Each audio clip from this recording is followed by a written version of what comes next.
keep our eyes peeled for good samples for that. And hopefully we'll see some sediment. I like to see a little sediment. 15, yeah. But I think, you know, it will be a very interesting dive on another unexplored feature. Looks like there is a feature right off the port here. Copy that. Just keep your heading. I'm going to turn mine just to characterize it a little more. Will do. Great, thank you. Do we have any questions or comments about the planned dive site for today? Hi, Kim. It's Scott. I'll make a comment. I really like the track that I'm seeing because it transitions through different sorts of habitats. It looks like it starts off on the top of a mini ridge that's running up the slope, and then it goes onto the back side of that ridge and will climb a relatively steep wall for some period of time. Then it gets to the lip of the cap and a little bit onto the cap, and so that's really interesting from the perspective of seeing how the currents interact with the local topography and what that does to the communities. So very interesting. Great, thank you, Scott. I agree with you. We're hoping to get a great dive in today. And speaking as such, if you tune into live stream 1, you can see that we have officially seen bottom of our transect, and we're about to get started for our dive today. So thank you, everyone, for joining in for our pre-dive call, and we hope we have a great dive today. Sure, yeah. Yeah, let me... Thank you, everyone. Just a little bit, and then you can drop a target because I think I'm like 10 meters off the wall. So I'll go. Just switched over stream 3 momentarily for the sonar. We actually had an interesting image as we were coming into this wall. Great. Good I just put that up full screen. I'll put it back to the quad split now so that you can see the other cameras. We saw that. Great, thank you, video. Yes, if you tune into stream 3, you'll be able to continuously see that sonar on the bottom right-hand side of your screen, and it looks really interesting. You can see how these sonars are picking up the environmental area around us. So that large cliff feature that we're looking at currently, or what is that edge ridge of the Seamount, it's clearly visible within the sonar images that we're getting. Video, we got bottom if you want it. Thank you, video. Thank you. Yeah, no problem. Okay, I'm going to lock in. So good morning, everyone. Welcome to our 2021 North Atlantic Stepping Stones expedition. We're coming to you from the NOAA ship Okeanos Explorer. We're happy to have you join with us today on our Dive 4. We are back on track in the corner eye seamounts. This is what we have been calling Dumbbell seamount here. And as you can see, we can officially see bottom. And I'm off sticks. There's a little bit of we're hoping to transect up a ridge, and then potentially, if we have enough time, to peek right over that ridge area to the top of this seamount. Copy that.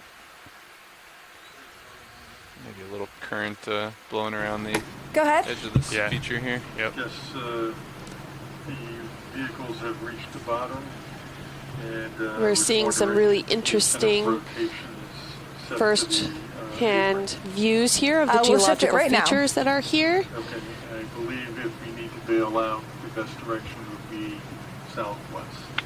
Yeah, we're right back into so the bailout is seeing southwest. some of these Do you have a bearing in particular you want? Morphologies that we saw really extensive examples of yesterday on. All right, sounds good. Thank you. Hopscotch Seamount. As has been the case with all of the dives so far, there is looks to be development of a quite thick paramanganese crust on top of the substrate. That material precipitates over long periods of time, about a millimeter or so per million years. What we're seeing here is several tens, probably, of millions of years of accumulation of these minerals that precipitate out of the water column. Go ahead, Watchley. And we call them ferromanganese crust because the primary minerals in there tend to be iron and manganese. Just dial in and see bass, but we'll get one before we leave. As we start to traverse up the seamount, we'll see that crust actually forms on top of old coral stalks and twigs. And feeling good and stable. Really anything that's exposed for long periods of time 17 meters. gets that coating. I think we're in good shape. We see a small amount of sediment here, not as much as we saw on bottom while you're doing that, yesterday morning. But it does appear to be similar to that pteropod-dominated biogenic sediment that is primarily composed of material that comes out of the water column and deposits here on the seamount and gets moved around by currents. Not seeing a whole lot of feeding trails, but here we're getting a good zoom. Thanks, pilots. That's a good zoom. Here we can see these big white shells or tests. Those are pteropods. Those are aragonite constructed planktonic animals that when they die, their shells fall down to the bottom and form a big component of the sediment. There's also foraminifer and sponge spicules and some clays. We don't get a lot of material from land. I think that's good. Is that thank you, video. Something there, maybe a critter. I just wanted to characterize it. So it's really composed of material that's in the water column or is generated on the seamount itself, or things like dust particles and volcanic we got both your uppers fully deployed. Ash falls, anything that kind of can get this far out. Would you like with some organic material? Slightly? Sure. Yeah. Does that sound good, that video? we do get, and a lot of that is what these centralized right now. Animals live on down here. So very interesting start and some quite spectacular flow morphologies here that we're seeing in the rocks. Jason, we'll keep our eyes out for sponges over here or further out. Relative to yesterday. You would take a zoom? Gotcha. Further yeah, if we could zoom in on that sponge at the lower left, that would be great. I think they're still just setting up the ROV here, so. Setting up. Hey, Wesley. Copy that. Thank you. Yeah, we're all set up. Is that a good zoom on the sediment? So I can wax on about sediment and rocks. Take more of a look. Please do. I'll let Rianne have a chance to say something. Get us started. Take a quick look over here, co-pilot, and maybe start to think about a move. So we're just going to take a quick zoom on one of these sponges. As you can see, this is definitely, it's a slightly different habitat than I was expecting, Jason. I don't know about you. I was thinking we were going to land in a much more sedimented area. I think we can go ahead and here we have this hard bottom pavement along with the sediment and some sponges living on these rocks in this hard bottom. Yep, like I may have said it on a previous dive, every time we think we understand what we're going to be landing on, we generally learn that we aren't quite right when we get to the bottom, and that's why it's so important to get down here and have a look at some of these things. The maps tell us a big part of the story, but getting visual views of what's actually down here and how all the pieces relate the sediment to the rocks and the rocks and the sediment to the communities, both the sessile fauna that's attached to the rocks and those that swim. We haven't seen a lot of fish yet during the dives we've done so far. It's usually only a handful of individuals and then several different species. So hopefully on this one, we'll be able to get some slightly more fish to come and say hello and help our fish friends to make some more observations. Let's hope so. This is a great zoom on this sponge. You can really see the structure of the sponge. These are the pores that these sponges use to feed. They filter feed out water through these pores. So that's a great zoom. Thank you, pilot. Video's clear. Yeah, I think so. Okay, great video. You can come on out. Watch lead, pilot. Watch lead. Hey, I think we're ready to start moving to waypoint 2. How does that sound? Yep, that would be great. If we could focus a little over onto the right-hand side as we move on, that would be great. I think they're just sponges, but it'd be worth just taking a little peek. Okay. Sure. What do you think, co-pilot? 095 or 100? Probably 100 or so. Yeah. Oh, okay. I'm okay with that. Yeah, that sounds good. We can change our moves a little bit too. Just general trajectory over there if we see something. Yeah. That sounds good. Just get you closer.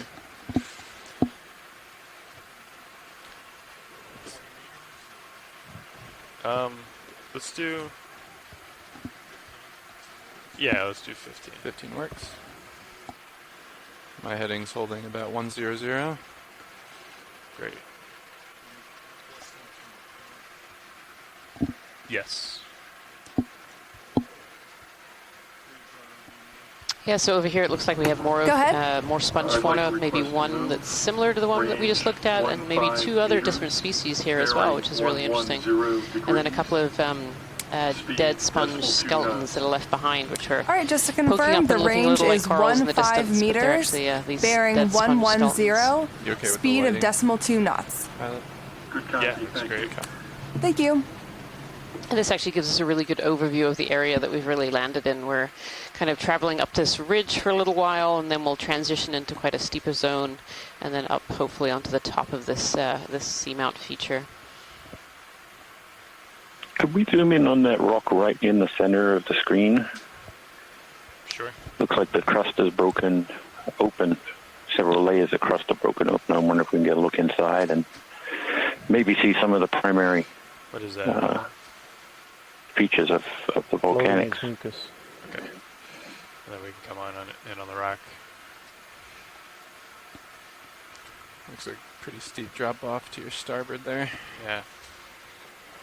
There's actually some more of those older broken coral pieces too that we've been seeing in the previous dives. Right, yeah. I know we're far out, rolling up, push in as we get the tether. Copy. From a distance, this looked like it might be a broken open pillow lava. So the pillows form when the outside crust cools when it hits the seawater, and the inside continues to be hot and forms this kind of inflated ball or pillow-looking feature. So what we look for when hopefully we can see it is kind of an internal angular structure that is related to cooling of that internal lava that is able to cool slower than the outside. I'm still seeing a lot of crust here, but we can definitely see multiple, perhaps different layers of this ferromanganese pavement, or some of these may be sheet flows over the salts. Always hard to tell when we have such thick crusts forming. That's a great zoom. Thank you, pilot. Sure. Can you come wide, Roland, just to see? You see it between the. Tilt down a little. This guy. Partial. Yeah, so this sponge is really interesting because it's actually half dead. So where you see the brown on this sponge is where the organism has died, and it's left behind the skeleton. These skeletons are generally made of silica, or some form of silica, and you can really see the matrix, especially in the dead portions where the animal has died away. You can see these stripes and these hatch marks, and so that's the skeleton that's been left behind by the sponge. And you can see there's actually a little, I think it's a polychaete worm right in the middle of the white, the live coral there, the live sponge there. And so these sponges often form habitat for different organisms. So we always think of corals and coral reefs as these areas where lots of animals live. But this can also happen on sponges as well. These sponges form large structures in the deep ocean that really encourage other life to live around them. And here we have a little polychaete worm living on top there. Video is clear. Copy. Thank you, pilot. Sure.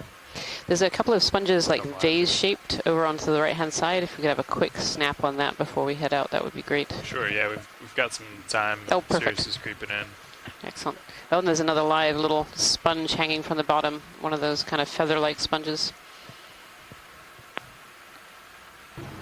ROV nav, bridge. ROV nav. The position move is complete. Copy that, thank you. Thank also, you. for the bearing on the bailout, we should shoot for 220. 220. All right, so just to copy, the bailout bearing is 220. Copy, thank you. Thanks. These two vase-shaped sponges here, these are also glass sponges. They have really different forms. Sorry, Jason, go ahead. Oh, no, I was just going to quickly make the observation that, you know, we see these petroleal texture on this paramanganese crust sitting on the rocks, and perhaps I think I might have seen it yesterday. Yeah, which one do you want? But today we're kind of seeing that they are there's still this bulbous texture, but some of them seem to be in linear kind of fashion. I'm wondering if that's sort of mimicking the underlying flow top structure. Something to keep an eye out for. Yeah, interesting. Good copy, thanks. Yeah. Yeah, so we can see this sponge has a very different texture, and this is one of the ways that we can tell different species apart. The major way that we can tell species with sponges is we actually have to bring small pieces back into the lab and have a look at that internal structure. They have something called sclerites that help us identify them, or looking at how the different silica plates are laid down and overall morphology of these sponges. This sponge here also looks like it might have a few little associates. I'm not sure we can identify what they are. They're quite deep in there. But you can see they create all these little pockets and little habitats where other organisms can live. That's great, Pilot. Thank you. Sure. Starting to move here a little, Pilot. You got great time?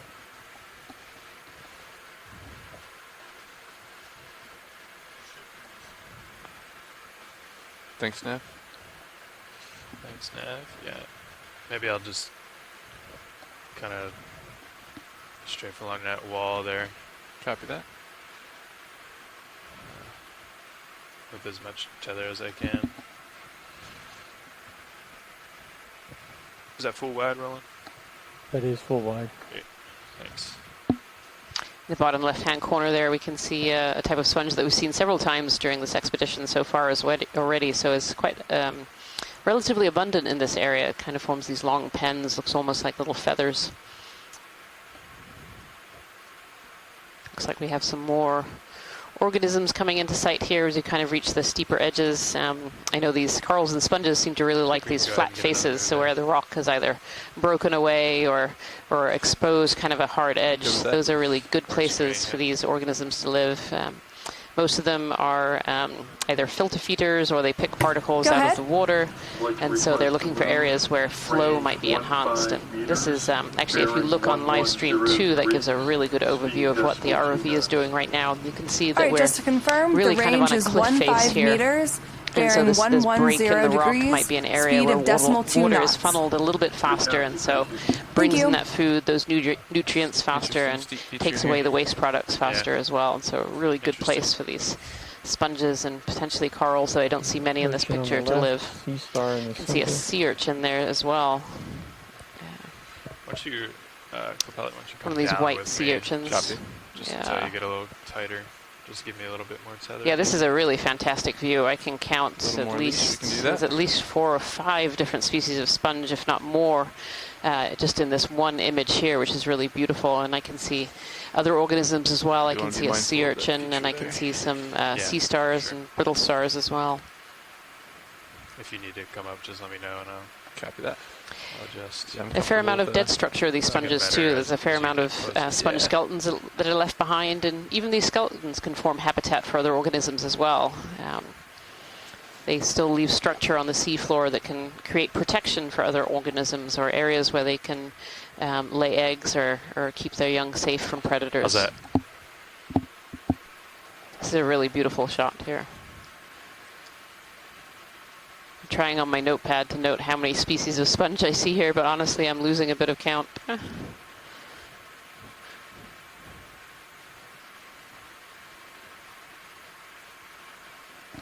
And we can see here that the organisms have taken advantage of this area where perhaps a part of the rock is actually, fractured and failed, and broken away from the rest of the seamount and may have been deposited further downslope. And we're getting a sort of vertical section through what we were driving over the top of before. So we have a zoom into this wall. Different layers of flow. Sure, yeah, just into the yeah, I think I see some material. cup corals on the upper quadrant there. Upper.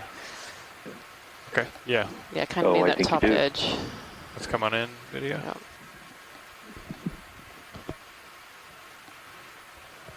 Yeah, cup corals are just like sediment for me, right? That's okay. My eyes are good at spotting them even when they're dead. So these are actually some dead cup corals. They look, we don't know the species without collecting, of course, but these look very much like Desmophyllum dianthus, which is a very abundant cup coral globally. It's actually found in almost every ocean of the world. And the skeletons, when they die, they often remain in place for many hundreds to hundreds of thousands of years. Sorry, and so can actually form archives of past water. And so paleoclimate scientists like to look at the skeletons of these corals and tell us what water masses look like many hundreds to hundreds of thousands of years ago. And so, yeah, they are all over this wall here. Oh, there. I can just see them peeking out from every corner, which is really exciting. Okay, for me as a biologist, it's exciting because it gives me hope that maybe we might find some live cup corals or hard corals during this dive. Are you in good shape? Nah, I think we're okay. Thank you, pilot. Sure. Yeah, let us know if you see any live ones you want to. Yeah, look out for pink and white. White will be hard with the sponges. Pink. ROV nav bridge. Sounds good. ROV nav. The position move is complete. Copy, thank you. Thank you. These cup corals are really covering this wall. Now, once you've seen one, you can see 100. On the sponge? Yeah. Oh, there's a little squat lobster in there as well. Oh, a crinoid sitting on the sponge. That's really beautiful. So these crinoids are relatives of the sea urchins and starfish. They have little stalks that help them to grab. You can kind of see them in the bottom there. And that's what helps keep them on the substrate. But they actually swim. These crinoids, when they're disturbed, can swim through the water. Relatively short distances. They get picked up by the current and taken away. And then they'll find these spots. Like many of the brittle stars and other sea stars that we've seen during this expedition so far, they like to be out far into the current because, again, they're picking off their water and picking their food out of the water to eat. Oh yeah, it's a little crustacean of some kind. Continuing to move slowly. Okay. Yeah, a little squat lobster in the background. Actually, there's several squat lobsters in amongst those as well. All right, I'm gonna back out slowly here and then keep going on this wall, I think. Oh yeah. Copy that. Yep. Coming up just a tad. Yeah, if you haven't tuned into live stream number 2, it's worth taking a quick look just so you can see the scale of this feature that we're looking at right now.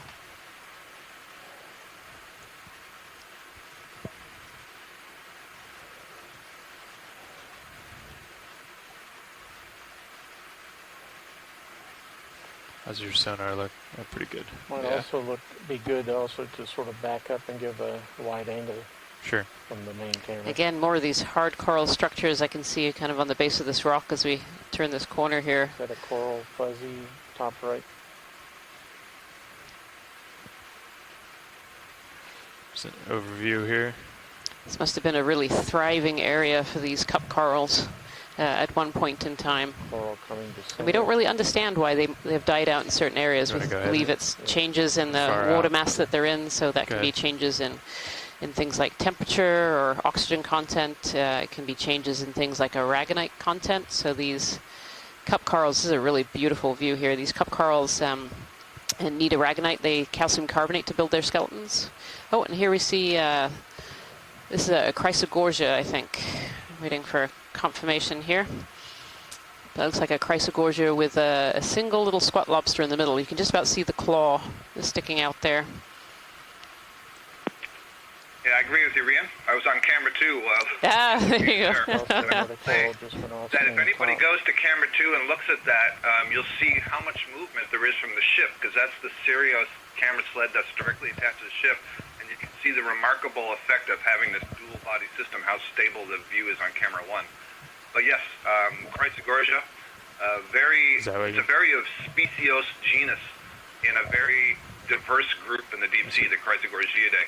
So far on our expedition, we've only seen species within the genus Chrysogorgia. I fully expect before we're done to find, at the very least, Metallogorgia and Iridogorgia, which are extremely beautiful.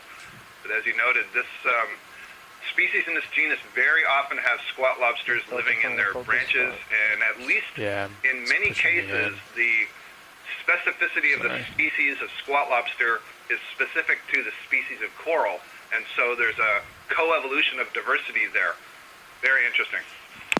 Yeah, it's really fun, Scott, because you can actually see there's lots of little amphipods swimming around. There's little animals that are swimming around there. So this coral is also attracting other organisms as well. These little amphipods are there. So. I also see a little mopsid, which is another kind of crustacean. It's called a possum shrimp. You can see it's bright white just to the left of the squat lobster. It's sitting on a branch. It's not much bigger than one polyp. How are we looking, co-pilot? Actually, I'm just amazed at these walls of these Desmophyllum, and for those of us who have been into this area before, we were fortunate to have a cruise out here about 16 years ago. This is very reminiscent of the kind of habitat that I remember from those cruises. These large walls covered in fossilized corals, mostly Desmophyllum dianthus, and lots of sponges, and then some octocorals too. So this definitely looks like the corner rise area to me.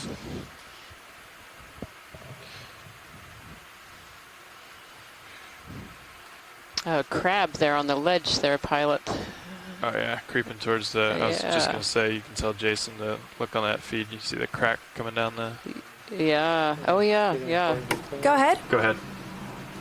I'd like to request a move, range 15 hiding behind this bearing 110 degrees. Dead coral stalk with a stoloniferous octocoral on it. I don't know, he's all right, hiding from the camera. I have the range of 15 meters, bearing 110 degrees at a speed of 0.2 knots. Good copy, thank you. Thank you. See a really nice big accumulation of pteropod shells right in this.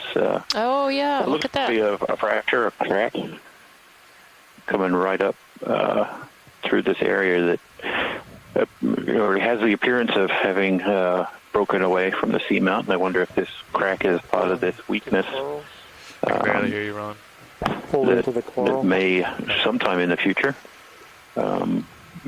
Cause a further piece of the rock here to fall away and make new area for colonies to grow. These are pretty. This is a stoloniferous octocoral. I'm afraid I don't know the species. I don't know if anyone in the chat room does, but these corals, rather than having their own skeleton, actually grow on what we call stolons, which are just areas of tissue, and they can completely cover other structures. We often see them on the sides of walls or on these dead stalks. Okay, you can come wide then. Oh, no, I've been corrected. This is actually a zoanthid, is what Scott France is saying on here. So this is actually a zoanthid that's all contracted up and hiding. Yeah, you were nicely describing the stoloniferous octocoral, which grew up. I know. It sees there was clearly what looked like sand grains in the body wall. Okay.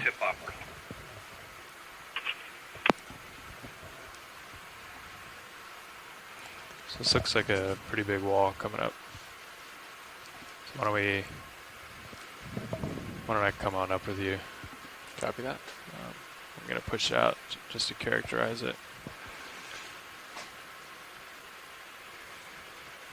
Do we need to adjust the blue view settings? I could. Oh yeah, bring him in. Sure.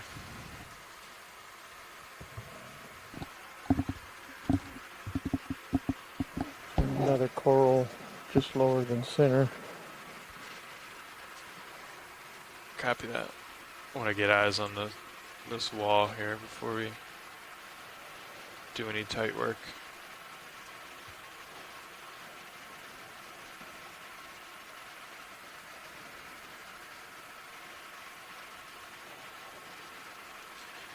Yeah. Yep, it's pretty straight up.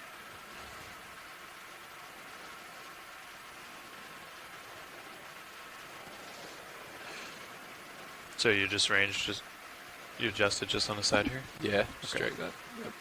That's good to know. Is that tight enough for you, or do we need to bring it in a little more? No, that's good, because I can still see. But your sonar is pointed down right now. Yeah, that's right.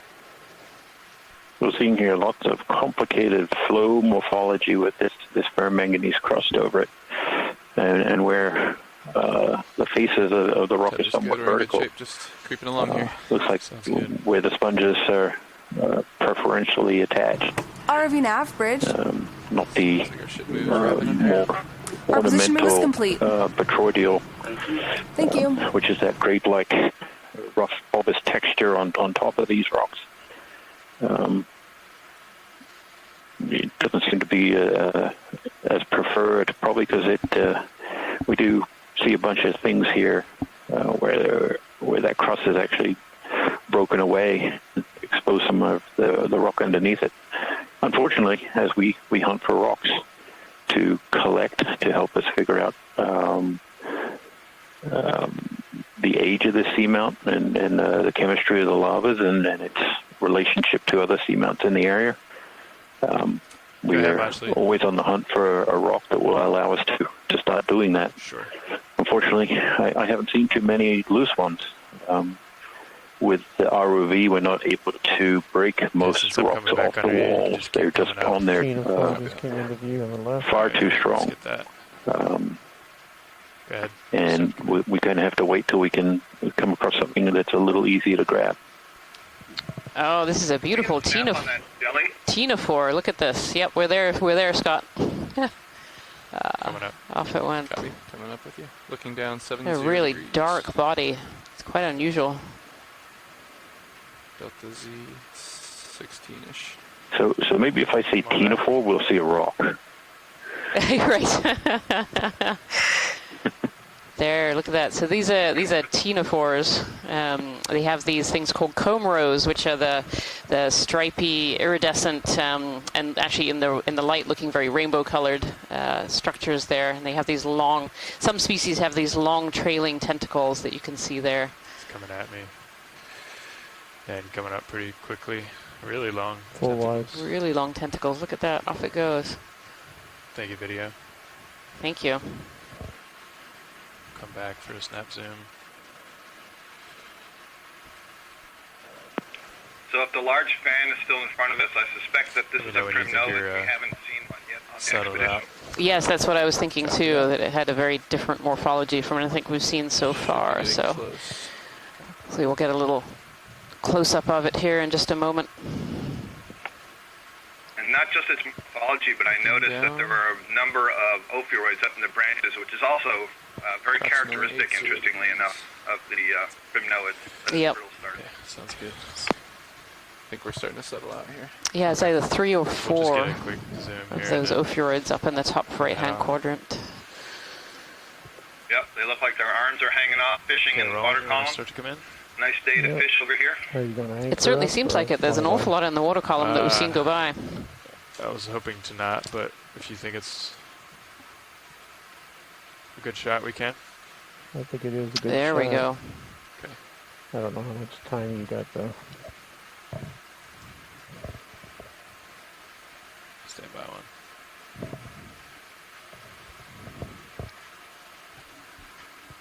So this looks very primnoid to me. Would you agree, Scott? Yeah, absolutely. Primnoidae for sure. Yep. This is one of the 3 major families of deep-sea Calcaxonian octocoral.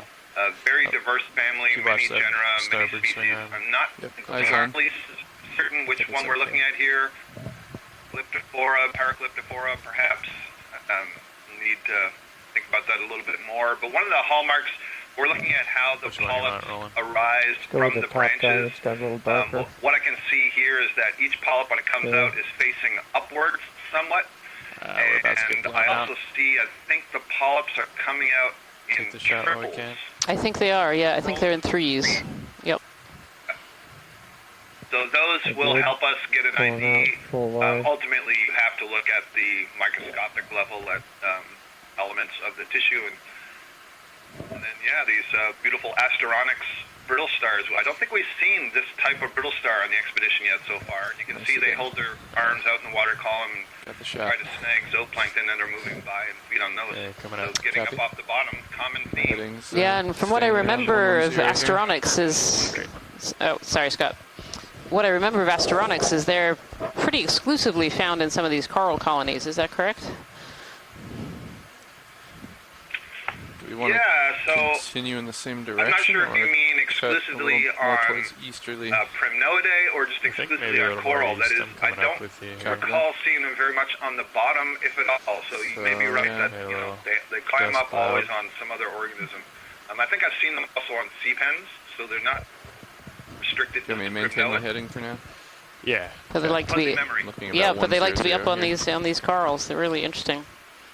Thank you.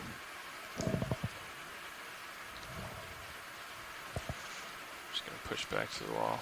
Copy. Get the dust off me.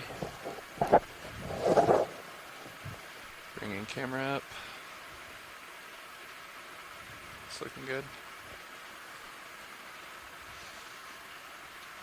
There's a really strong, like across this face current. Interesting. So the pilot is just reporting quite a strong current coming across the face here of this particular wall feature. And that could really explain why we're seeing so much life in these areas. These corals and sponges really like that high flow to be able to feed. It brings in food, brings in nutrients, and takes away waste products. And so these are really ideal areas for these organisms to live. It also sweeps away the sediment, so not too much sediment is occurring and covering them as well. Back to more beautiful sponges here.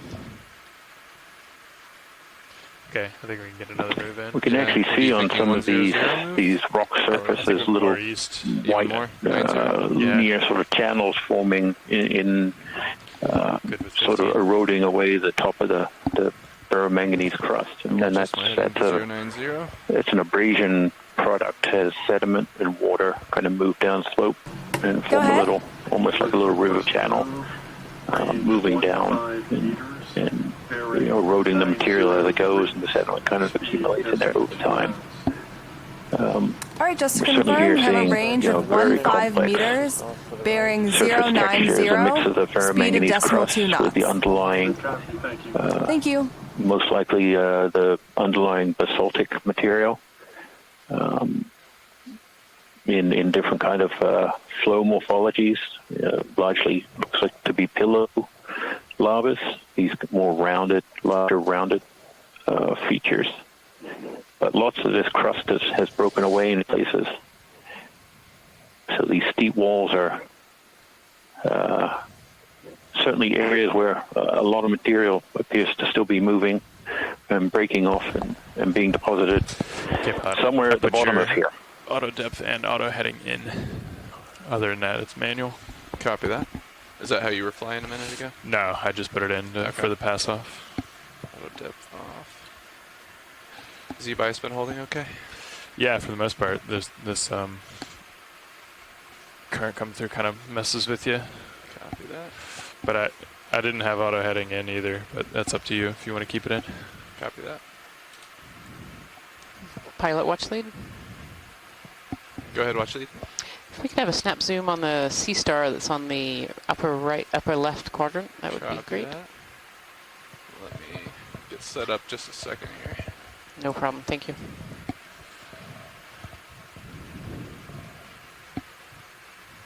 Did we already get that move in, Nav? Okay, great.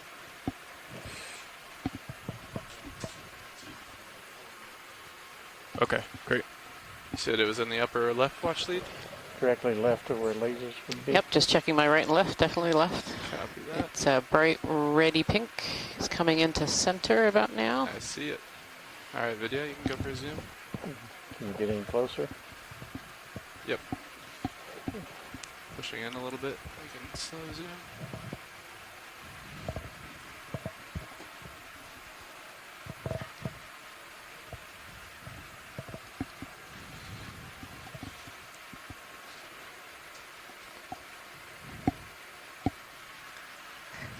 It's funny, you know, I feel like we don't often see these sea stars just hanging out on the sediment. I don't know what species this particular one is, or whether it's one that doesn't eat corals, but I always think of this kind of morphology as one that we'll find sitting on top of a coral, munching away at the tissue. It's sea stars are certain species of sea stars are one of the top predators of these deep sea corals that we've been seeing in the last few dives. Looking good, pilot. Plenty of time. Copy. Thank you.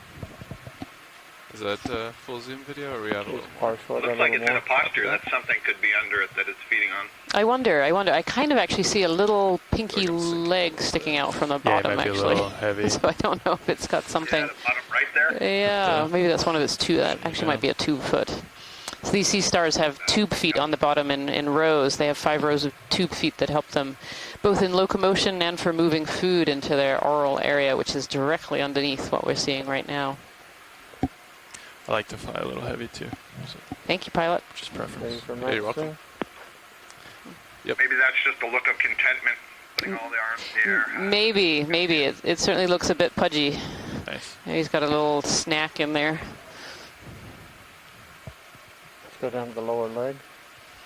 So this little hole that you're seeing on the top, it's kind of a different color. You can see it's kind of white. That's called a madreporite, and that actually, these sea stars move by water locomotion. They have a water vascular system, and that madreporite helps to allow the water to come in and to come out, and that's what helps the sea star move its arms, and the tube feet move and move water, food into their mouths. Next video.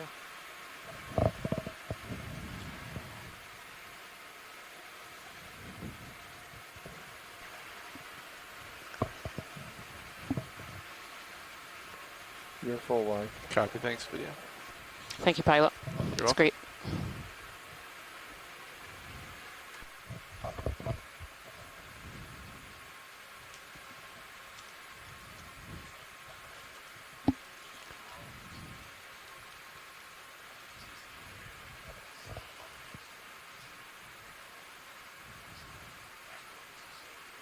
I think as we come back to some of these walls, we're going to see more of those fossilized corals that relatively certain are a species called Desmophyllum dianthus, which was really abundant in this area at one point in time.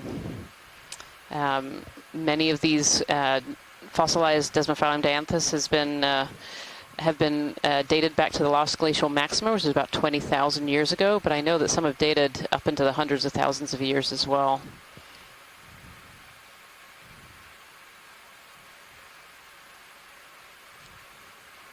You often see them on these steep faces. Oh, there's a little chrysogorgia in the top left-hand corner.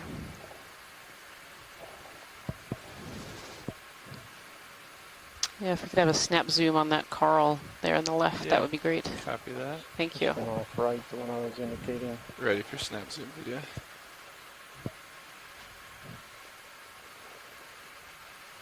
This looks like it might be another primnoid of some kind. RV nav bridge. Maybe not. Yeah. Position is complete. Is that right, Scott? Did I hear you right? Thank you. Thank you. Yeah, that's what I suggested. Zoom. Yeah, you can see they have very distinct spines coming out of the polyps. You can actually see them quite clearly on some of the close ones, that they have these spikes sticking out. And yeah, those... I'm trying to see, do you see really prominently just 2, or do you see all basically 8? There should be 8 if they go all the way around, but there is a species that one of Les's students was working on where it had 2 prominent spines, longer than the other 6, but I think that was a Pacific species. This definitely has 2 that are longer. Yeah, there are 2 that are longer sticking out. You can see the other spikes, but 2 are very, very prominent on those. Thank you, pilot. You're welcome. Next video. Nice. Some red ones. There's another chrysogorgia over on the left too, with its squat lobster living in the center, which you can see. Beautiful. We saw one of those earlier.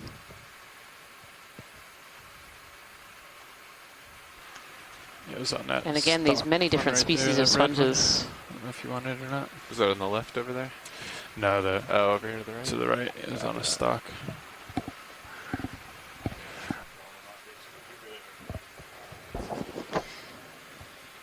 If you are just joining us today, we're on dive 4 of the NOAA Ocean Exploration Expedition, North Atlantic Stepping Stones, and today we're actually diving in the Corner Rise. We are back on track, having been pushed south for a storm, and we are diving on an unnamed seamount that we are calling for the moment, nicknaming Dumbbell.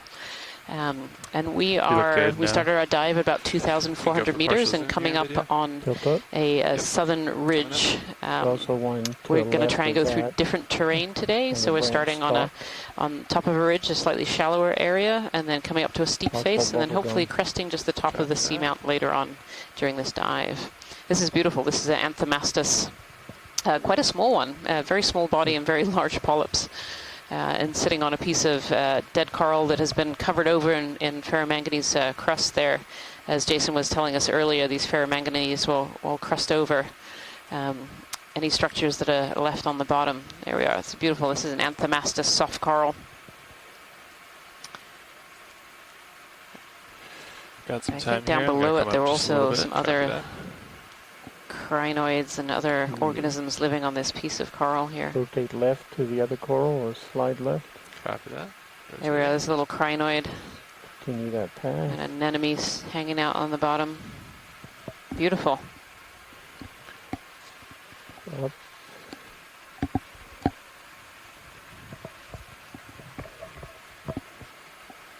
Oh, is this a corallium over in the corner here as well? Yeah.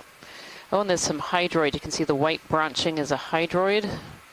And then the pink branching here is, I think it's a type of corallium. Stand by. Holding. Feeling a little draft here. Oh. Getting a little wash here, sorry. That's okay. That's great, pilot. Thank you. We can back up. Copy that. Come out wide video a little bit. Thank you. Full wide. I've got you at 60 degrees. Copy that. I think I'm pretty stable. I see what you mean about the yeah, just pulling away from the wall. Yep. Yeah.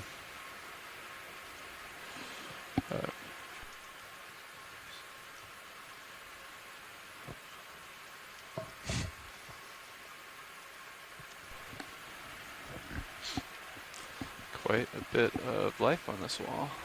It's worth it. There's a lot of life on this wall. It's really a beautiful sight.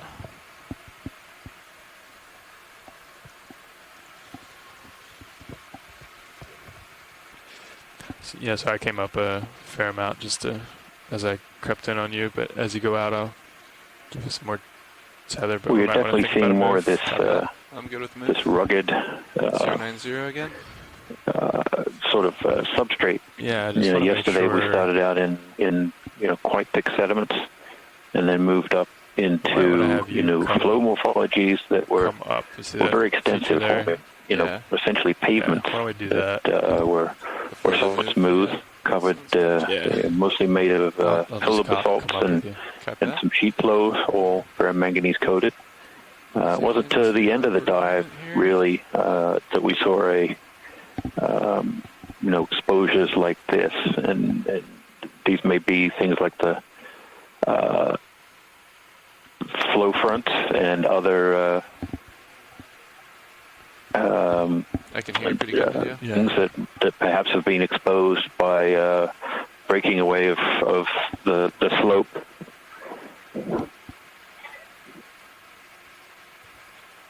It's a cool shot.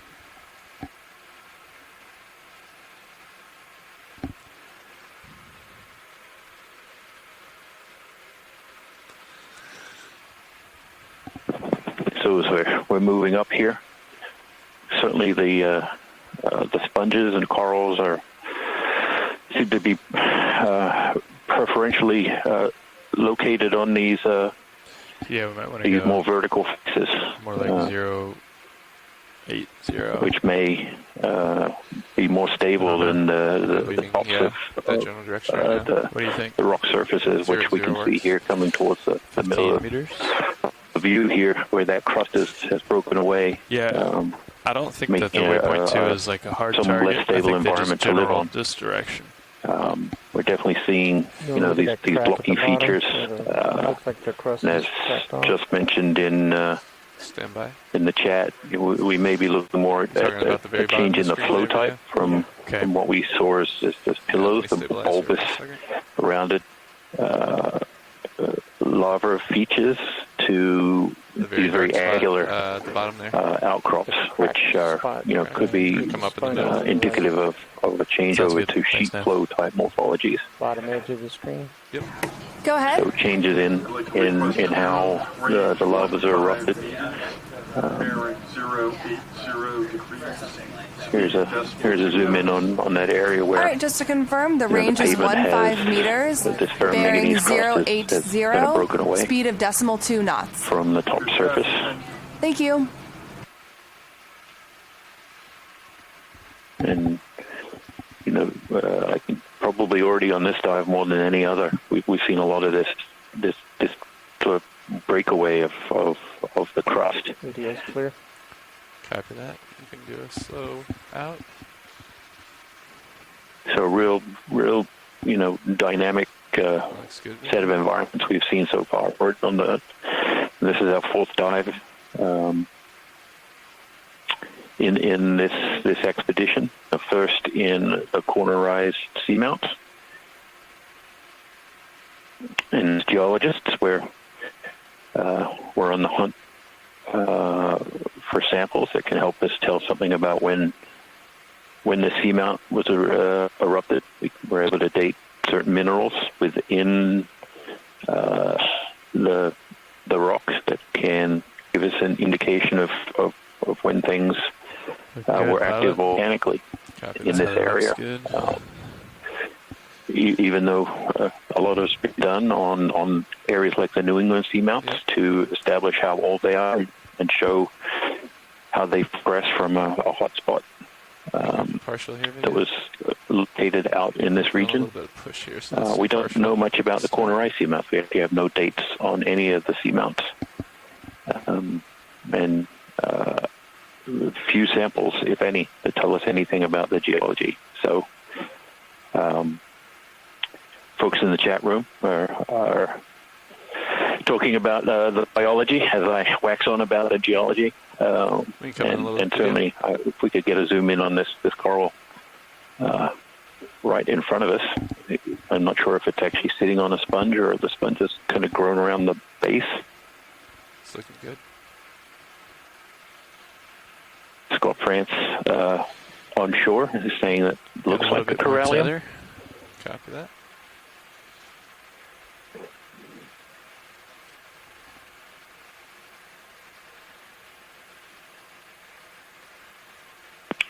And as we get closer, Jason, I see no reason to change that guess. We were seeing pink corallium in the last couple of dives. This may be our first white corallium.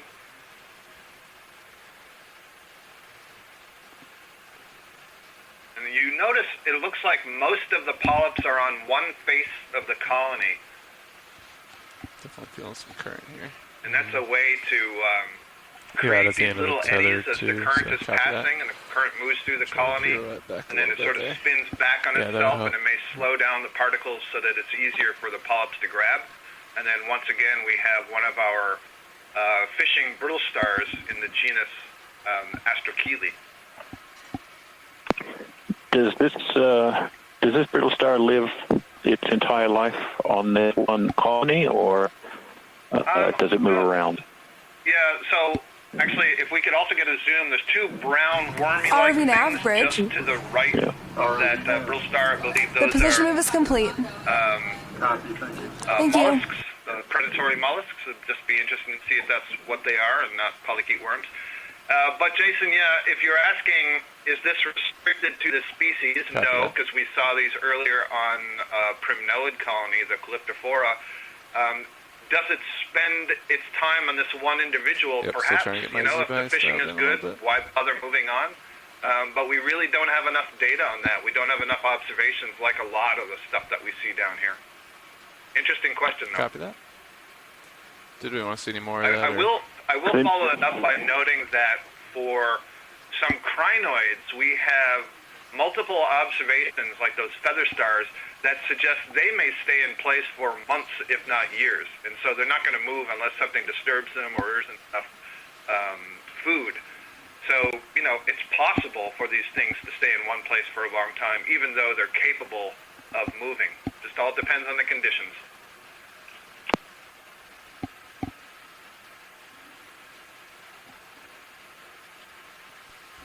Watch lead, pilot. Go ahead, watch lead. Could we zoom in on that branching coral? It's kind of dead, slightly left of center there right now.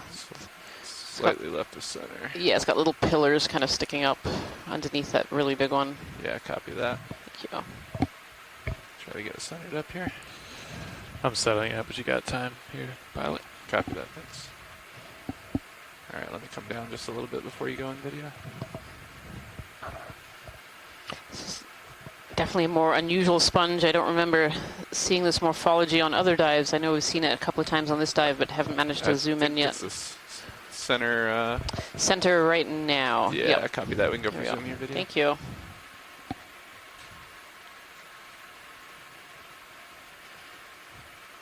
Kind of really unusual morphology. It kind of looks like these little fingers sticking up. You wonder if it's one sponge or many.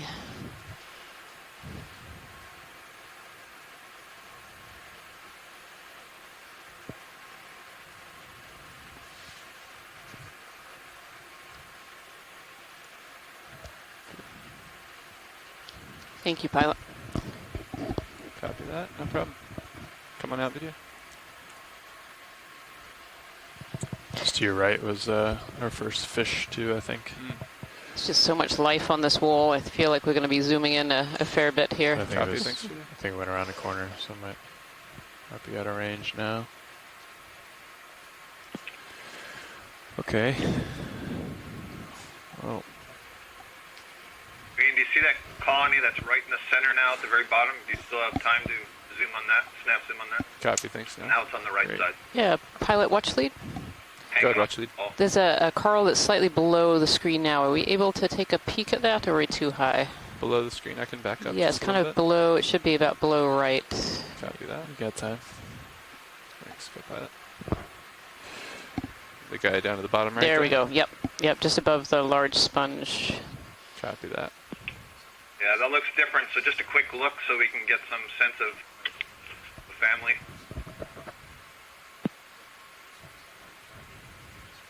All right, we can go for partial here video.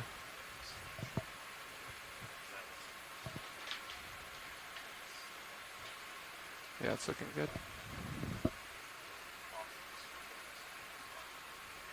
Partial. Thank you.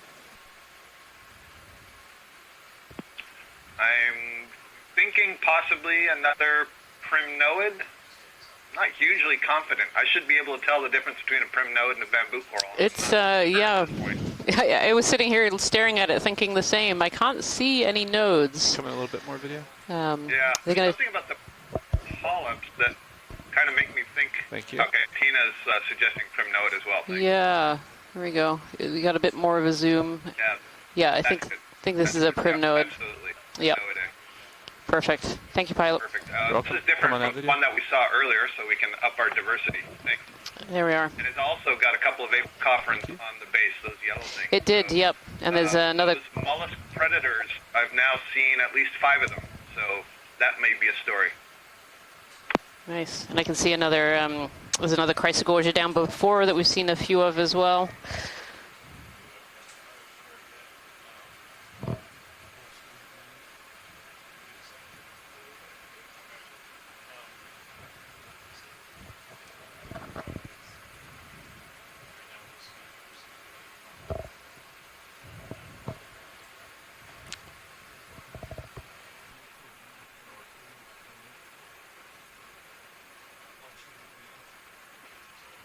Coming up just a little bit, co-pilot.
Yeah, I copy that. That sounds good, Nav.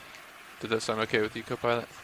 Yeah, the other Copilot just walked me through it. Sounds like we're not going over to waypoint 3.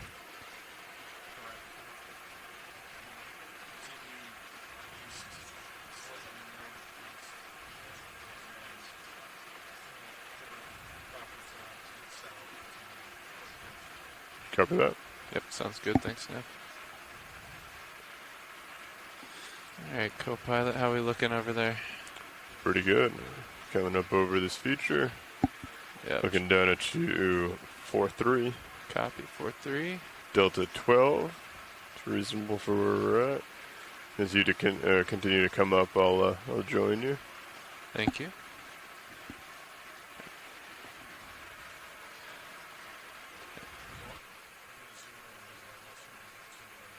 Nope, that's fine. And we are currently all stopped, is that correct, Nev? Alright. Maybe time to put in another ship movie here shortly.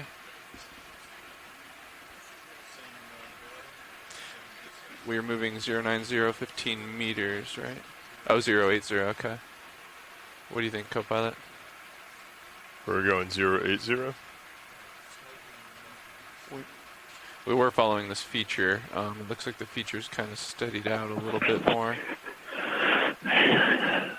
So he disappeared there for a little while, taking care of you might be able to cut back more easterly now. Oh, I see. He turned around. I gotcha. Yeah. You know, again, we've somewhat changed some of the morphology that we're looking at. Go ahead, watch lead. Some folks on shore said they noticed some perhaps loose rocks in some of these crevices. Copy that. Yeah, we'll I missed that, but it's certainly something we'll keep looking out for. Let us know if you see anything. As we go along, the crevices may provide an excellent trapping location for some of these rocks. 90, what do you think? As they fall down the slope after taking off the edge of the seamount. Yeah, 90, maybe 15 meters. We've been transitioning. I'll come up a little bit. Transitioning, across. Go ahead. I'd like to request a number of different terrains. 15 meters. Since we got to the bottom, and all right, just to confirm, the range is 15 meters, bearing 090 degrees we at a speed of decimal 2 knots. This completely exposed. Thank you. Surfaces, but even there, we've gone across environments such as this one where we have quite thick ferromanganese crust with this petroidal grape-like texture. Very odd. Which coat a lot of the surfaces. We see different types of lava morphologies from pillows go ahead and take up to sheet flows. Mini a little bit. And then we see areas where some of the rocks get more angular, perhaps where parts of the seamount have broken off and exposed the underlying rocks. We have That's a great view. Yeah, we might. This ridge over here, according to this wall that or this ridge that we've been upslope should be going up. It's a beautiful view. Look at that.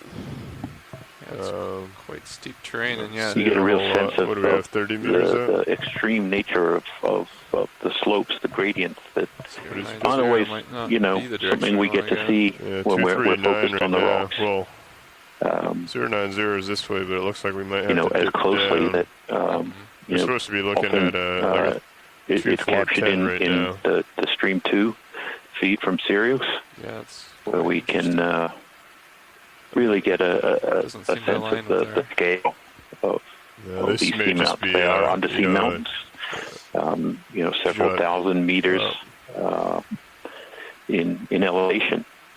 Yeah, because if we are actually going to 090, I can pull my head around. We capture a very small piece of that during each one of these dives. This is going to be kind of odd because if we come down, I'll still have high behind me. Because it's a challenge to get down there. Each dive requires a lot of talented engineers, pilots, support staff that you hear a lot of Ian and me talking. There's a lot of people behind the scenes who are working to get this my altitude's not this footage back to shore. But I can come down a little bit as you start coming down. Right. Yeah. Feel free to wait till you start moving a whole crew on the ship to get the ROV to the places where it needs to go. So and we're just going to try to keep moving in this direction, I guess. Yeah, I think if you can try and set yourself up on my screen, to collect data to make the map that we dive on. A little bit more to like a 4-5, and just see if we can reacquire each dive is special in just that respect. It's a lot of work to get to where we are. And we get a small peek, and hopefully we get to come back at a later time. But you're starting to light up the seafloor a little bit closer to me now. Copy that.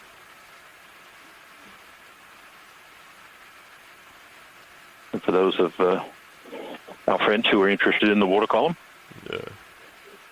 there are a number of scientists who study the organisms in the water column. Direction to waypoint 2 should be like a 110, right? ROV nav bridge. Well, I'm not seeing too many. I think it was 110 previously. Position move is complete. Thank you. Sometimes we see some bigger things. Oh, yeah, co-pilot was just asking what the bearing was to waypoint 2. 120. Okay.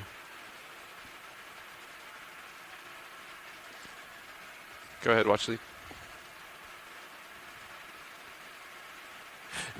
No issue. We're trying to follow the bathymetry here. We think we were on a local high feature there, so we're going to press forward towards waypoint 2 and reacquire bottom here. Yep. You may want to come down a little bit as you're coming over. Copy that.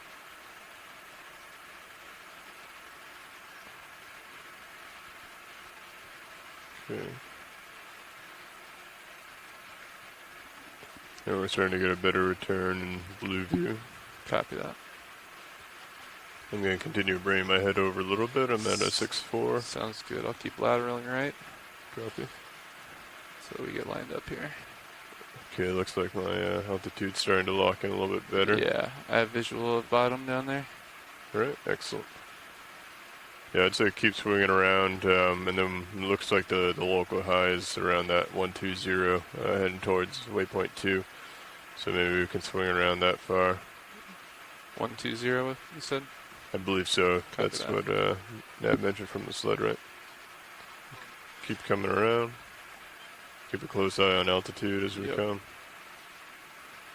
Also, judging by that one feature, it may be some pretty steep juts. It looks like you got some the local highs coming up on your starboard here. Copy that. Start seeing in Sirius now. Okay, here we go. Delta Z looking good. Coming down a little bit more. We can make our way towards this feature over here. Nav, you may want to drop a point on high pack as well, calling out that was a local high right behind us where we were. So as we were moving along our line there, we think we were moving there. up, we saw those steep, really steep slopes covered in these corals and sponges. And we think at this point that was a local high or a small pinnacle that we were following up. And so as we came over the top of that pinnacle, we ended up in blue water a little bit. And now we're moving along our line and starting to reacquire the bottom. You can see in the video stream there that better high for us to there follow. is another hard bottom in front of us. It was kind of interesting. The terrain sponges. wasn't quite matching the bathymetry there. Coming down. Yeah, we were taking and more of a segment flow than we actually saw earlier too when we touched down, starting on this track. If you've just joined us today, we are on dive 4, and we're actually in the corner rise seamounts. When we acquired this bottom, is our first dive in the corner rise seamounts. So we were pushed south by a storm, and so we're happy to be back in the area originally planned. We're currently diving on an unnamed seamount. We have nicknamed it Dumbbell. So it looks a little bit like a dumbbell. And we started our track today at about 2,420 meters. We're working our way up a southern ridge feature, kind of on the southeastern side. Serious? Yes. Upper ridge, and we should be going over a number of different transition zones. And we're kind of looking at one of those in front of us here. You can see a lot of rock on the right-hand side, and then quite a sedimented slope there on the left. They're just zooming into something in the water column. Oh, it's a fish. There we go.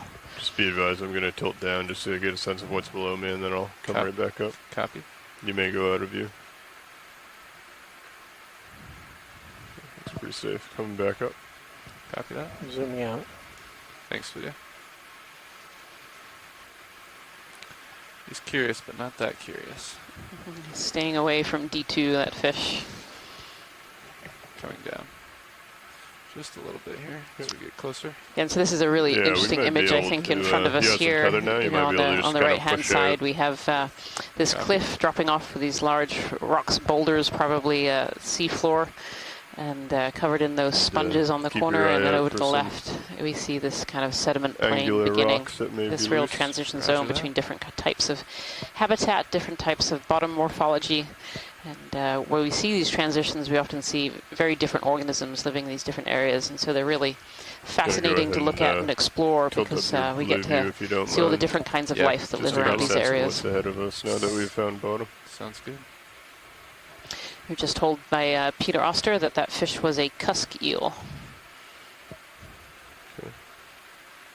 Hold it. Yeah, it looks like right above this feature it kind of flattens out a bit, which would be good. Copy that. Interesting on the right in the kind of middle of the view here, you can see that there's a crack formed, sort of going up towards the top right hand of the view through this rock that's outcropping here. We saw some of these cracks further downslope at the start of the dive, suggesting that there have been periods of instability here, and that the structures in the rock still retain some of that those features that may at some point later in time. Later in time could be 1 year or a million years from now. Another part of this part here of the exposed cliff will break away, contributing to the continuous evolution in the shape of the seamount.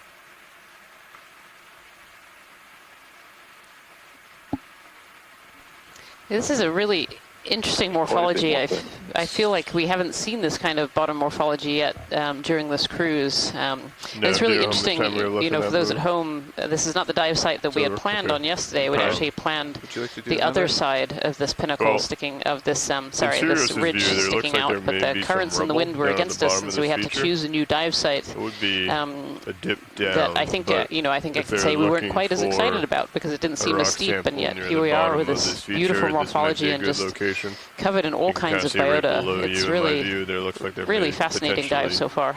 Yeah, be some loose. Copy that. That's fallen off of this face. It might be worth asking watch lead if they'd like to do that. I'm going to zoom past the skids. Copy that video. Watch lead? Watch lead pilot? Were you calling me? Yes, is the pilot calling watch lead? Yes, I'm watch lead. Sorry. Just wondering if you wanted us to take a look for some rubble at the bottom of this feature here. If that is accessible, that would be great. Okay, we're going to do our best just to take a peek and see if we see anything loose down there. Perfect, thank you. I'll follow you down as you come. Copy. You got a little bit of room.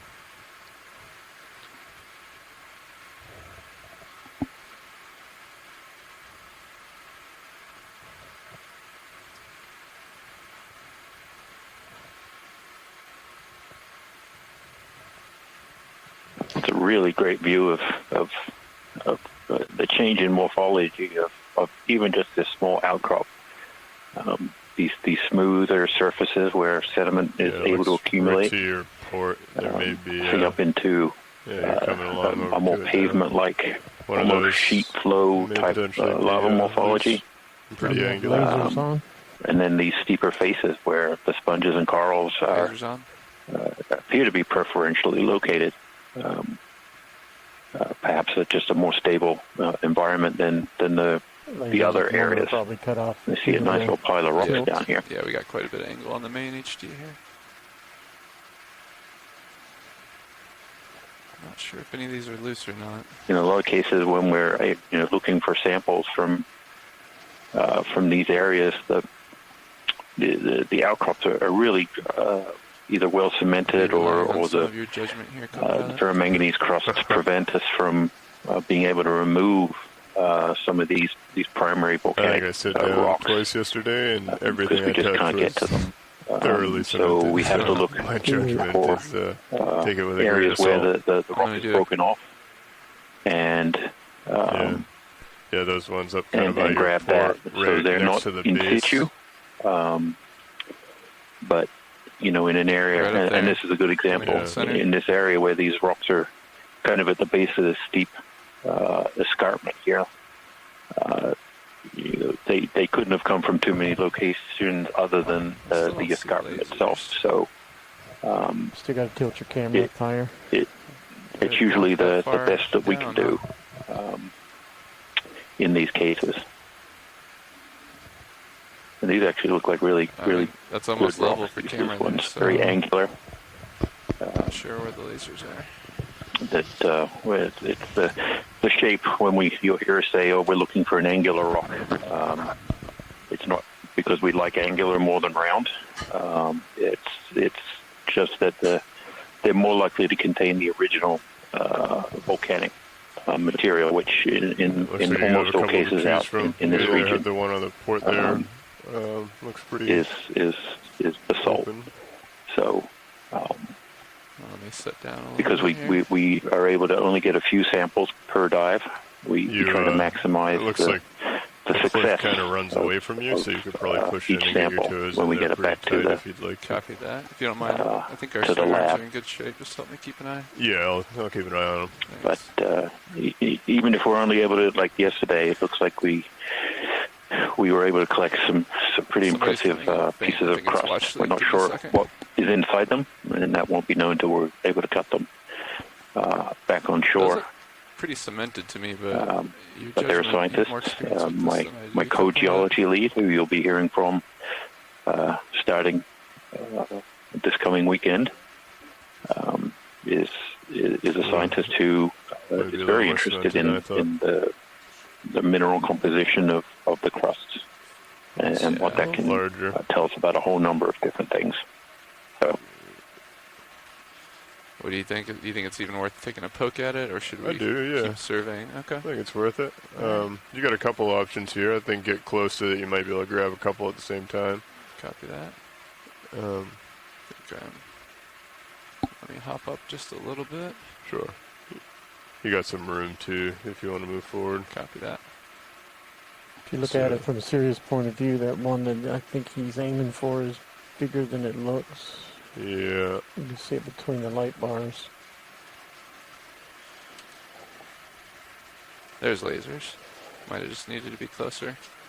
So that's 10 centimeters. But that looks fairly cemented to me. Yeah.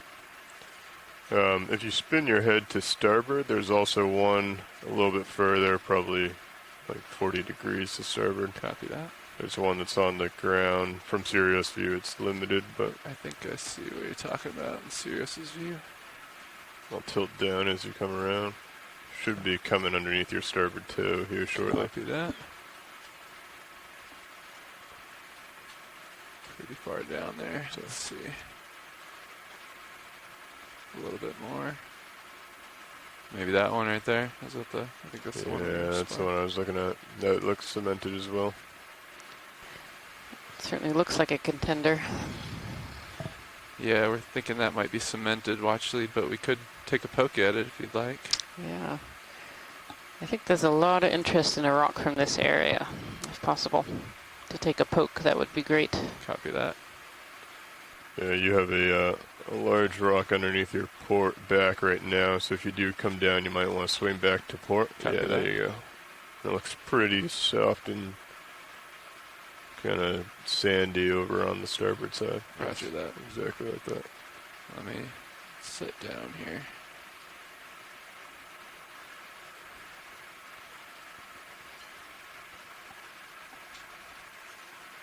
I'm also going to come down. Copy. I think we're good and steady here. Yeah, Sirius has definitely stopped swinging. Copy that. Your hydraulics are ramped up. Roger that, thank you. You want to try touching it with your skid? Skid or arm, either one. I think we just want to see if it's cemented or not. Yeah, I think it'd be good to use your arm. Copy that. Coming down. depending on how fine the sediment is, sometimes you can kick up a dust cloud, and then we have to wait for it to settle.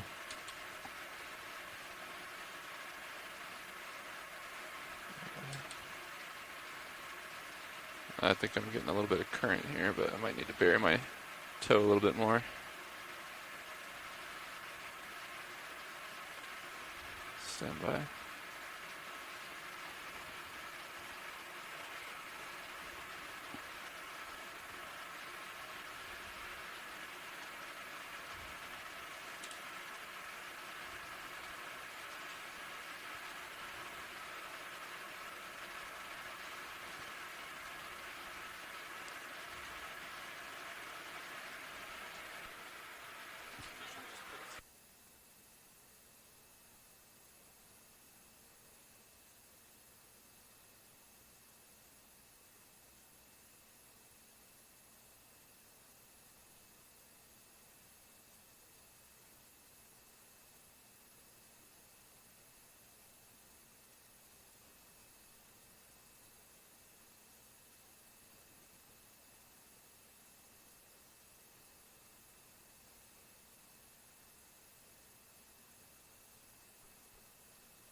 Feel like there's a fair amount of bobble here. Not sure. There we go. Let me try to lock this in real. Stand by.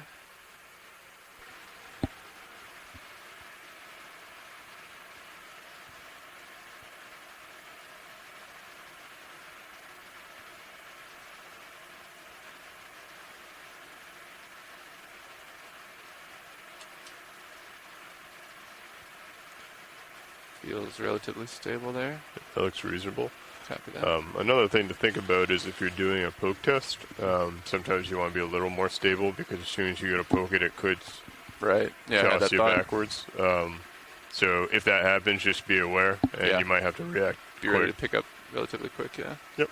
Good copy. And it's completely fine to index out of the arm, leave it out, as long as it's safe. So kind of pull it back up, index out, and then switch back to your joist sticks. Copy that. I think we feel pretty stable here. We can try to give it a poke test. Yep. I think our camera views are... We look a little dark up here in the Manips video. Is there anything we can do about that? No, I have no gain controls on the manipulators. Going to go ahead and switch your mini over to my screen if you'd like. Yeah, copy that. Okay, and then I'll bring it down. Thank you. That is a large rock. Well, let's try to give it a poke, I guess. Should be able to fit into the starboard.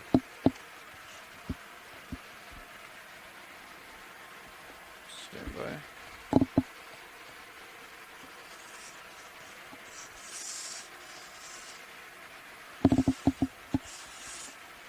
Wait.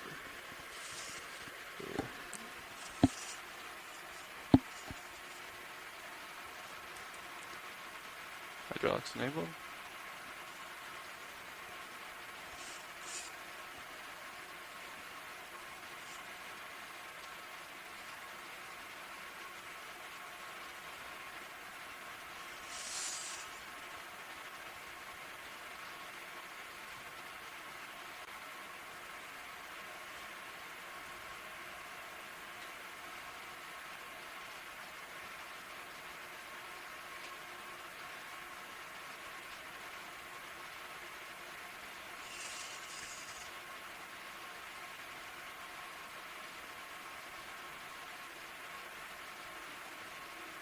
Yeah, it feels fairly cemented. It's solid in there, yeah. Let me try from another angle just to be sure. While we have the arm out. Yeah. I'm afraid that's pretty cemented. Watch lead. Okay. There was a suggestion there might be some more kind of at the very base on more of the right-hand side. The base? Copy that. Yeah, Maybe at the base of that cliff, yeah, it was spotted. There might be a few loose ones up there. Okay, I'll follow you up with the mini as you go to stow. Copy that. Appears that rock does not want to let go of its surroundings. Holding there. Copy that, thank you. Shoulder up. And then you guys try to rotate the claw a little bit, yeah? Yeah, we rotate the wrist just until you see it. Like that? A little bit more. So you see how there's that shine and then it goes dark. Is that pretty good? Yeah, and then now your wrist, you need to go wrist bright. There you go. So you see how the claw's now in the shadow? Yep, Copy that. Right there. Yep.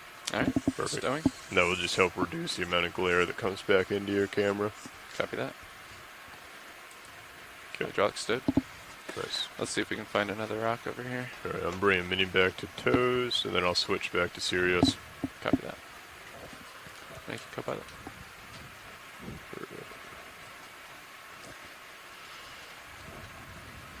So I believe Watchlead said that there was suggestions that there may be some more on the right.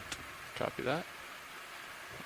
Looks like you have a little lip over on the right-hand side, so just be mindful of that as you come over. Good copy. Lifting off.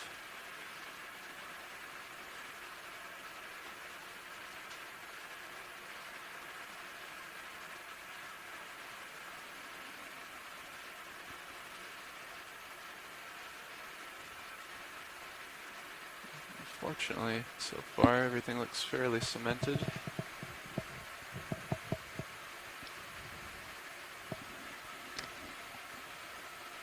I don't know if Jason is still on the line, whether you have, whether you saw another pocket of rocks there. Right there in the front. Yeah, the angular looking one. I am here. That little angular one that's coming up right to the center of the view. Copy that. I think that would be something that they would like. I don't know if it's cemented or not, though. Copy that. I wonder... I mean, from here you could reach that one. You could also try and nudge the one over to port a little bit and see if it's loose. I think you have a couple options here. Copy that.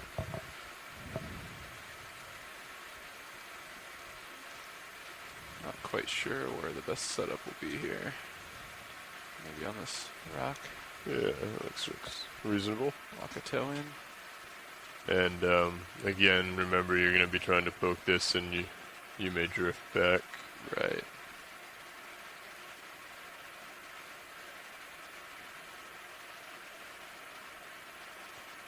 Yeah, I'll be perched, I think, on one toe here, so...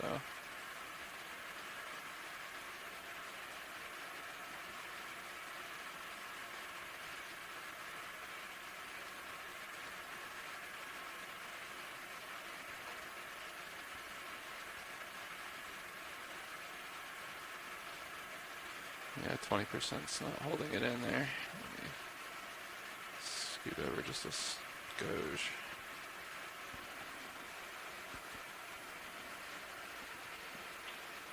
I have a good feeling about this one. Yeah, I can't seem to. It definitely seems to almost be at the bottom of that little chute off to the on your right there. Side, you also have some softer sediment, a little bit of sand. Yeah, I was thinking I might try. If you rotate a little bit to port, you might be able to get in there. Let's try that. Don't think the one toe approach is going to work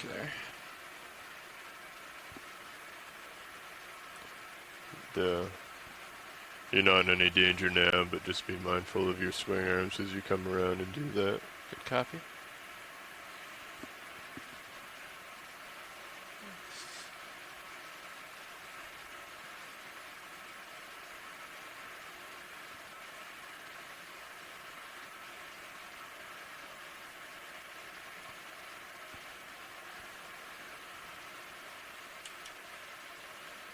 It appears to be pretty stable. Okay. Sounds good. I got a good view of you here in Sirius. I'll go ahead and pull up your mini and my monitor. Copy that. For those of you at home, if you look on your I'll bring it over the arm. You're ramped up, ready to go. Video feed number 2, you'll get a good overview of just how difficult a situation this is for the pilots to be able to collect this rock. We're in quite the, not quite an underhang, but right up against the base of a cliff, which makes it difficult to get the ROV in there to be able to collect. But they're going to have a go at collecting this rock. And I'll center up the rock. Closing jaws. Okay. Actually, now that we have a view, looks like the one on port has a little lip underneath it as well. You might be able to get underneath and pull it up if this initial angular one is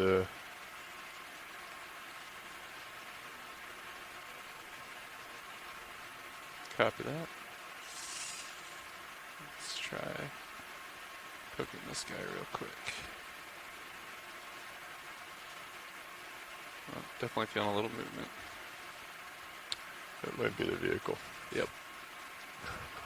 So you see how you're sliding right now? I do see that. That's what I'm concerned about, but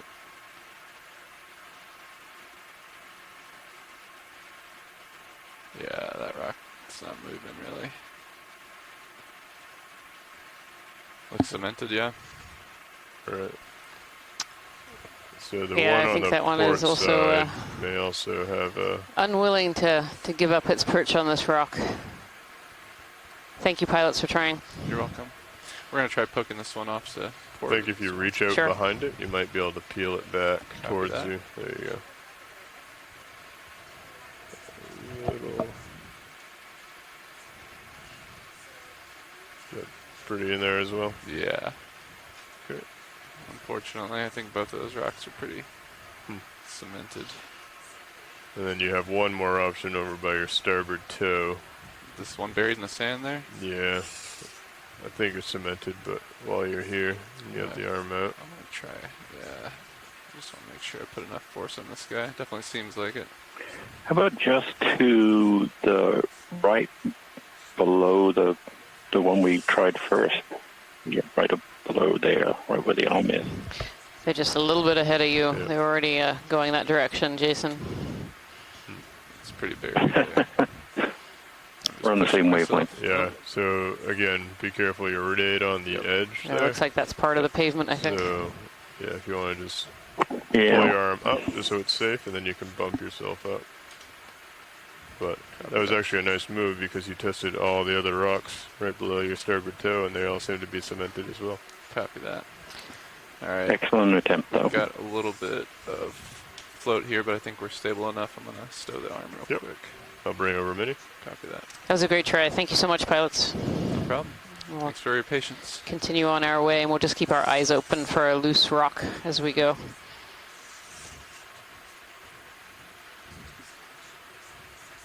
Oh, wait. Oh, yep. There you go. Okay. Nice. Now you're just going to want to bring the shoulder in. There you go. Okay. The vehicle is moving, but you look to have a safe path, so take your time stowing it. Yep. Is that, do we need to make any more adjustments? Looks reasonable. Copy that. Stowed. Okay, bring a Mini back to toes. Steering hydraulics. Thank you, Nev. And I'll lift it up so we have a blue view. Thank you guys for the help. Good attempts. Worthy endeavor. Switching back to my camera. Sure, a rock will pop right out of us later on. It's okay. Thanks for the patience, watch lead. We're back on the move. Thank you so much. Continue on our line here. Copy that. I think once we get set up here, might be ready for a ship move.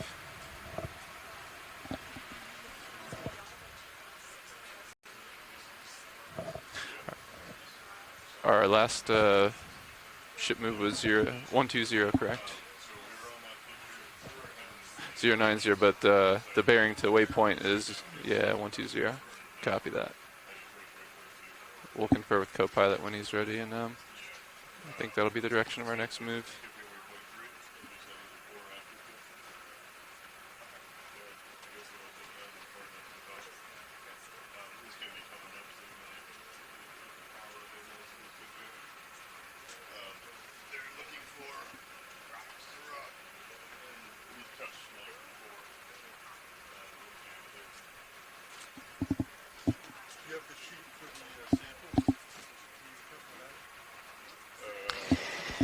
As we're starting to move on our way here, we can see a lot of the similar morphology that we've been seeing so far this dive. It's just these beautiful walls, this lava flow that had come down and has created these really optimum habitats for things like sponges. You can see on the wall in front of us, there are just many different species of sponges. I've counted at least 5 or 6, if not more, so far through this dive.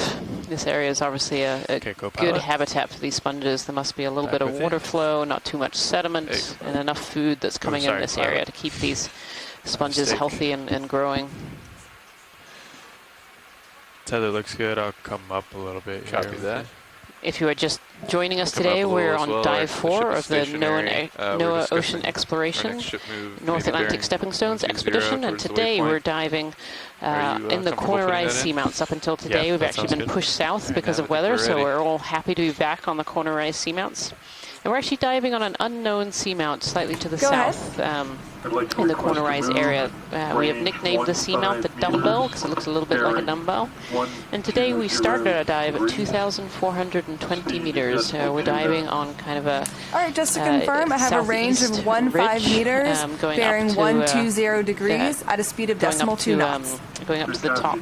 We started our dive at about 2,420 meters, and we're hoping to get up to at least the edge of the top here at 2,160 meters.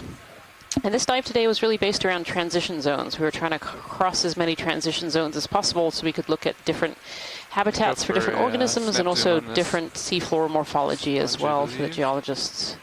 Ready when you are, video? What do you want me to zoom? Snap zoom center screen there. Yeah, just want to take a peek. I heard the ready, but I didn't know what the target was. Good copy. That's great video, thank you. This is one of the beautiful glass sponges that we've been seeing during this dive. I'm not sure I've seen that morphology quite before, but did you want more of that? Just so many different morphologies of sponges here. Is okay without going in on that again. We can proceed for now. Thanks. From the chat room here, the Christopher Kelly earlier ID'd this as a rhabdopectella sponge. Rhabdopectella. Repeat your last part. And these sponges actually grow on stalks. And they're made of they're called glass sponges because they're made with silica spicules, and the stalks themselves are these matted silica spicules that are really long. They're kind of mat together and form these stalks and these beautiful bulbs on the end. In yesterday's dive, we saw many of these sponges that were actually shaped almost like little tulip flowers on the seafloor. Copy, thanks, video.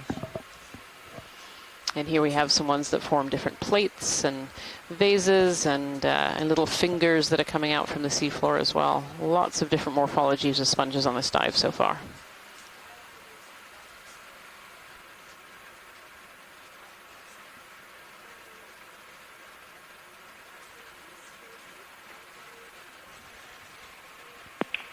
Is that a small Iridogorgia down there on the lower right?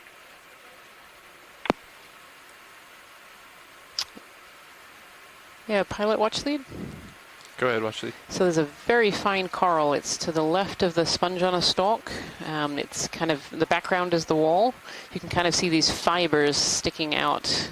It's on the bottom right-hand corner of our screen right now. Bottom right-hand corner, copy. Yeah. Kind of looks almost like a bit of a spider web in there. I see. Coming into center screen here.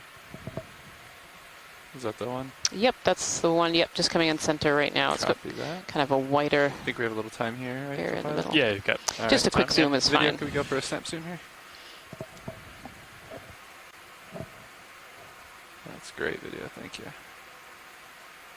This looks a bit more like the brambly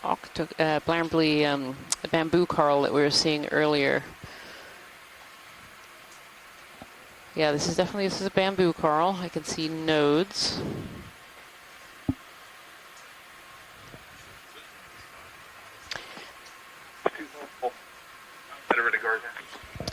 Sorry, Scott, you are a little quiet there. Nav, bridge, move is complete. Copy that, thank you. I actually really can't hear you right now, Scott. You've gone very quiet. Coming up just slightly. You've got plenty of time though. Copy that. Thank you, pilots. Yep, we can come out video. Thank you.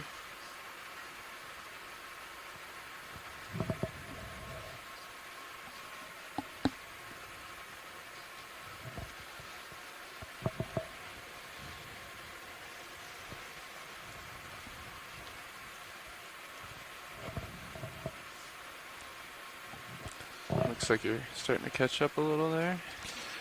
Yeah, and that, I'm sure you heard, move is done. Oh, just on the edge of this cliff feature here, you can see there's lots of different sponges again. A few species we haven't seen. If it's not too late for a snap zoom pilot on the red sponge, the little one that's sitting on top there. Copy that. Is that the center screen there? Slightly center right. Center right, copy that. Go for snap zoom video. Copy that. That's good. A little more. You can come in a little more. To the right. To the right. There we go. Right there. Yep. Copy that. Thank you. That looks good.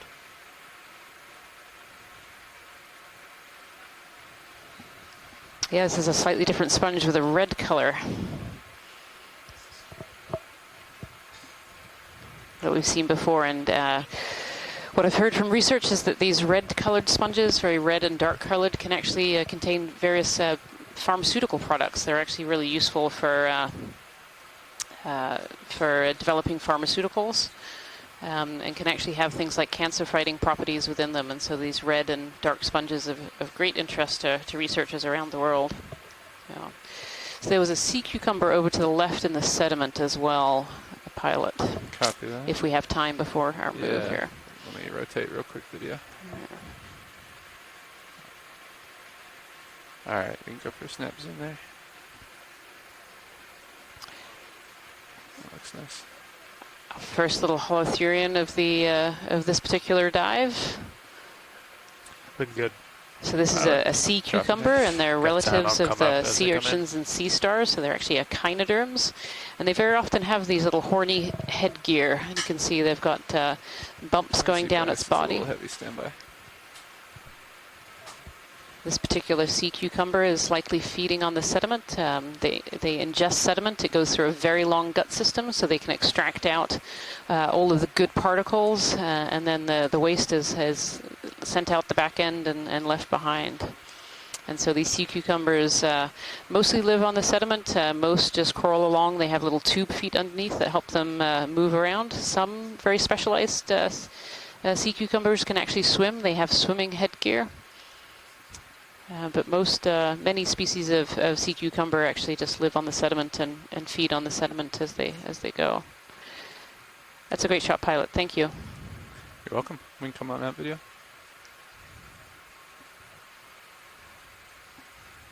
Thank you.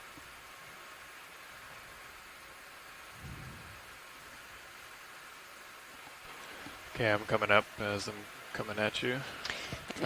Here we are, really cresting the top of this feature here, and going into more what I would call pillow lava. I don't know if a geologist would agree with me, and Jason is off on a live interaction right now, but I do have Kim sitting next to me. Maybe she can chime in. I wouldn't like to call myself former geologist, but in my training, I would also agree with you, Rian. This is also very pillow-like lava, but you can see right next to it, it transitions straight into what looks like a sheeted lava flow. And if anyone on the chat would like to chime in further on if they have any more insights as to what kind of geologic features we're seeing here, it's really interesting because some of these pillow lava sections, you can see really where it abruptly cooled, and so we're not seeing the full bulbous nature that we saw in yesterday's dive. We're actually seeing some what looks almost like shaved off, but not really, sections where it kind of comes to a pretty hard stop after being more of that pillow-like features. And then all this bumpy texture, and that's from the ferromanganese coating that's precipitated out of the water, and that's actually the same coating that we see on these dead branches of these corals, and how they've turned brown if they have a very light coating, and then eventually black as they gather more. And as we've learned through the previous few dives, or at least I have learned, this black coating precipitates out at just 1 millimeter per million years, which is just shows how long these corals must have been here. Now this is really interesting, this bowl shape over here. So just on the left-hand side of the sheet flow that Kim was just talking about, we kind of have this other bowl shape with a sediment pond in the middle of it. And again, you know, as we were talking about earlier in this dive, you know, up on the tops of these ridges where it's fairly flat, we don't see quite as many of these encrusting organisms. And then as soon as you have that edge that might just increase that water flow, take away some of that sediment, bring in more nutrients and food, we start to see the organisms starting to appear. And here we can see more of these sponges in this area. This is really interesting. I think so. Yeah, there's quite a few different species of sponge. Pilot watch lead? Go ahead, watch lead. Yeah, if we could have a zoom in kind of on this edge. This is really, really interesting. It might be animals hiding under this bottom ledge here. Let's go for a zoom video. This looks almost like an outcrop here of some lava flow. I'm not exactly sure what could have caused this unless sheets of that lava while it was cooling broke off. We might have our first cup coral. A live one, I should say. There's been plenty of fossilized ones so far, but yeah, we might have our first live cup coral there. And you can see these cup corals look a little bit like anemones, so these are actually what we call solitary corals. So all of those big fan corals that we've been seeing before are colonies, and that means that all of the different polyps that we're seeing were genetically identical to one another. But here we have a solitary coral, so this is just a single polyp that is likely to be genetically different from any other solitary corals that we see in the area. This one has a very, very round shape, which suggests it's probably of the family Caryophyllae. Which is, and they're found relatively commonly in actually all of the world's oceans. There are different species of Caryophyllae that are present. So that's really neat to see, because we've seen a lot of these dead fossilized cup corals as we were coming up that wall just now. And so it's really nice to see a live species here. Would you like to see any more of this feature? I think if we can just pull back a little and just kind of sweep across it, that would be great. Come out just a little bit of video. Perfect. Pilot, could we also get the lasers on? Thank you. You're welcome. There we go. So this gives us an estimate of roughly how tall and the size of this feature that is here that we're seeing. Yeah, so it's quite a big feature, but you can see that cup coral is very, very small. They're usually only a few centimeters in size, and even the largest of the cup corals really only come out to be about 10 to 15 centimeters or so, and those are actually found down in the Antarctic. We don't tend to see any really that large up here. Goes to show you, without the laser, sometimes these cameras are so good, they're deceptive. They can really zoom in with these cameras, that's for sure. And we're zoomed in quite a way right now, quite far away from this feature, really. And you can kind of see that if you look at the Sirius camera, which is on live stream number 2, you actually can't even see this feature really on there. It's far enough away. Yeah, really interesting. You can also, on stream 3, the sonar that's picking up this little outcrop there. It looks really great. It's clearly defined with the high intensity lighting, as you can see. So the lighter the color, the more intense that sonar feedback is. So it gives a really great perception and visualization of what we're actually looking at, with an average of distance of how far this feature is away from the ROV. Yeah. Oh, beautiful sponge. I heard the name Africalistes yesterday, but I don't think that's what this is. But if there's a sponge expert on the line or in the chat room, any information would be great.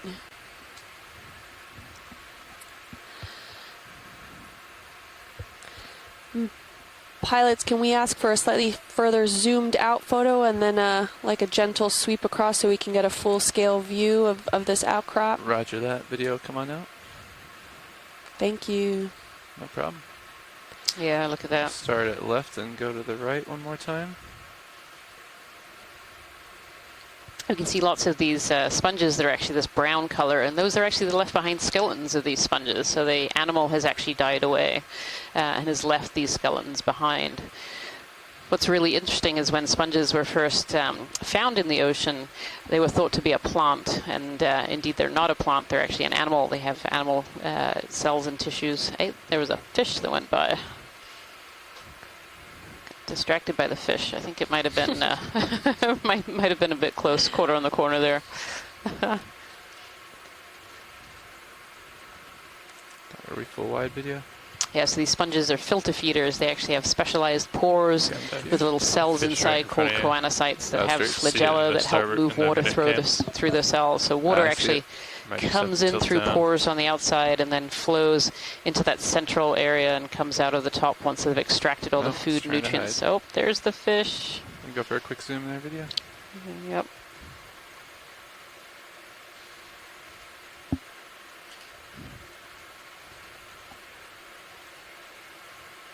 Try to pirouette it just a little bit and get an angle on it. Yeah, I can come up. You got room. Copy that. We've seen a couple of fish so far on this dive, some cusk eel, but this one looks a bit more like the snapper-branched that we saw before. But if one of our fish biologists would like to correct me, that would be great. There we are. Not a bad side-on view there. Nice. Thanks, video. That's nice. Looking down at you, 60 degrees. Copy that. Oh, think you look fine though. Copy that. Thanks. So it has a really interesting motion. We're noticing, and a comment was made earlier by also some ship's crew, that a lot of the fish that we're currently seeing, at least in these specific areas, have a distinctive shape where they look more eel-like than actual fish. Why do you think that is? Yeah, so I just had confirmation this is a snapper-branched, which is a type of eel in the deep ocean. And so they move like this to try and expend as little energy as possible. So in the deep sea, it's always relatively food poor. And so all the animals that live here are really trying to utilize energy as efficiently as possible. And this kind of eel-like shape and this very slow movements of the tails that we see in fish down here, it's all so they don't use so much energy. Have we collected any specimens yet?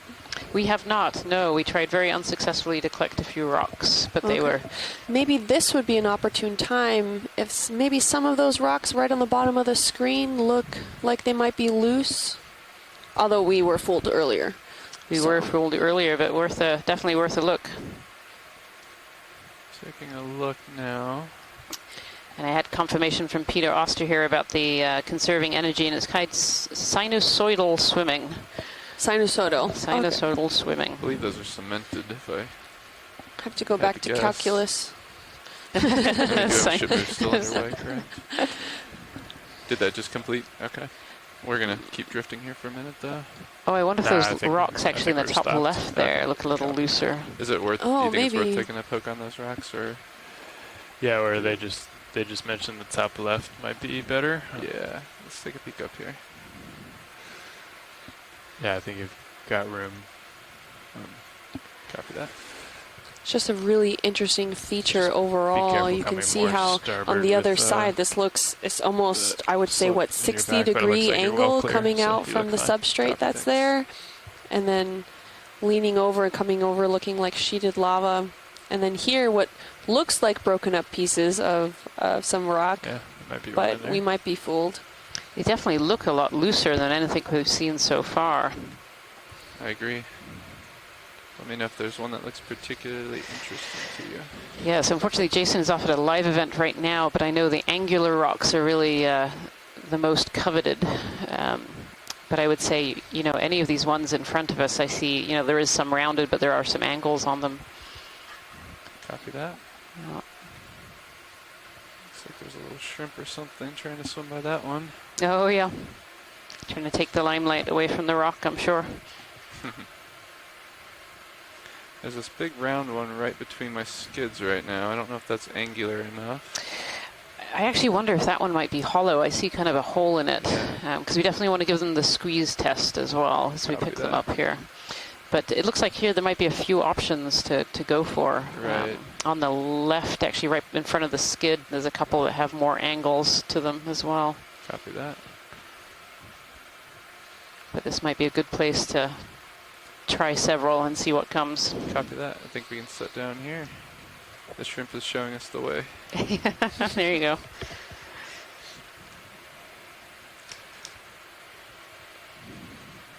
I've got your mini Zeus looking at your toes. Copy that, thanks. You look stable, seriously stable. Copy that. Get set up here, make sure we're not drifting.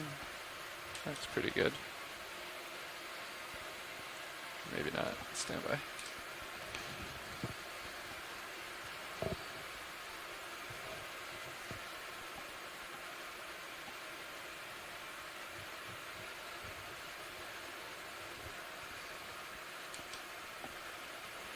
All right, that's a little better. We're going to let the pilots focus on collecting samples right now.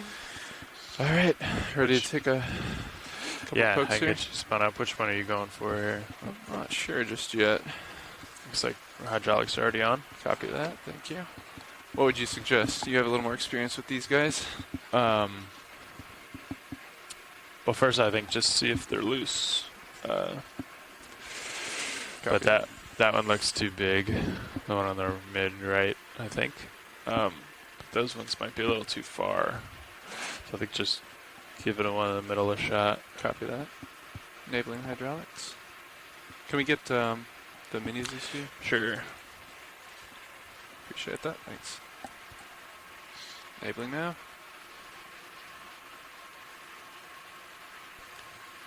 Polykeet trying to steal the limelight now as well.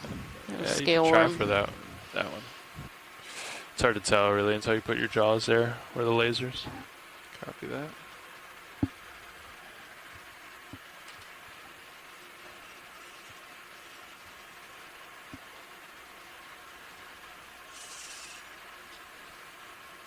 Well, we're just going to try poking a few rocks here. Watch lead.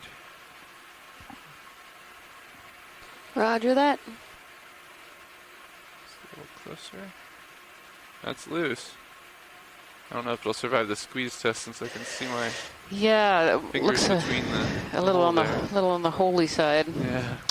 Do you see in front of your left skid? There's a rock. It's almost actually kind of cross-shaped. I don't know if it's too far away.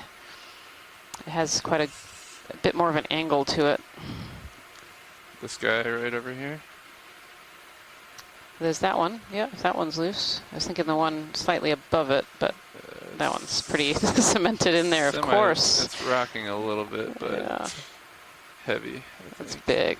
Yeah. Can you reach the one just behind it, or is that too much of a reach? Just out of reach. Yeah. Yeah, you could just come up and index and shift the vehicle too. Index out, I mean. Yeah, copy that.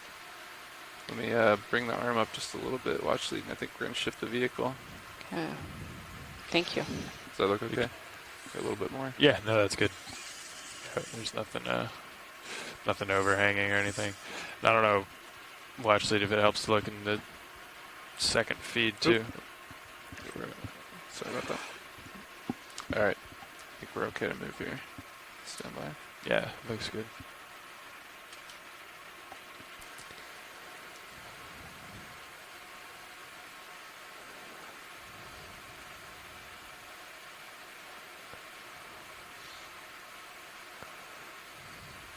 You were thinking the one just beyond that big one that we poked, watch lead? Yes. So kind of coming into center now.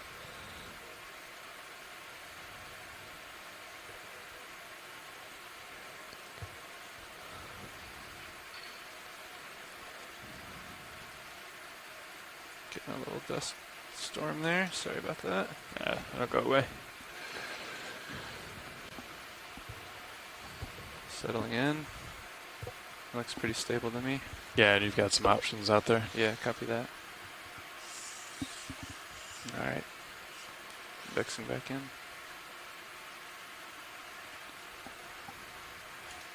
Let's try going for the one that we first identified there. Sorry about that. 1 second.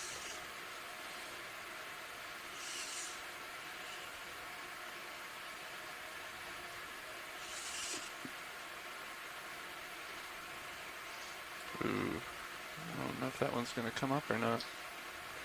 Oh, saw it shift a little bit. Let's try it from this angle. I think we can probably go for that one. Oh, it might not survive the squeeze test. It may not, but it is free.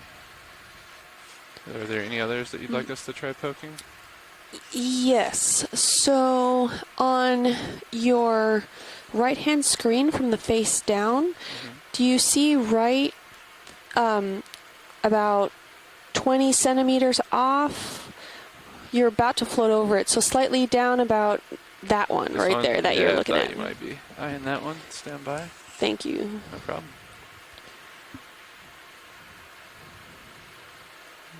Looks like it's semi-loose there. It does look loose. We can try to give it the squeeze test if you want. Yes, please. Copy that. These all look relatively brittle, but let's give it a shot. So do you want to open the box before that, or just go? We could just go starboard too. It's whatever you want. I think let's try the squeeze test. I'm not sure that it's going to survive it. Okay. If that's okay.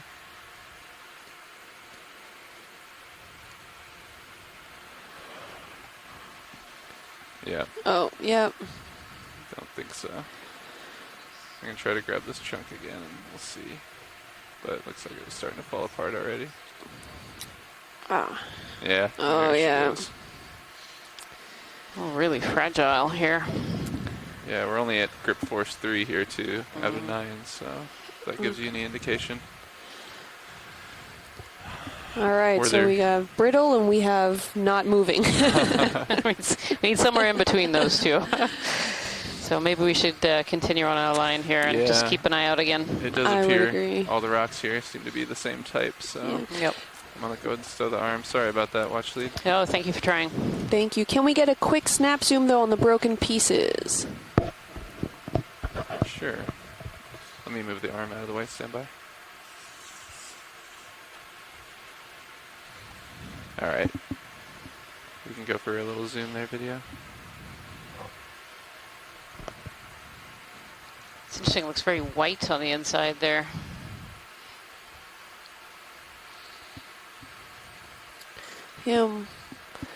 Can't tell for sure, but it looks like it might be calcified ooze.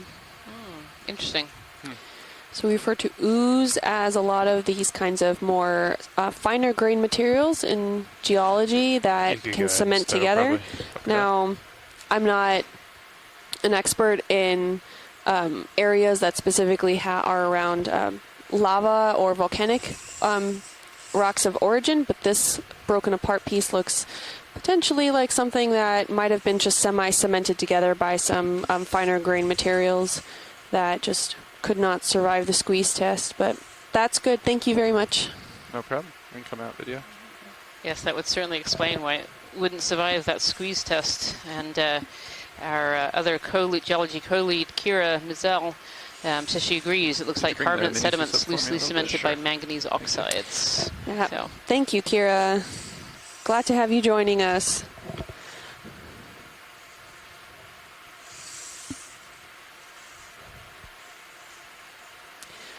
Off, still on the hunt for that next rock. Yep, we will keep rock hunting as we make our way further up this track and get moving here. Have a little fragile coral right in that view. Yeah, it looks like a skeleton. Yeah, yep. Yeah, some skeleton's been washed down. Stowing hydraulics. Looks clear. I'll bring it back center line on Mini Zeus. Thank you, co-pilot. Appreciate it. And then bring my Zeus back up. The hunt continues. Yeah, 0 for 2. Not a criticism. So you can see how we're really at kind of the base of this feature. We came up and over. Move in here? I think so. Up and over that bowl shape and into this kind of sediment plane here. Bearing. 120. Okay.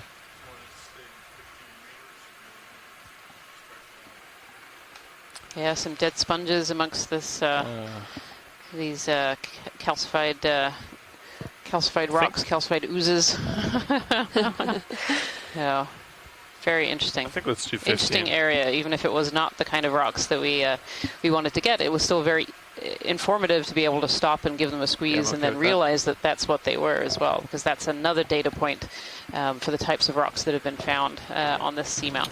This is a previously unexplored seamount, so this is very much unknown.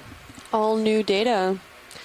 And like Rian had mentioned earlier, that these were covered in some manganese oxide. So this ferromanganese crusting. So even though that was a very softly cemented group of grains of carbonate there, it did have that manganese oxide coating on it. So that goes to show you that just because it's been there for a while doesn't mean the cementation makes it a lot harder. That manganese coating probably helped keep it together. And considering how dense maybe that manganese coating was, it could have been there for quite a long time. And Rian said that about 1 millimeter of ferromanganese crusting equals about 1 million years in order to precipitate around these grains or any sort of material that's down in the deep ocean, including the coral fragments. Peek at this and I'll push out. Yeah, and Liz Watling is actually just commenting here, Liz, looking 40 that several of the peaks in this group on the corner rise have actually been found to have carbonate rocks in them as well. And so, being in this corner rise area, maybe we're going to see this more often as we continue our exploration here. We could have a snap zoom on that sponge skeleton as we go by. That would be great, Pilot. Copy that. Is that the one center screen there? Yes, please. I think it's just a skeleton. But copy that. We can go for quick zoom here, video. Yep. Yes, there's a dead skeleton off to the right-hand side, and then there's this beautiful vase here that's potentially a member of the Africalistes group. And you can see the difference when these sponges are alive. They're very often this white color. At least most of the ones that we've seen so far have been white. But when they die and all their tissue dies away, they leave behind them these silica skeletons that quickly turn brown with grains of sediment left behind in them. We were fortunate enough earlier on this dive to actually see a red sponge, and those are definitely rarer to see. So that was a good find. Thank you, Pilot. No problem. Come on out, video. Nice. Thank you.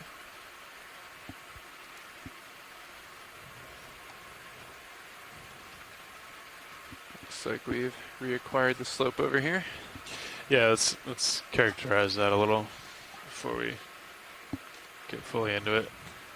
How's our sonar view of it? Can we tilt up and take a look, or is it worth it? Yeah, I meant with cameras. Let's get eyes on it. Copy that.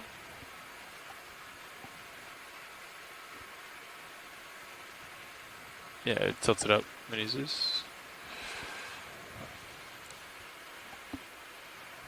Yeah, it looks. Yeah,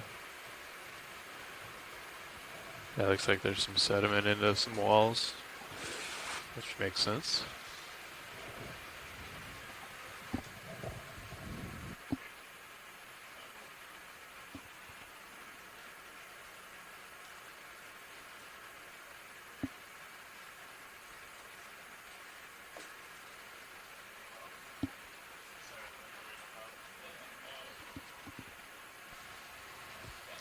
Pilot watch lead.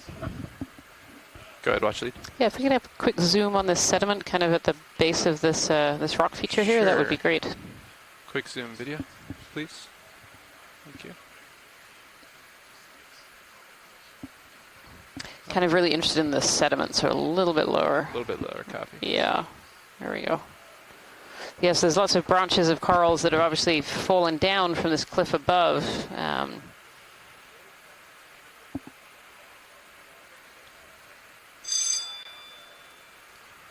In amongst these sediment here.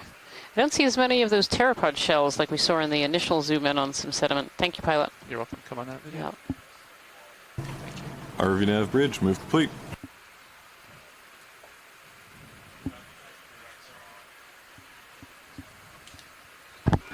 Just having a change of pilots here as we center around lunch. So it's also a great time. Jason, do you happen to be back on the line? All right. If not, or maybe he's gathering to come back, I just wanted to point out here that within all those carbonate sediments that we're looking at here, you can see a difference in color. And you can almost even see the darker ones are also, you can almost see the individual grains. And this just shows the different kinds of grain sizes. So what's accumulated in this debris is probably coral rubble, pteropod, forams, all these different kinds of well, what we call bugs that have then since died and left their calcified skeletons behind. And it can all be a mixture, and it looks like maybe some currents in this area have been sweeping away, so we're actually getting some grain size separation here. So the coarser grains are being pushed and the finer grains are settling down underneath it, which is possibly contributing to the lighter color underneath. So it's actually actively separating by grain size here.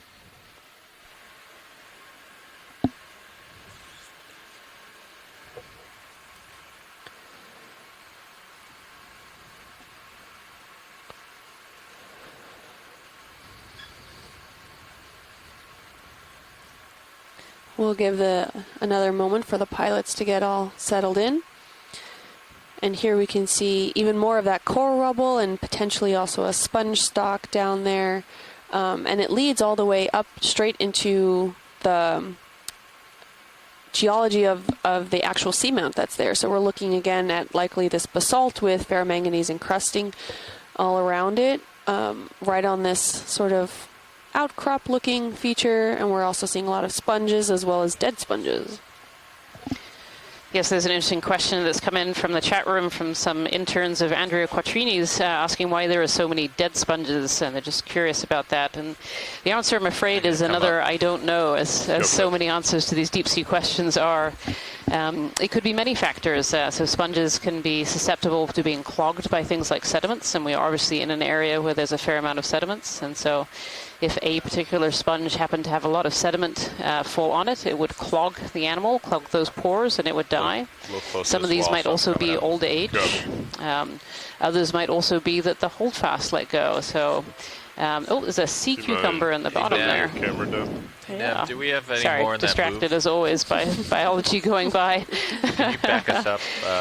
Some of these other sponges, if you look at them, they have very small holdfasts or stalks that are on the wall, and so if they get bumped or knocked, or even a heavy current or something, or if they even outgrow and get larger than that stalk can hold, will fall off the wall as well. So many reasons why they might be dead sponges around. But one of the important things to remember about the dead sponge skeletons is those also form habitat. Just because they're dead doesn't mean other organisms don't use them for their part of their life history.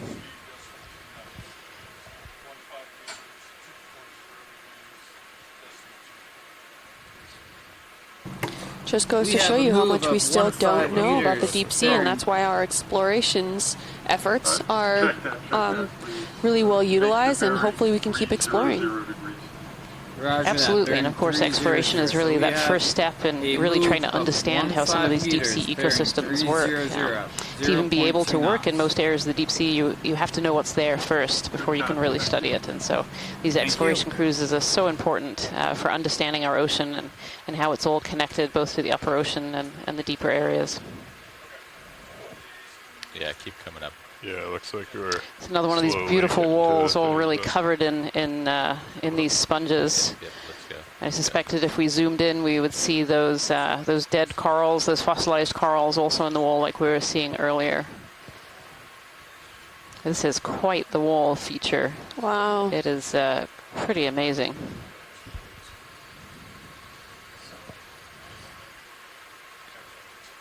And honestly, I think at this point I've just about lost count of how many sponge species that we've seen during this dive.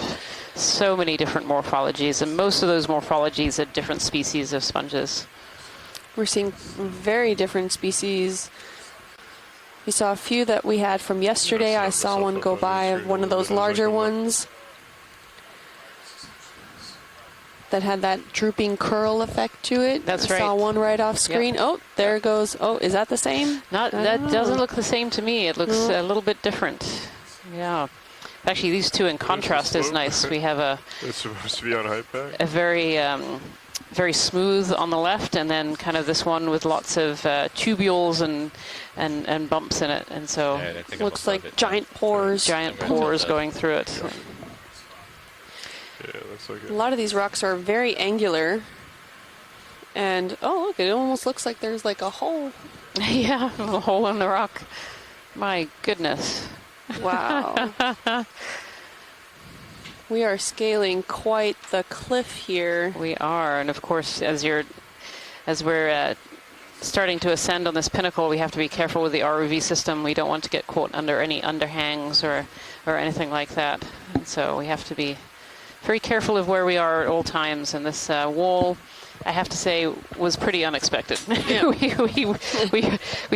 had to move our dive site this morning a little bit. We were originally on kind of a southern side of a ridge feature, and because of the currents and the waves, the ROV wasn't able to operate in that area, so we moved onto the opposite side onto a much shallower sloping ridge feature. And I have to say the dive today has been anything but a slowly shallowing ridge feature. It's been full of these wonderful cliffs, and we've seen many different species of sponge.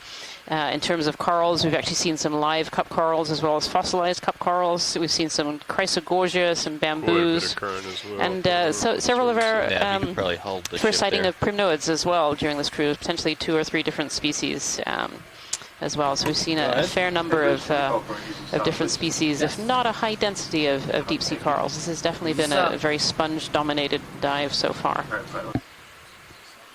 How long was that move? I think it was 15 meters, if I heard correctly. That was a little... asked for 5, but that's fine.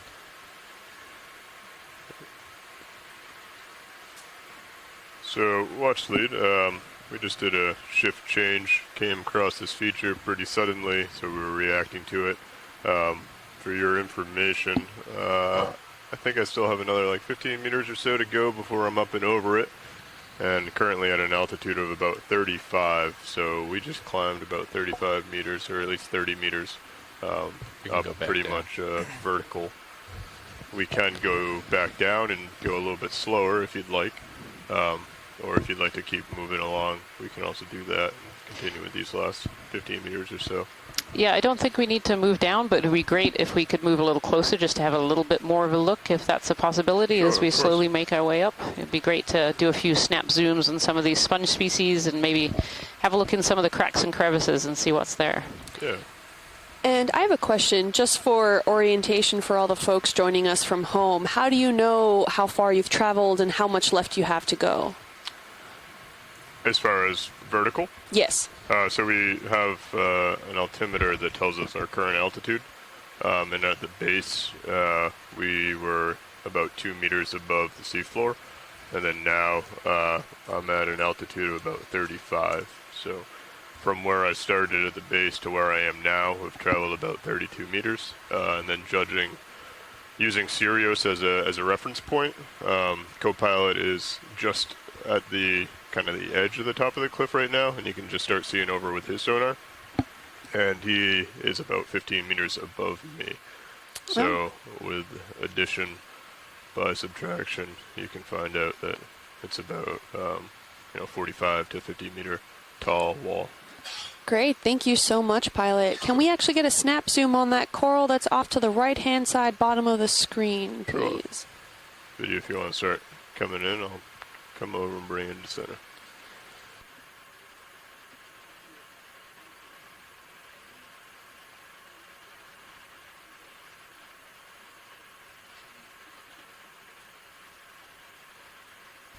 Well, this actually looks like it's 2 corals together. It looks like there's a chrysogorgia down the bottom that we've seen actually throughout this dive. They've been relatively common compared to the other species that we've seen, and it has the squat lobster in it.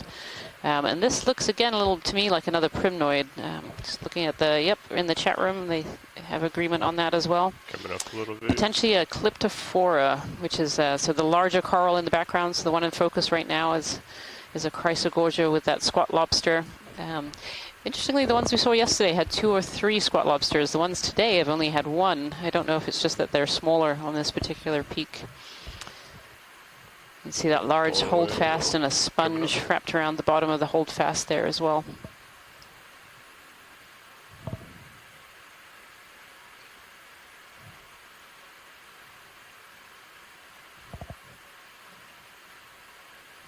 Potentially some of that brambly bamboo in the background as well. Les Watling has made the comment in the chat box here that this is the second time we've seen these 2 particular species of corals together. Potentially the third.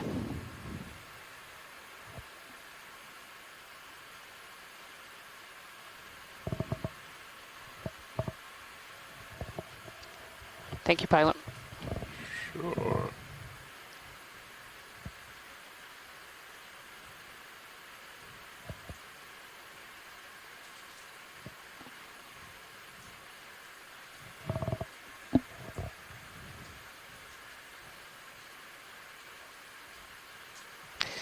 Can we have a snap zoom on that sponge relatively center? It kind of looks like it has big antlers coming out of it. Yeah, go ahead and come in video. Thank you.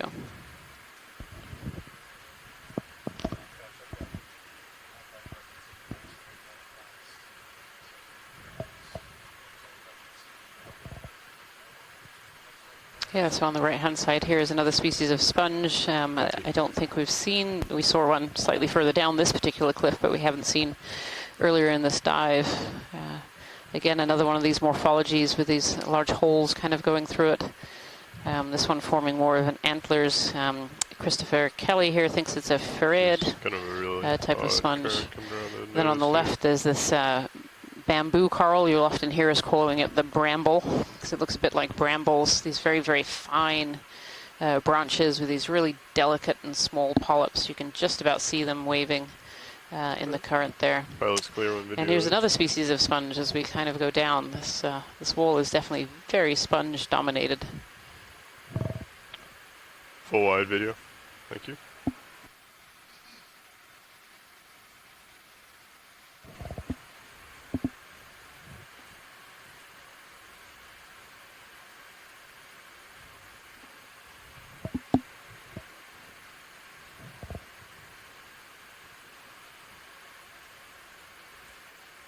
What a great unexpected find during this dive. These fabulous walls covered in sponges and deep sea corals.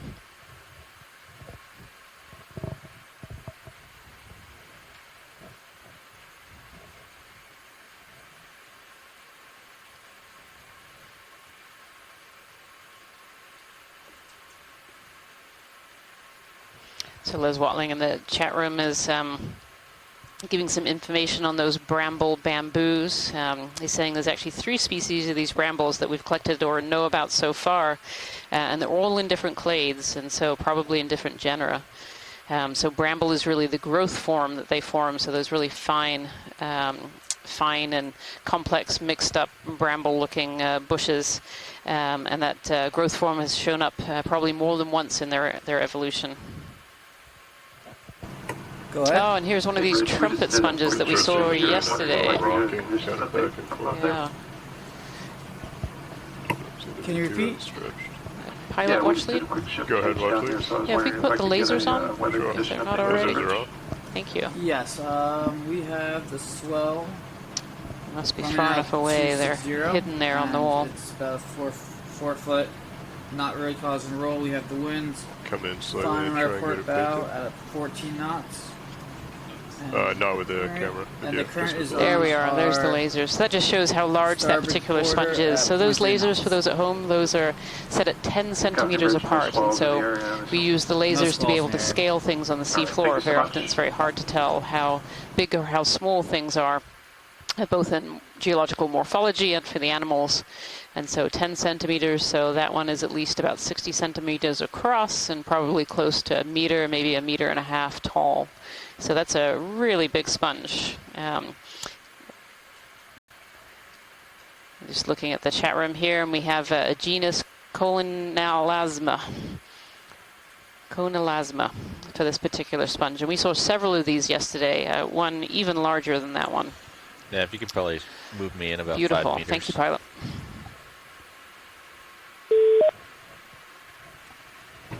Go ahead. Bridge, we'd like to put in a ship move request, please. Range 5 meters. Start bearing making my way up again. Speed 0 decibels per knots. So that is a move with a range of 15 meters, a bearing of 120 at 0.2 knots. It's going to be 5 meters even. Oh. 0.5. 0.5 meters. Good copy. Thank you, Bridge. Roger that. Similar to our other dives as well, we can just see a lot of things in the water, and what we're seeing in the water here is what we call marine snow, and so these particles that have come from above, very often they are things like plankton blooms that bloomed in the upper ocean and then died and are falling down into the deep ocean.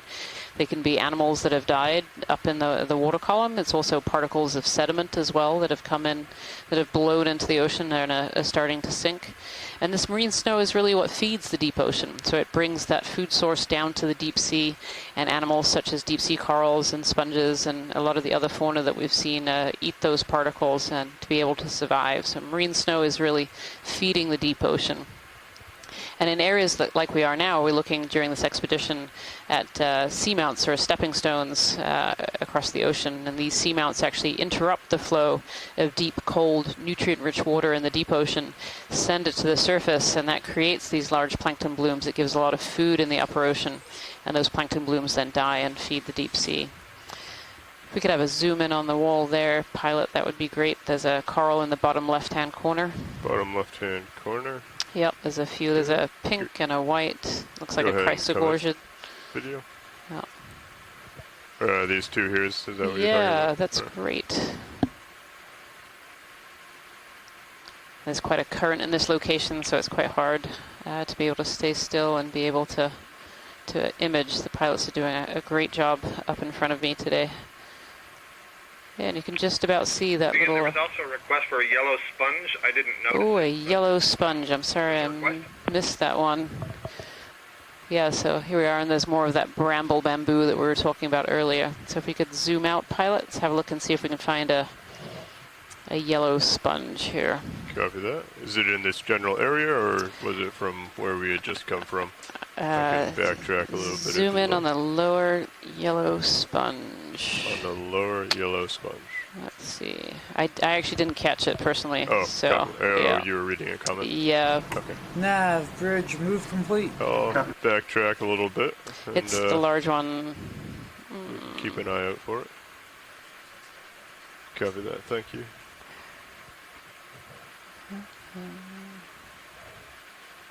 The large vase in the center. So actually it's just right of center now. Copy that. Let me come back up. I think it's actually a white sponge that's covered over a little bit in sediment rather than truly yellow. But we'll take a look at it. Yeah, I think that's the one just above the chrysogorgia. Yep. You want to come in on a quick snap video? This is the one you're talking about right over here? That's the one. Thank you.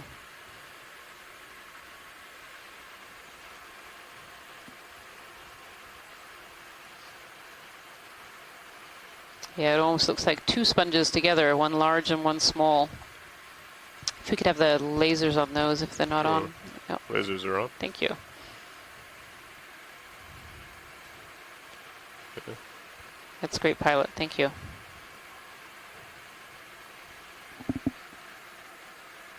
All right, pilot's clear and video's clear. Lasers coming off.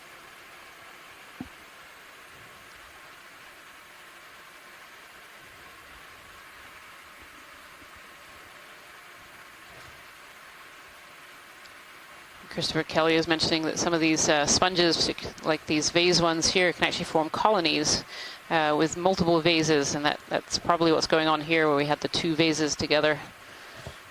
Oh, D2 is looking up the wall there, still quite a steep cliff to go. More of this bramble form of a bamboo coral, one of potentially 3 different species.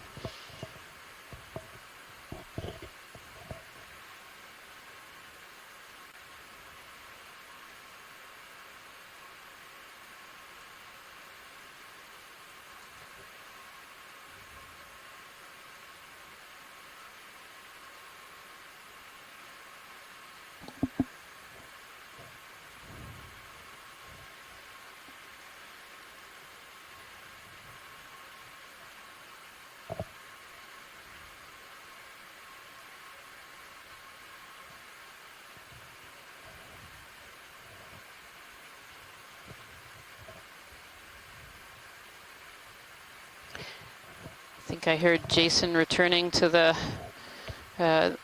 audio line there. Are you there, Jason? I'm back. Welcome back. So this is a slightly different feature than when you left. Fun and all. Yeah.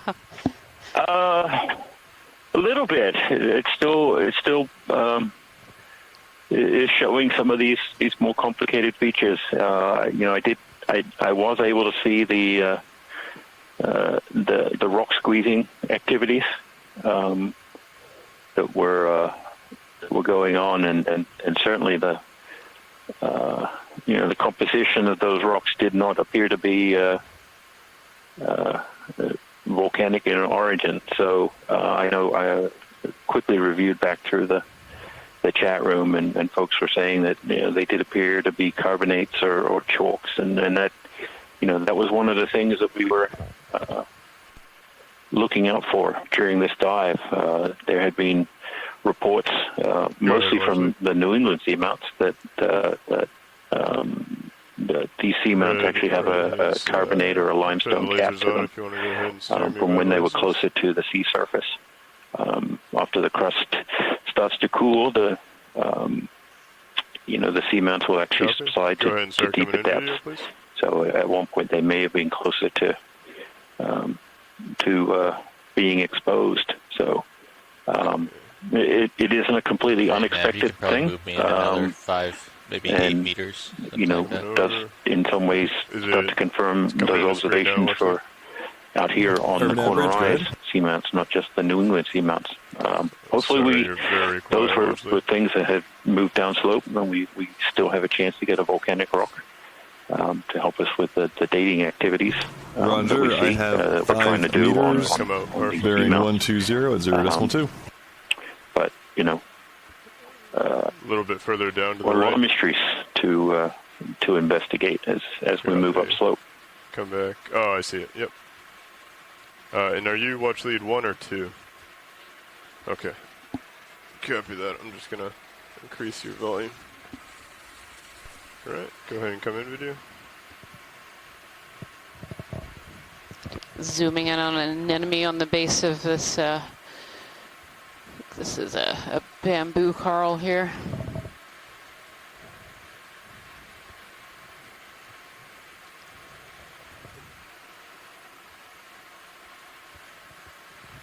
Thank you, pilot. Pushing in slightly, video. Thank you, pilot. It's good. Okay. Copy that. Sorry, that was pretty jerky. Full wide video.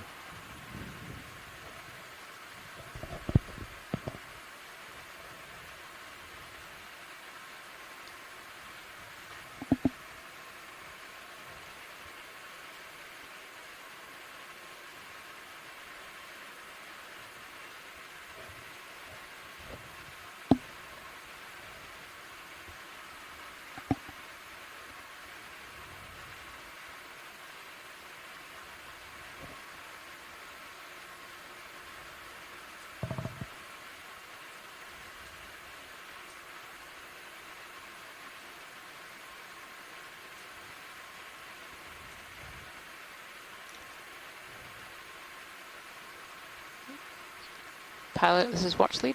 Go ahead. Yeah, so there's a straight up sponge right in the middle, and I think that's one we haven't seen before on this dive. Go ahead and come in. Thank you.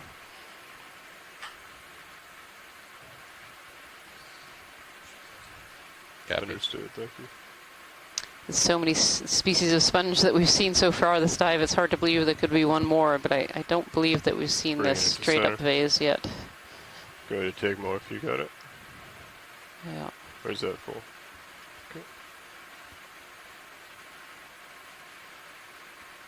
Because I had some of those forams, those single-celled organisms on the outside of the sponge there. We're quite far away and fighting some current, so. More of that bramble bamboo again down in that bottom corner.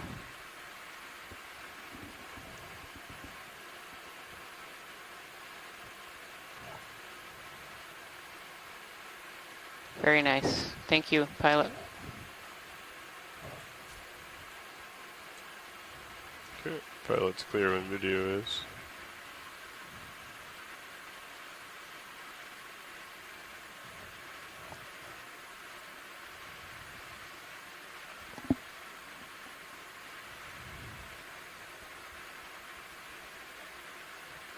So at this point, I have definitely lost count on how many species of sponge we have seen so far during this dive. I should have kept a little tally in my notebook, and I didn't. I was writing down names, but I'm a bit lost. This dive has definitely been a sponge haven.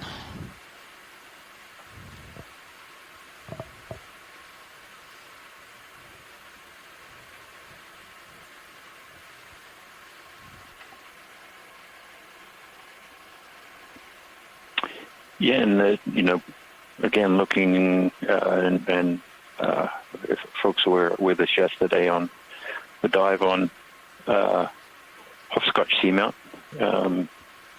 You know, there is a quite a different bottom morphology. We're seeing more of these little ridges and vertical wall sections rather than more continuous pavement that we saw yesterday. So, seem to be providing substantially more suitable substrate for you know, development of these communities.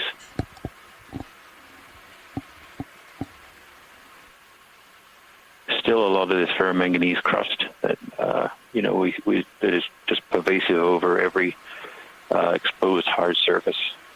Actually, in this one right here, we see really extensive coral skeleton debris accumulating at the base of this little piece of wall.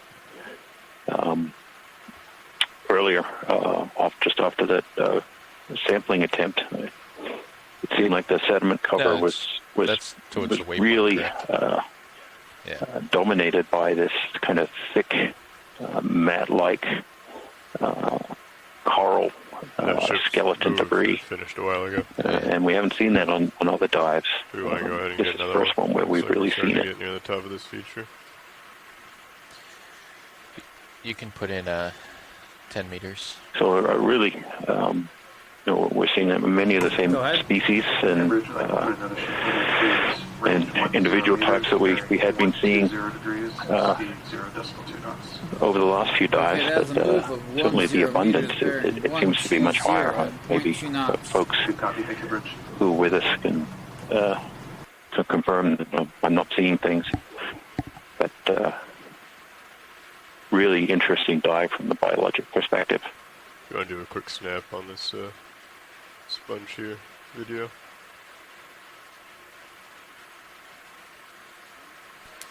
Yeah, it's a great diversity, and we're also seeing a lot of dead sponges as well as alive. So goes to show some things happened at some point for these sponges. Either maybe they died off all at once, or maybe they're dying off individually. That's just something we also don't know. Yeah, there also, it was a question I think came up either on the last dive or the dive before about why the corals and sponges were so, there was so much space in between. It clearly wasn't a space limitation. There was abundant hard substrate. You know, here it seems that space is a premium.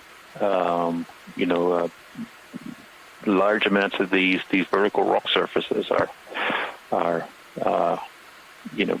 being taken up, and I wonder now if we're seeing some sort of food limitation and space limitation, competition for those resources that are required to be successful and long-lived. Speaking of those resources, I'm kind of curious about our overall context, and as we get a little bit higher, I'm wondering if we're in a shadow, because again, we're seeing a lot more density of sponges, and the sponges seem to be bigger than the corals, which usually suggests that the currents are a little bit weaker than the corals prefer it.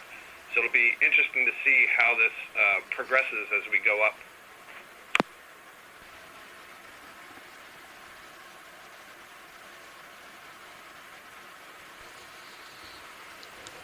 Absolutely, we're seeing quite a bit of this sponge garden here, but going back to the resources of what these sponges and a rather lack thereof corals are here, I'm seeing quite a bit still of marine snow in this area, but maybe just the currents aren't pushing them in the right directions for certain types of either corals or maybe different types of sponges that would prefer, but looks like we're seeing the same sponge that we collected a piece of yesterday straight ahead. Does that look familiar to anyone back on shore?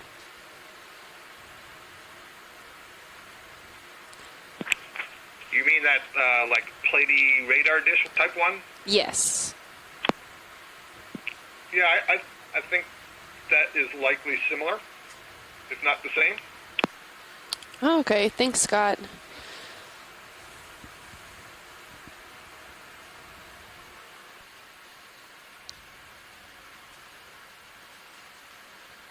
You want to do a snap zoom here video? Yeah, this other sponge looks... It's a little different. Yeah, it looks very different from what we've normally seen. It's has that porous texture, but usually those we've seen are slightly more like circular. It almost looks like if there's a skeleton inside of it. Wow. Yeah, I can't tell. Or it may just be something on the back side of it. Just the way we're looking. I'm wondering if we have anyone from shore. Scott says maybe Fariaday? Fariaday would be the family, that's what I'm guessing. Chris Kelly is on the line from University of Hawaii, and he would be our sponge expert today, and so he's thinking this over. He's got a lot of experience looking at these sponges in the Pacific.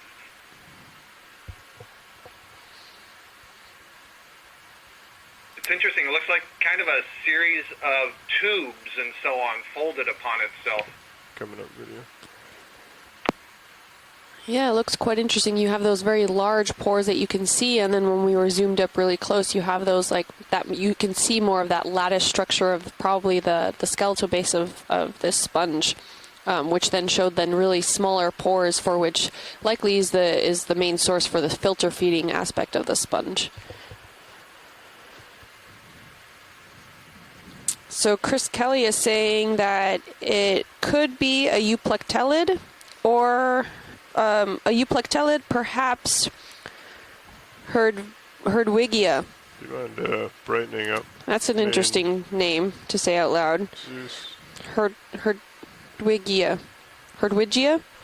Tilted up pretty far, so. Not sure. I'm sorry if there's a better pronunciation for that. 23.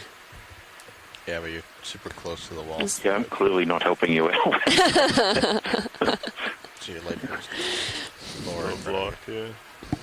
I was quite enjoying our ferromanganese crust verbiage. I'm going to adjust your lower. Yeah, that's over now. But it looks quite dense. I suspect that was probably named after someone named Hertwig.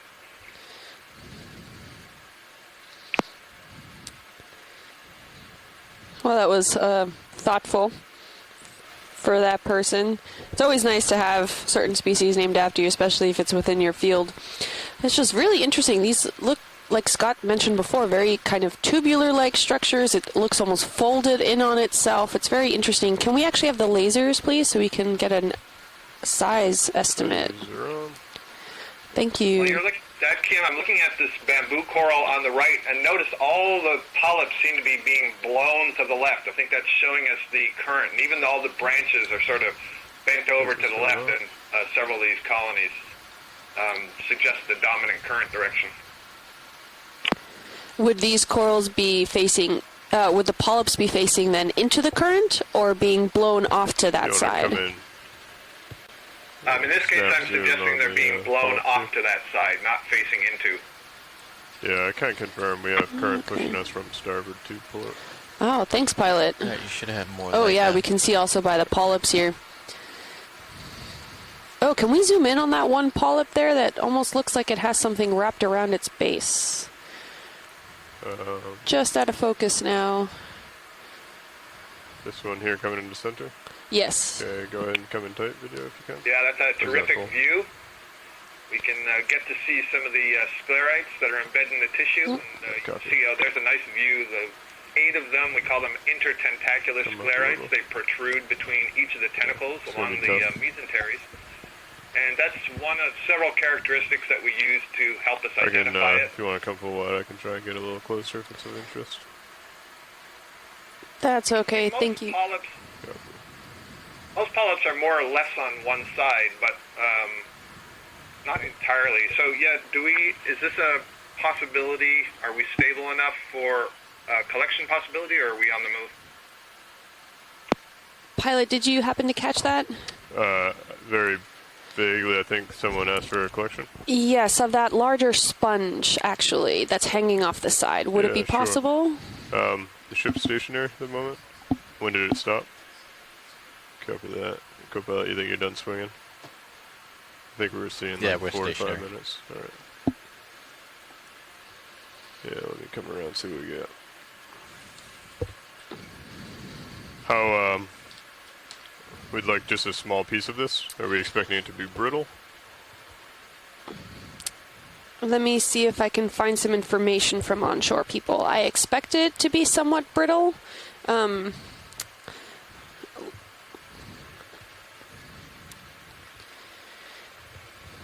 This does look like a hexactinellid, so it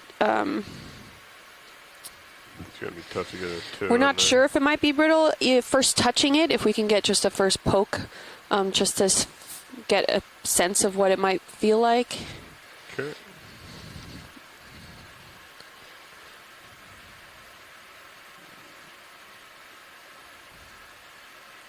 What do you think, co-pilot? How do you think the best way to approach this would be? Take your port toe and put it on that little ledge there, little step? Or right up next to it. Okay. One of those two. Yeah. Put in auto heading and gently put gently a toe step down. All right.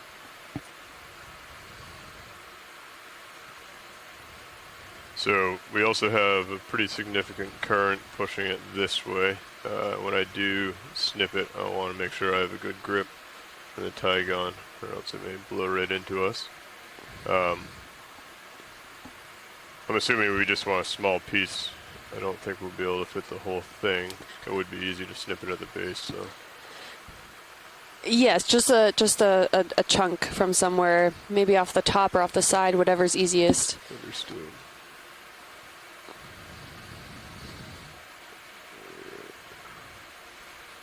Where is my tail? Yeah, just use your manip cam.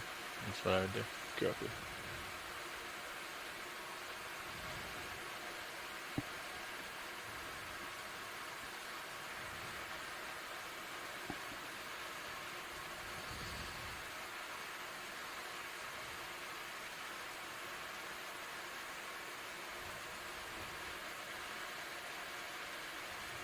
Someone's breathing with an open mic, if you wouldn't mind shutting that. Thank you.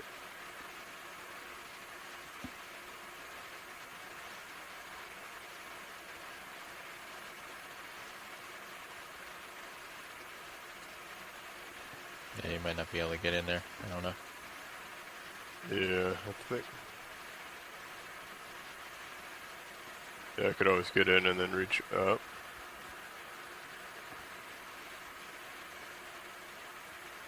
Yeah, I'd have to pull off to put it in the bio box, yeah, but I don't think that'd be too much of an issue. You're gonna have to do that no matter what. Yeah. Alright.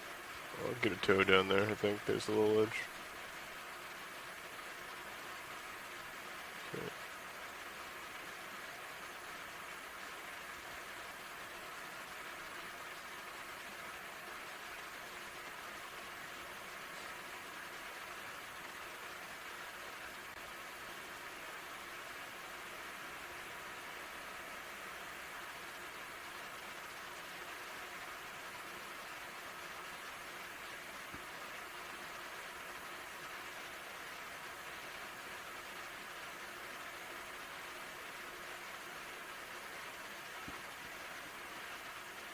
I don't know how well that will work.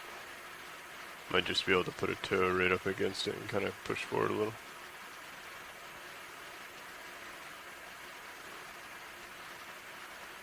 So I'm stable. The auto heading has been extremely good.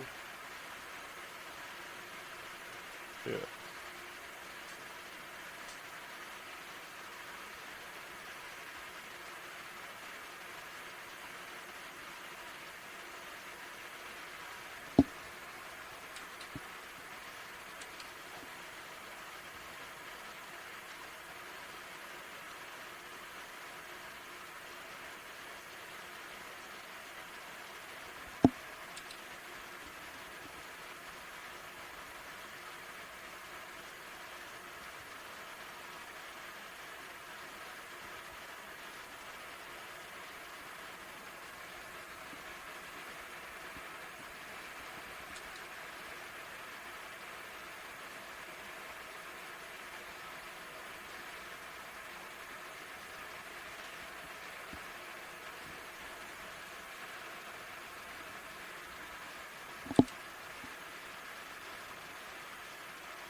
Okay. It's definitely in there. Just give it a second to make sure it's stable. If you wouldn't mind wrapping up hydraulics.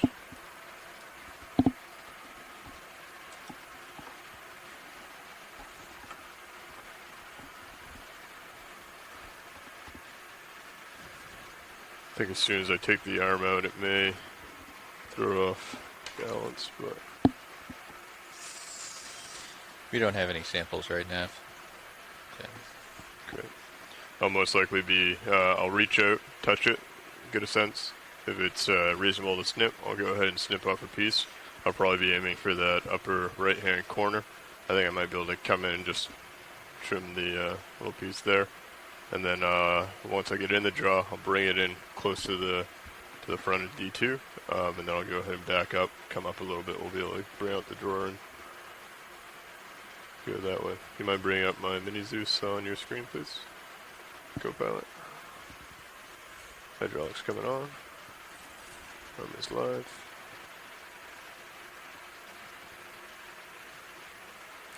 Okay, bring out the jaw.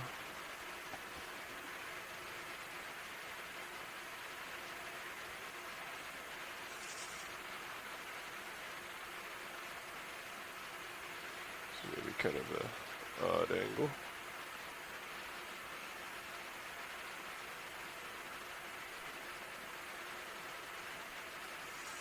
Okay.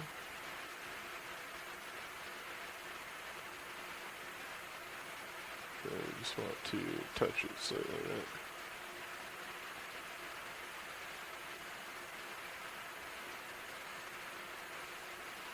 Okay. Seems pretty soft. I think I can come in here and just cut off a piece.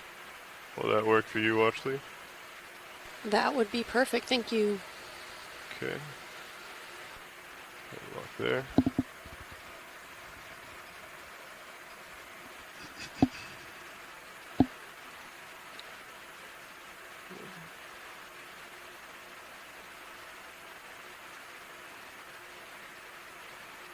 Down a bit.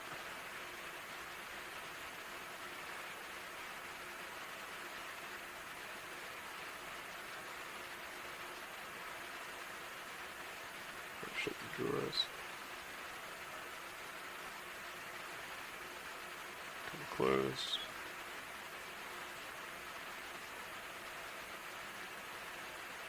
Okay.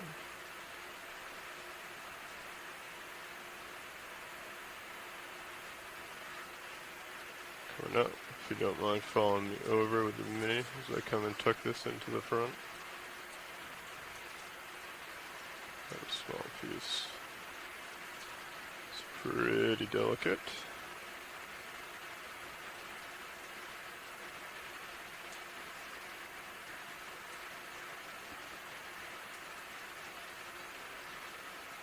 Okay, I'll hold it there. Gonna go ahead and lift up, come into autos. Auto XY is not gonna work without bottom lock. Oh, that's right. Okay. Alright. Just gonna come out, pull back, avoid the coral.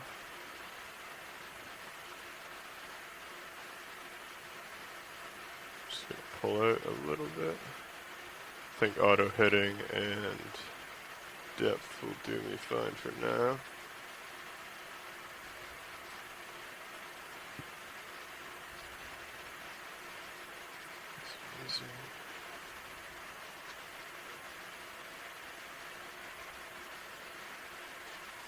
Okay, auto depth, auto headings in.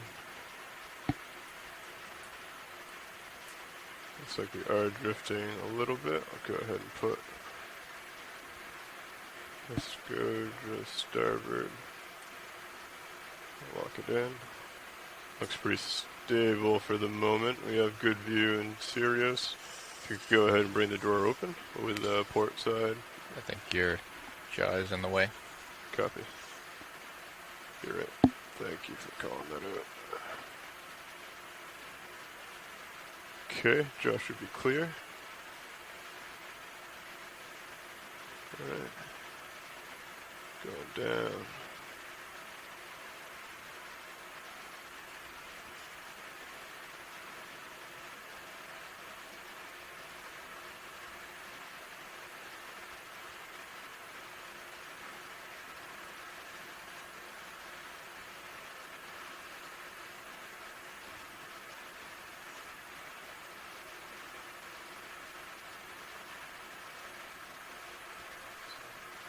Copy it. Yeah, that's fine. I got extra room over there.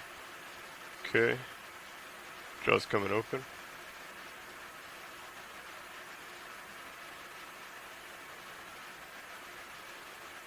Okay. Maybe stuck. Stuck to your chest. Yeah. Okay, I think I'm out. Alrighty.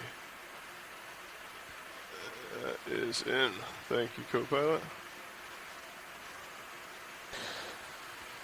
Thank you, pilot. And there was actually a second request for a sample on that bamboo coral that we were just looking at. Copy that, yeah. We can get set back up. Let me go ahead and get the jaw set back. I'm relatively stowed. Hydraulics coming off. Alright. Thank you so much. One down, two coming up. Alright, coming back, heading out. As you said, Nav, I think I drifted off to starboard. Yeah, it's back to port. Oh, sorry, back to port. I drifted to starboard. Heading back to port. Did come up a little bit, but I think I have the feature here. There we go, yeah. Okay, so is this coral here, correct? A little to the port, right next to the sponge that we just collected? Correct. Alright. I think this should be a little bit easier to get a solid toe in rather than just a bumper car style.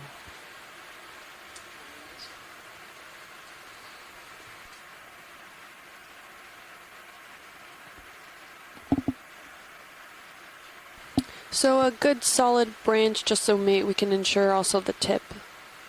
Understood. We'll get set up and then you can direct me to whichever one. And can we make sure we get a good look toward the base of the colony before we either collect it or before we leave? Thank you. Were you able to hear that, pilot? Yes, I did. We'll get set up and we'll get good imagery on it. We'll get lasers on it for size, and then we can go ahead and choose which branch we would like and go ahead and collect it. Thank you. It actually looks like two corals if you're looking at the base. Yeah, it seems to have like a secondary branch down at the bottom there. So that may be exactly, Cindy Van Dover asked this question, how does a bramble become something like this? And that is that, the brambles tend to be really small, fine branches, and they would probably break off and become more organized and large and moving away from the substrate. If this is the same thing, this is why we want to collect it to test that and do the genetics on it. So if that was the case and it did grow like that, we should see evidence for smaller branching at the base that looks like it's either overgrowing something or there was some other colony. So perhaps that's what you were just alluding to. Sure.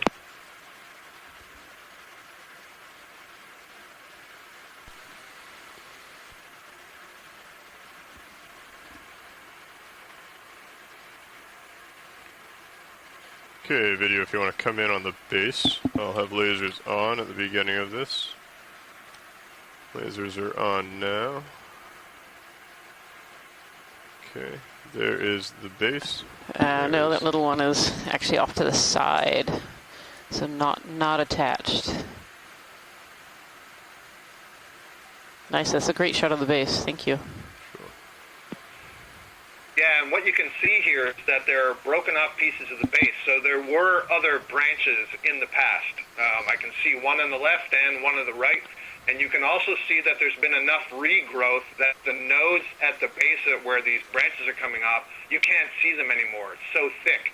And so this indeed could be that model that brambles, once they get large enough, can develop this sort of morphology. But we'll see. Yeah, it actually looks like this. Go ahead. So Cindy asked this question about, do all bramble morphs change shape as they grow? And she's giving us too much credit that we know anything really about these. All we really know is based on some collections, analysis of the morphology of those collections and the genetics, that we've seen that bramble type, what looks like just a pile of branches growing in many different directions instead of upwards like a fan. There seem to be a minimum of 3 different species in different genera that take on that growth form. And one of them does seem to grow upright like this. And so that's the question. There are multiple species, and we don't know how to connect what they look like when they're small with what they look like when they're larger. And that's true of actually many of these corals. And it just means that there's so many more questions to answer in the deep sea communities. Hey Scott, do you have an idea of which of these branches you might like to sample? You say you're looking for a branch point. Yeah, I'm looking for a branch point, and I'm noticing, like the last time we did this, the very long branches right before they branch again. They are, yeah. The one that I'm seeing kind of left of center right now looks like maybe that's in a good position, but really it's, whatever's convenient for the pilot, doesn't really matter which one, so long as there's polyps on the branch. So I would say, pilot, if we use the lasers, if we go over to the right and then up the colony about midway up. Okay, I'm in a pretty solid position. I'd prefer not to rotate if possible. Okay, perfect. If you could just direct me on the screen here, I'd be able to. I can also bring the jaws out. Absolutely. And I could kind of aim it to wherever we might want to be. Yeah, absolutely. We're in a kind of precarious spot. So following the colony up, there's one branch, there's 2 branches, and then there's a 3rd branch to the left-hand side, and it has kind of a Y in it as you get close to the top. If you zoom in a little bit, video, I'm counting 1 on the bottom, which is on the right, little one. 2 on the left, 3 on the left. You're looking for the second left one? So actually, no, if you're counting both, just the left, so the 1, 2, 3rd on the left, so it's actually at the very top of the screen there. Gotcha. So that one, as we go up, so there's that branch, but then further up is a Y. Oh, okay. And so kind of just in between that Y, or even catching that secondary branch is fine. Okay, so you want just below the Y if possible? Yes, please. Yep. Excellent. Yep. All right, I think we can go ahead and do that. Come out slow video so I don't lose that Y. And it looked hopefully pretty open to be able to collect there. It looks like there's also a couple more Ys on that branch. Oh, there are, yeah. So they're just looking for one of these that includes a Y, so, yep. It's going to be pretty long. That's very long. That's quite long. Okay. We can go ahead and snip it. We can get into the bio box. It's actually a great observation, pilot, that the Ys, these branches seem to have all of those like branching off sections towards more of the lower ends, and I'm not seeing any taller branches here that's actually having a second branch there, that Y that we were discussing. So it's a great observational point.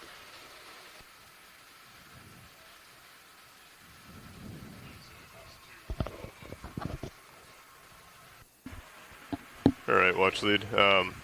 Looks like that might be a little too long to get it at the lower branching, but we just want to make sure that we get at least one branch, correct? At least one is good, yeah. Okay. So set up wherever is good. Actually, on the very right, there's a little tiny Y on the right of our screen right now.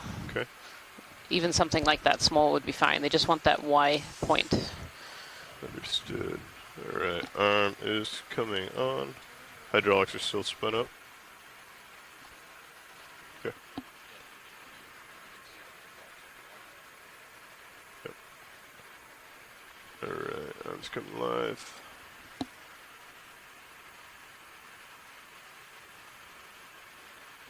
How do I want to do this? I think I'm going to come in first. Got my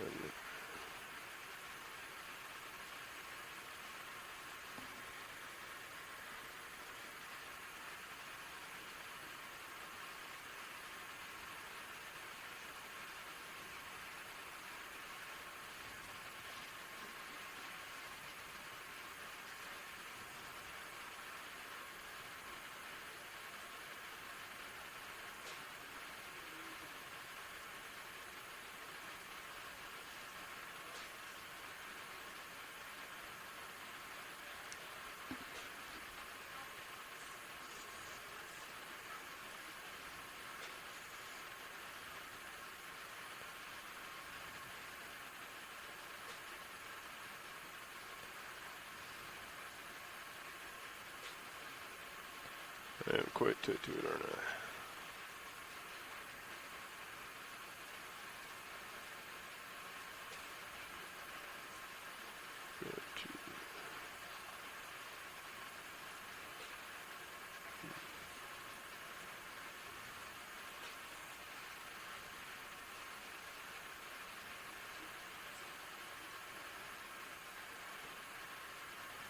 Don't know if I'll be able to reach into that particular one.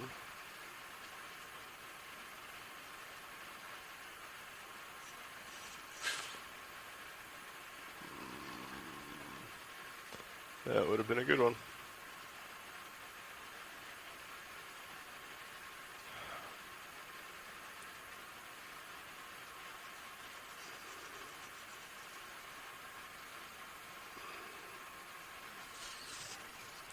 No. You can lower the force feedback.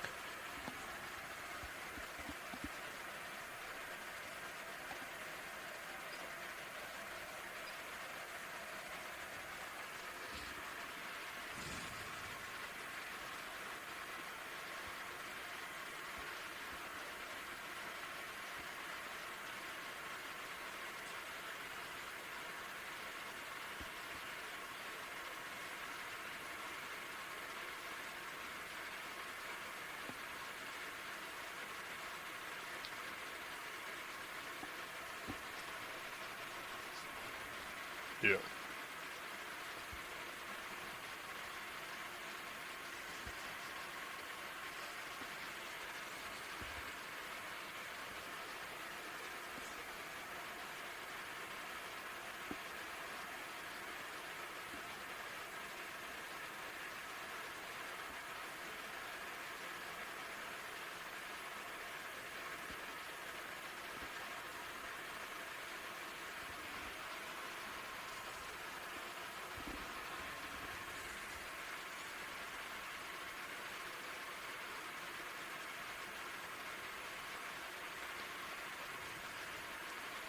Really.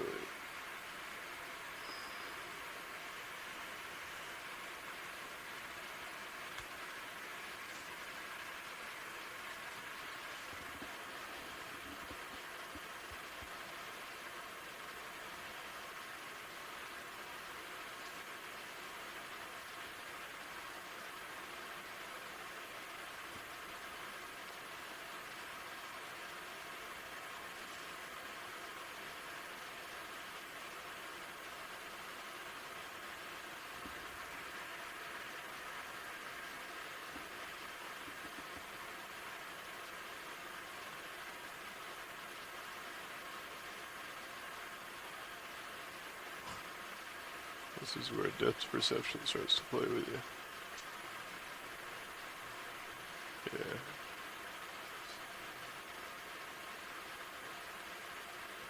There we go. Okay. We'll go ahead and close on that.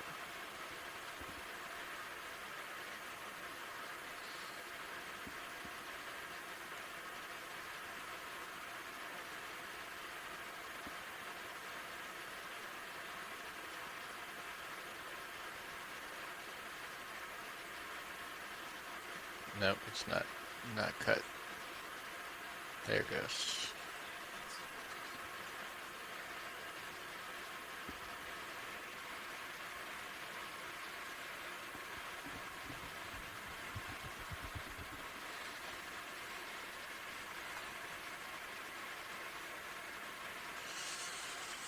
Okay, again, I'm gonna come up from the wall.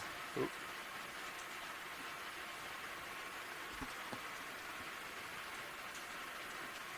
It's really low.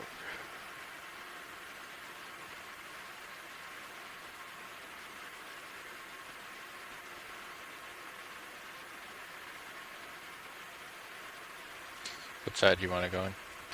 I think port. I'll do port inner. Might be easier to. I think what I'll try and do is get the subject upside down in the jaws and kind of place it in. Okay. That. Good visual on Sirius. We'll do the same thing. Come into out of depth and then put a little bit of starboard way on. Out of heading. Out of depth. A little bit starboard. And I'll lock there.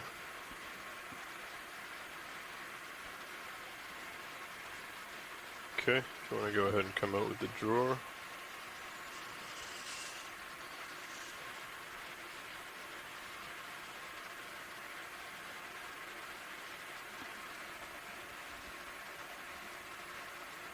Did I say port or starboard?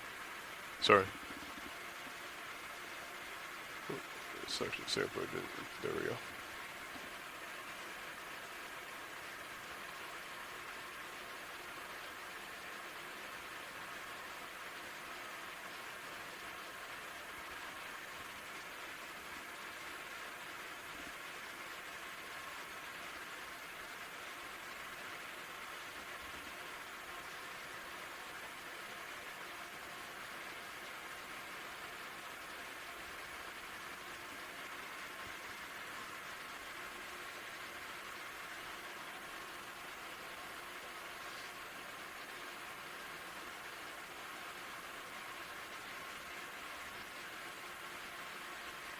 And we will just gently tuck her in.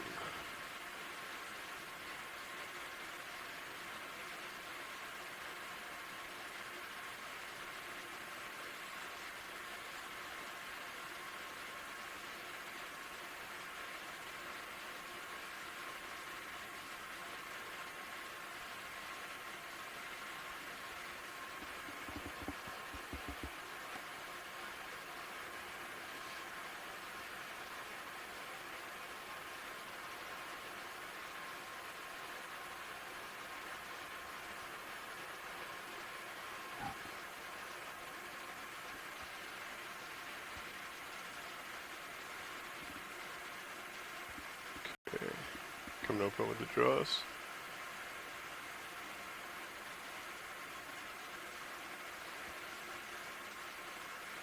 Okay, seems to be sinking. Taking the arm out. Alright, arm is clear. Great job, pilots. Thank you very much.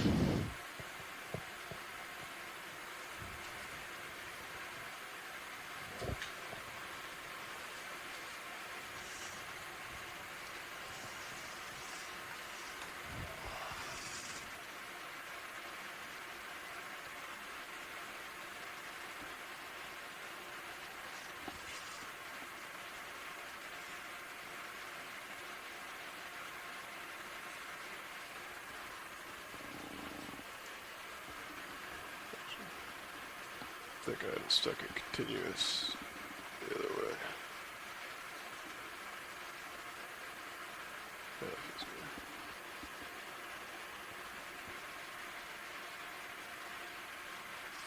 good. Okay, arm stowed. Hydraulics off.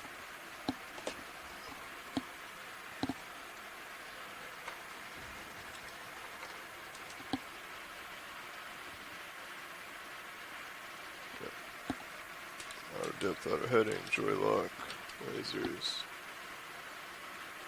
Can reacquire. That's where we were. We'll continue on up now.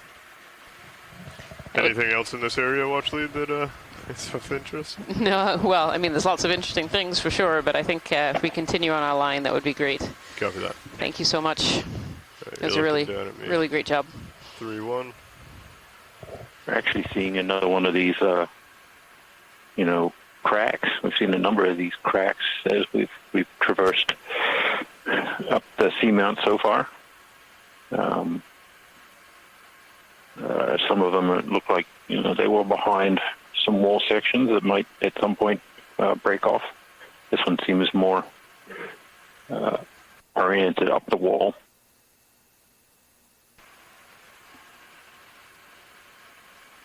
Still seeing more and more of this coral debris accumulating on the slope with sediment. Very patchy. Really accumulates where there's a spot for it. Go ahead. Is there that orange It's going at the center of the screen. Is that an enemy or? Thanks. Yeah, I'll come back. If you want to start coming in video, I'll center it. Is this the target you're looking at? Oh, yeah, look at that. Yep, I think that's another cup coral. Oh, no, maybe not. No, that's an anemone. Anemone, I think. Mm-hmm. Yeah, I see the base, anemone. A little crinoid above it as well. Very pretty. All right, and I think... I don't fail biology today. Yeah, that's all right. I think to the slight left as well, there was another one of those red sponges that we saw earlier as well. I think should be right about there, bottom left of screen. Go ahead. Small or large? Small. It's actually attached to the big kind of grapefruit size sponge right on the bottom. Go ahead and start coming in video. Come down. And again, we have more of this bramble form of a bamboo coral. Here we are. So this is, one of these red sponges, and we've seen a few pieces of this through our dive today.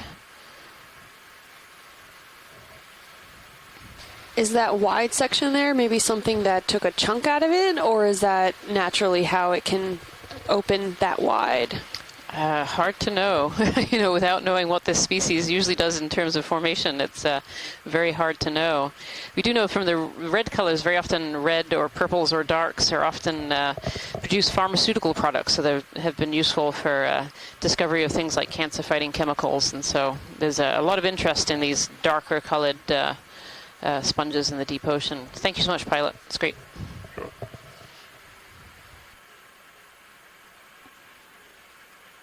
We can continue on.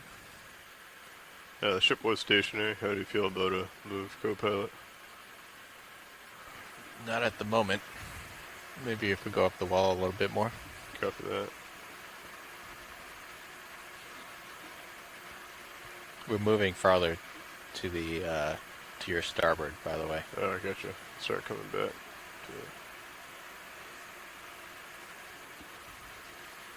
I've just been following this local high.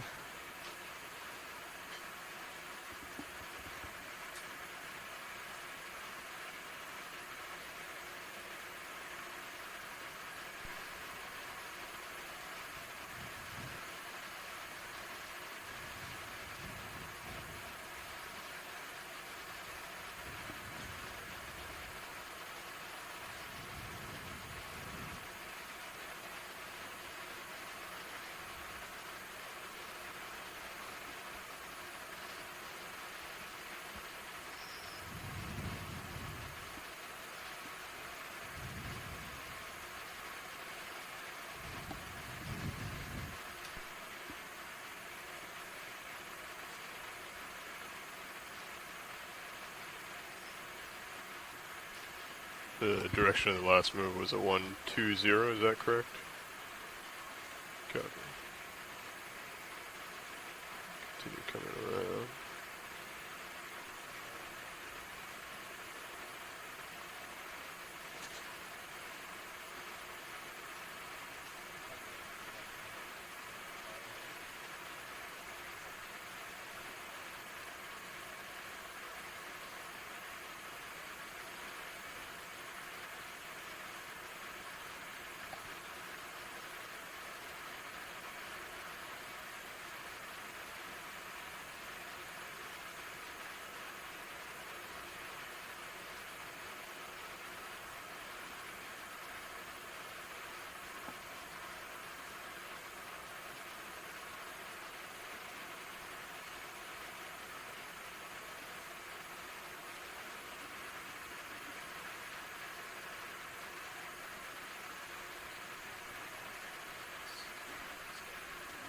Copy that.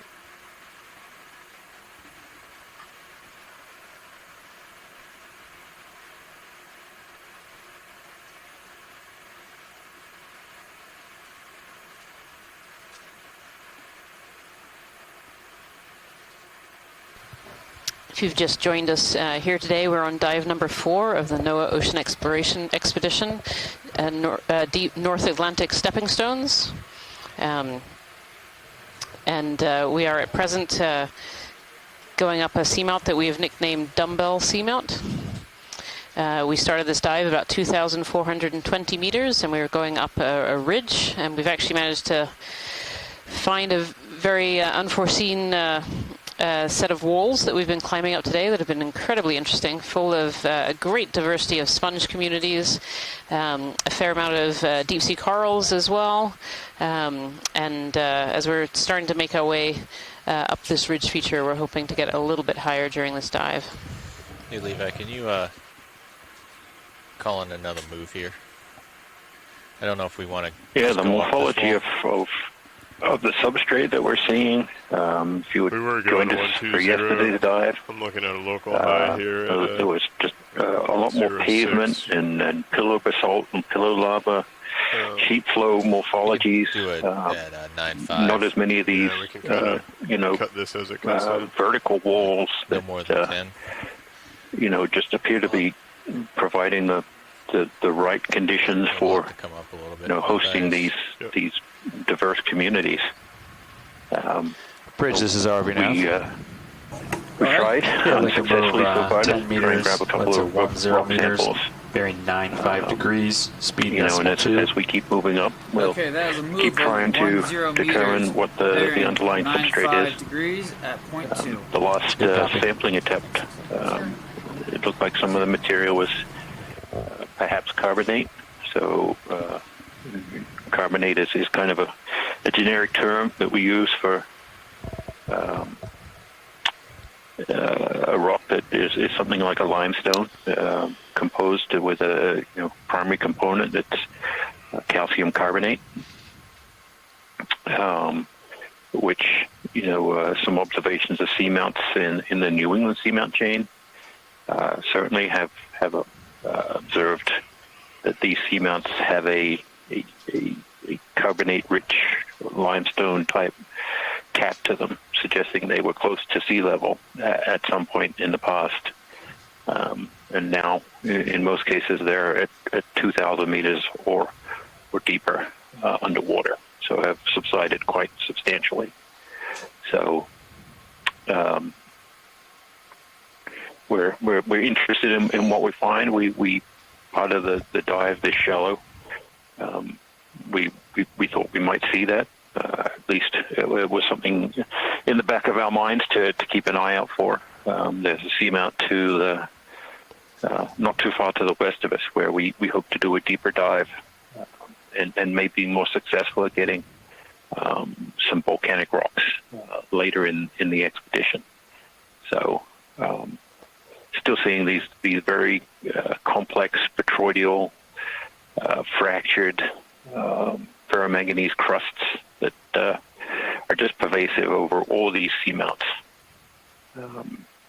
These seamounts have been a long time since they were erupted onto the seafloor, and construction of them finished, and they sit here and accumulate these ferromanganese crusts, at a rate of around 1 millimeter per million years. So even a 1 centimeter thick crust is about 10 million years of precipitation of these minerals onto the rock surface.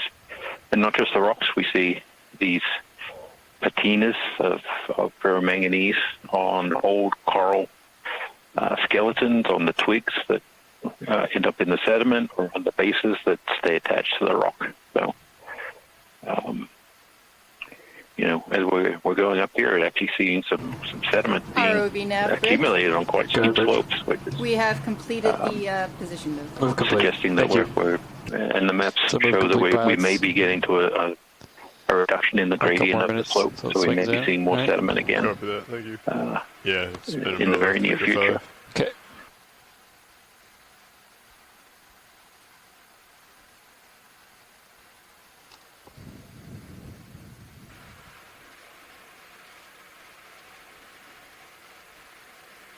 These break-in slopes sometimes give us the opportunity to find rocks suitable for collecting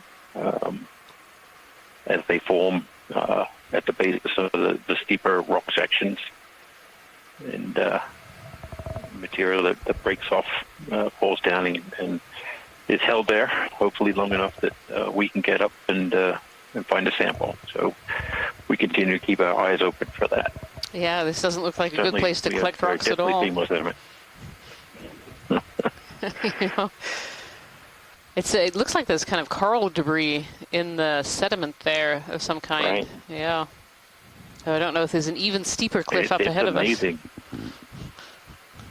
Probably. I mean, I don't know if the pilots can estimate a slope, but seeing this kind of sediment accumulation on such a high slope is. Yeah, so here are the fossilized cup corals. Yeah, right in between the two lasers. So these are likely to be a Desmophyllum dianthus, which is a cup coral that's still alive today, but these would have been from at least kind of 20,000 plus years ago that these once lived in this area. And these fossil corals have been covered over that black coating that we're seeing on both on the rocks and on other coral pieces. Wow, there's just a ton of them all in the sediment here. If you had a sieve, you could just stick a sieve in here and I bet come up with 100 pieces. Look at that. Really interesting. So maybe we'll see some live ones up ahead. Maybe.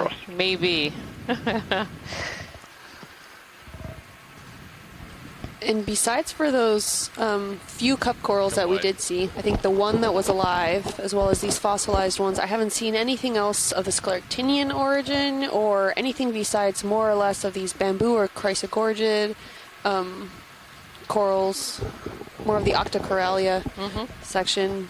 Yeah, we haven't seen any of these scleractinians really, other than those very sparse cup corals that we saw earlier. And for those of you at home, the scleractinians are hard corals as opposed to these soft sea fans. Ooh, there's a sea cucumber. It's fairly central there.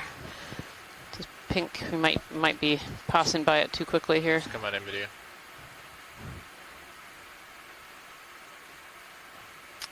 Looks very similar to the one we saw earlier too. This little guy.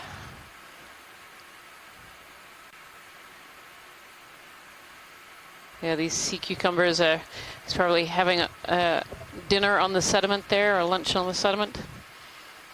They ingest sediment and extract all of the good nutrients and food out of it. They have an extremely long gut system, which allows them to absorb a lot of nutrients as the sediment travels through their gut and out the other end. A lot of these sea cucumbers have these little horny structures that you can see on its back. It's got these long, they're not tentacles, they're just protrusions on their skin. Thank you, pilot. Let's go wide. You can probably put in another. Yeah, I was gonna say, I think I'm getting close to being stretched out, or finish my swing. That's what I was looking for. Another chrysogorgid over to the left-hand side here as well. So 095 these chrysogorgids have been pretty common up the during this dive. Copy. Yeah, I think a 095 would work well again. Bridge, are we now? You're slowly starting to come over. Go ahead. Hey, Bridge, we'd like to put a ship move in, please. Range 10 meters, bearing 095 degrees, speed 0.2 knots. So that was 10 meters at 0.95 degrees, decimal point. What was that going by? Yes, correct. Okay. I'll get that in there. Thank you, Bridge. Well, come on in video. What is that?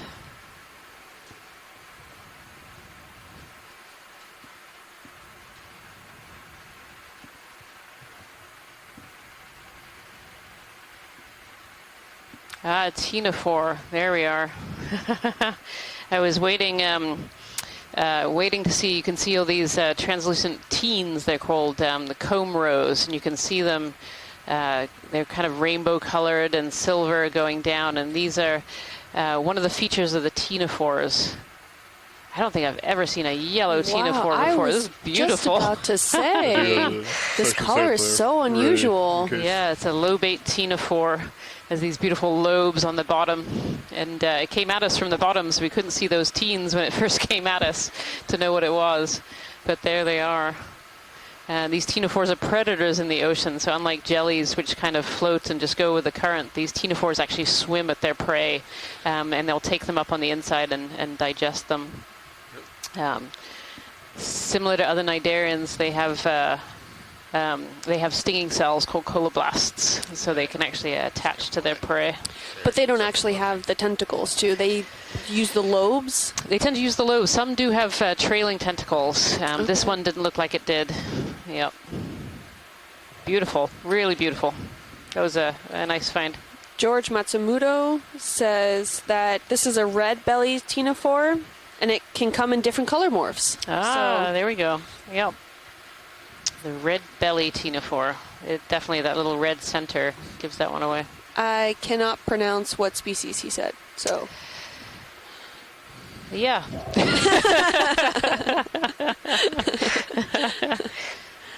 Lampoictus cruentiventer.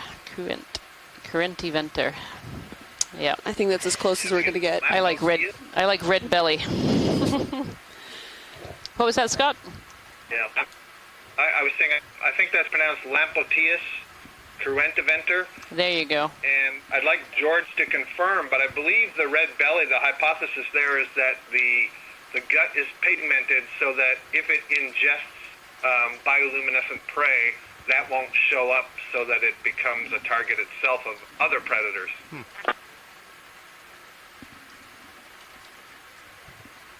That's really interesting. Definitely an evolutionary advantage, not be seen while you're digesting. Yeah, and George Matsumoto also confirms that that's correct about the coloration of the gut. That's a really, really good fact, fun fact there on these ctenophores. They're always fun to find on these dives.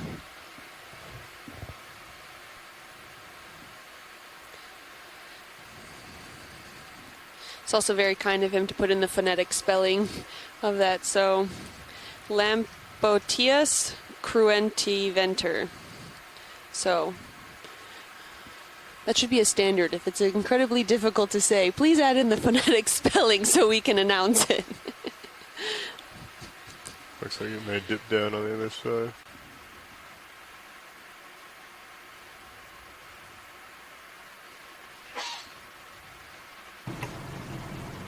ROV nav bridge. Go ahead, Bridge. Move complete. Copy, thank you, Bridge. I'll stop Another little pinnacle here. As we're going over, there's been a few of these today, of these pinnacles, some larger than others. Again, just crammed with all these sponges and a few deep sea corals and those fossilized, likely Desmophyllum dianthus there on that wall. And this gaping chasm filled with sediment in between. That's very neat.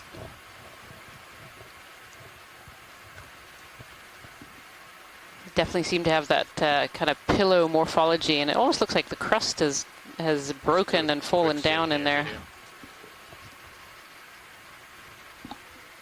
Do a quick zoom see here. cracks in these pillows. Oh, there we are, a little sea star.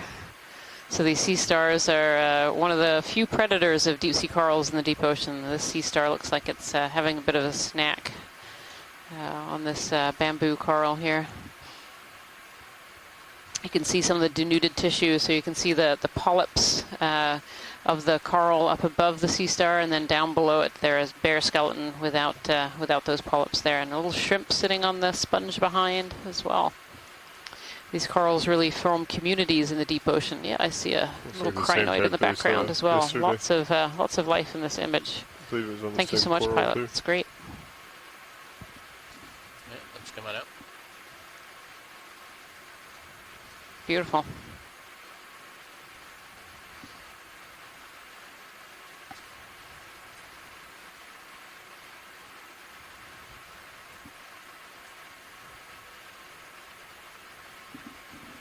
You'll probably put in another move. Copy. That move's done. It is. He probably hasn't stopped feeling it yet down here, but a few minutes. Do you want to do It's funny, these pillows almost look like they've been cracked off.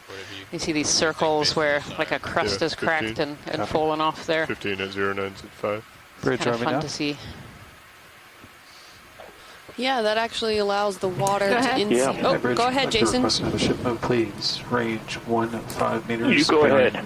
095 degrees. Speed No, 0 you decimal go. 2 knots. Go for it. Okay, that's 15 meters, yeah, 095 is one of the things we kind of try and look for. Is this almost like onion skin way that the crusts and then the outside of the pillows actually form, and we hope that we can find that and actually look right inside and see those cooling features, more angular, radiating cracks that kind of say, hey, this is the volcanic rock that we've been looking for since the beginning of the dive to get a sample of and use to get back into the lab. Many of our scientists back on shore, are interested in working on getting dates for when the lavas that comprise the Seamount erupted. Right now, for the Monterey Seamount, we don't actually have any dates on when these seamounts were formed. So it's one of the primary geologic objectives of this expedition is to try and get some samples that allow us to do that. And pillow basalts or pillow lavas, we should probably be more correct. We don't know for sure that it's basalt. Are something that we're on the lookout for. Many also notice that some of them seem to be more elongated. And yesterday, we noticed that for sure. And I can't remember who of our scientists on shore mentioned it, but these elongated pillows suggest that that they were erupted on a steeper slope and sort of formed almost like an oozing of downslope of these features. So perhaps that is what we're seeing here again. Yeah, we're starting to see some lepidices, some bamboo whip corals too. I just saw 2 or 3 in the wider screen here. I think that's the first that we've seen them on this dive so far. The dive yesterday, there were a lot of these really tall bamboo corals.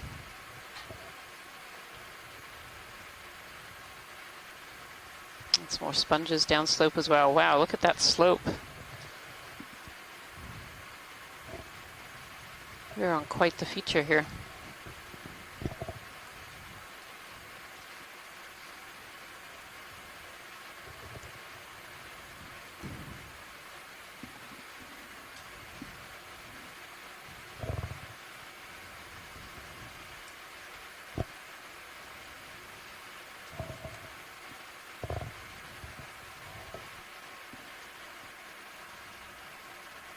I wonder if we can take a look at that up at that U valley between the two, outcroppings there. It might be an area conducive to catching any rock material that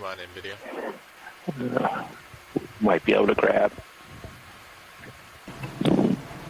ROV nav bridge. I can see certainly the coral rubble and the sponges, so I wonder if there's a rock in there. Ships all stockpiles. I don't see any. I don't either. Also, there's coral debris, twigs, and skeletons and other things that we've been seeing. We just no rocks. Yep. It's coming up. Well, thanks, pilots. We'll keep trying. Absolutely. We'll find a rock. Keep the faith. Is that a Chrysogorgia there in the middle of the frame?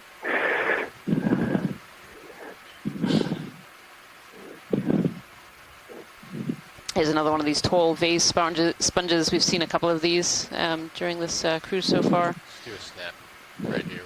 Chrysogorgia.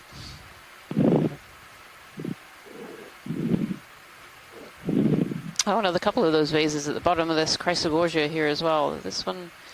Oh, is this a Chrysogorgia or is this an Acanella? I believe that's a Chrysogorgia. It's still a Chrysogorgia, okay. A little shrimp in this one instead.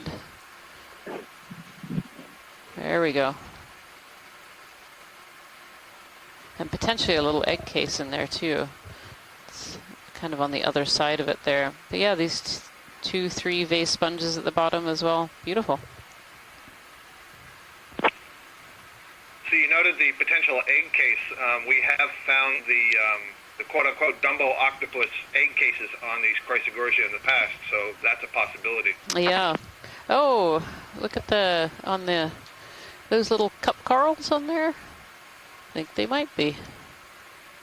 Very small, of course. Yeah, those are either solitary little anemones, but the base makes me think that those are little cup corals on this stalk sticking up here. 1, 2, 3. Yeah, those definitely look like, so these are the sclerotinian hard corals. So we've seen all of these fossilized cup corals today. And I think these are three little solitary cup corals that have landed on the stalk and have started to grow. Beautiful. Thank you, pilot. Yep. Yep, and some bryozoans above that.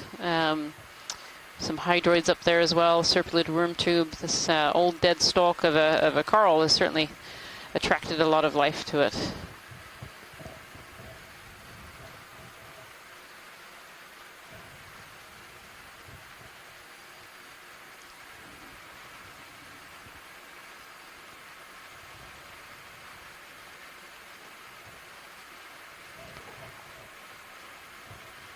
Continuing on this way, and now search for a rock. Yep, it's a nice tall vase sponge. We've seen a few of those today.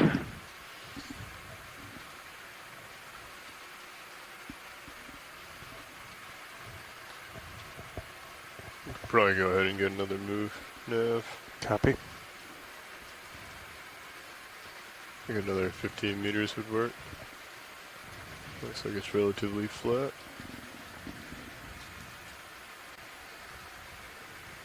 Bridge, are we now?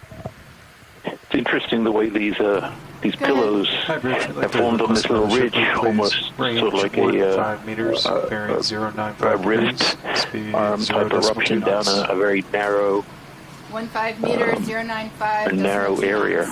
Good copy. Thank you, Bridge. I wonder if that's what we're seeing.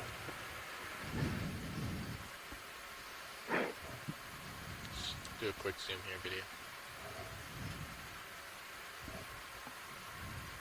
Let's do a quick zoom here video.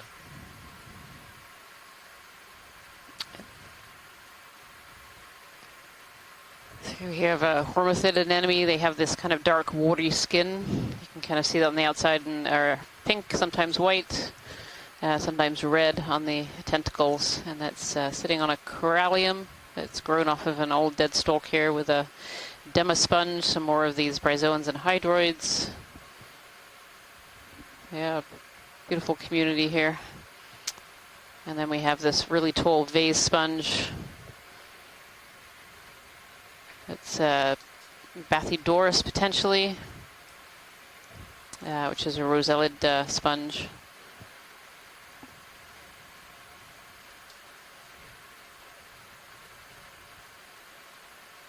Beautiful. Thank you, pilots. Rather than a corallium, we think that pink coral is a hemicorallium bathyrubrum from Les Watling. I was just about to say that too before last typed it in. Hemicorallium, it moved.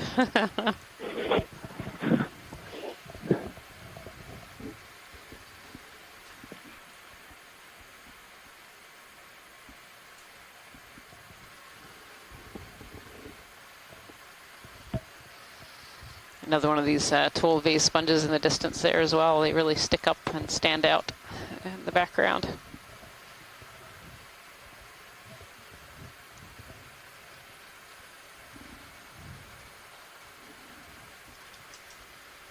Yeah, we can probably put another one in when that one's done. Copy. Tug it out. My head's Again, we seem to be reaching one of these transition zones, and we've gone across quite a few of those today, where we're going from a rocky habitat with these big pillow lavas, and in this case, a covering of sediment, over to more of these sheet flows on the right-hand side there. The sediment seems to accumulate a little heavier. Waypoint 4 is. These transition zones are exciting, not just from the geological morphology, but also from the biology as well, because we see very different organisms living in these different types of habitats. And where we're exploring this seamount for the first time, we're trying to get a first look at what lives here. And so it's nice to cross these transition zones so we can see organisms that live in different habitats and document what is here.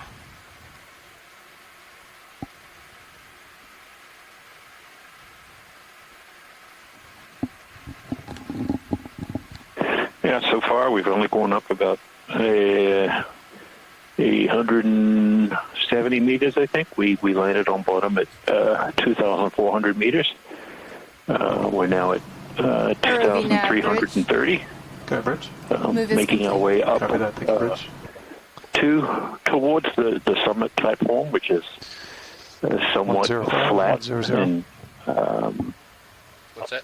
We always hope to make it to the end, but we tend to find a lot of interesting things along the way that we stop and take a look at.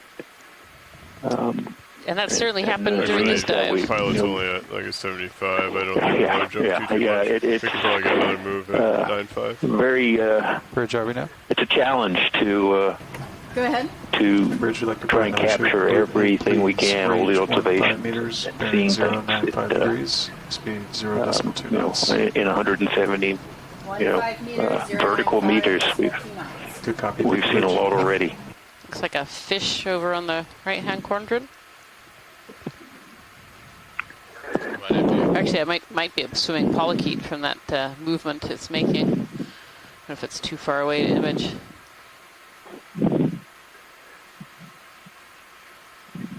Yeah. It's almost like a flatworm.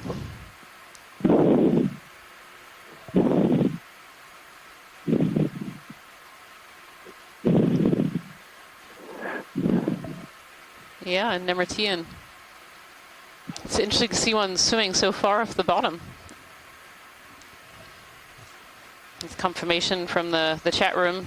And then it's a Nemertean, a flatworm or a ribbon worm. And they swim in using undulations like this. Yeah, I learned from Steve Haddock that there's at least one genus of Nemertean ribbon worm that is pelagic. I don't know that this is it, but I agree, typically we would see this kind of worm on the substrate on the bottom. So this is kind of neat to see. Yeah, yeah. You can actually see a bit of its gut structure going all the way down, a straight line down the middle. And the top is its head end, and the bottom is its back end.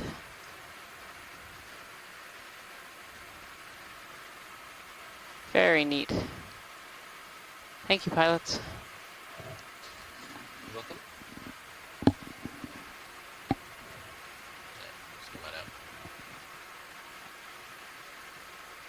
Yeah, look how far that's swimming off the bottom.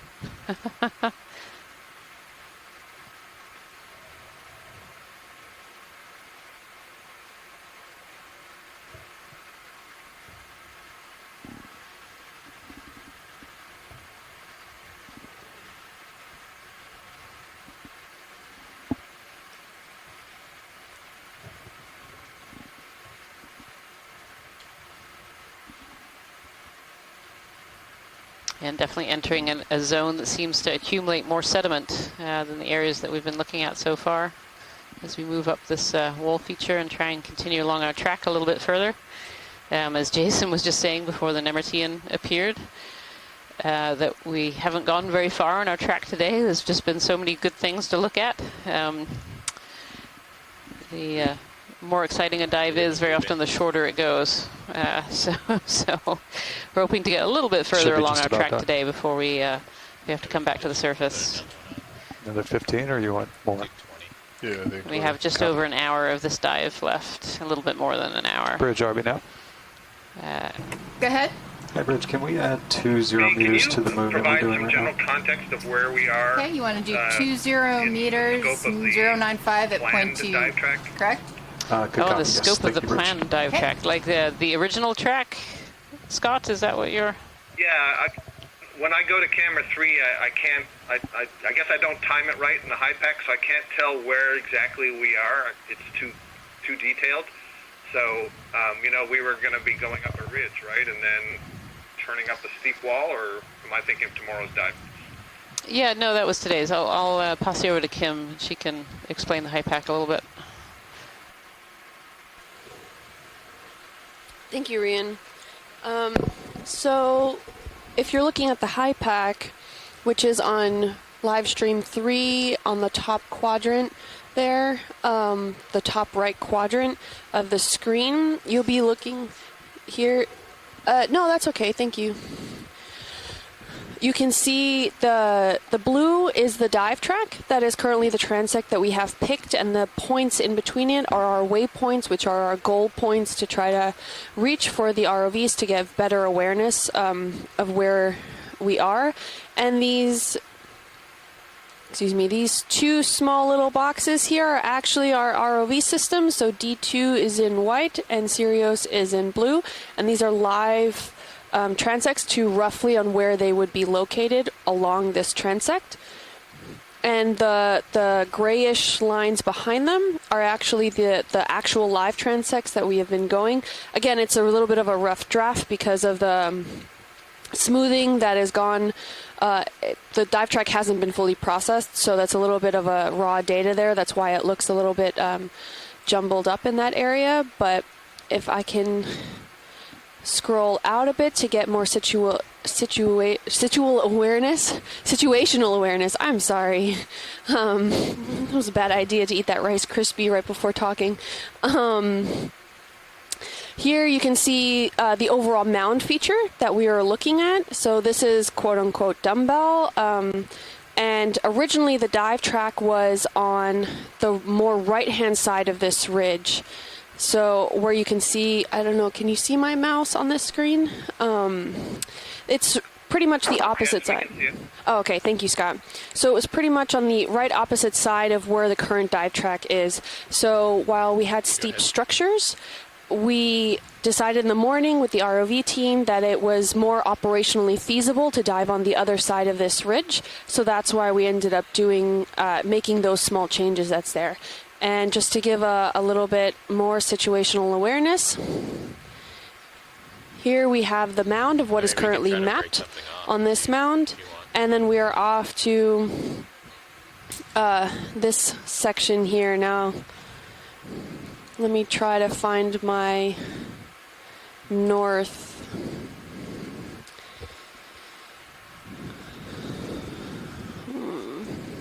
You have a little bit of tether to come down. And I should be coming close to you, so you have time.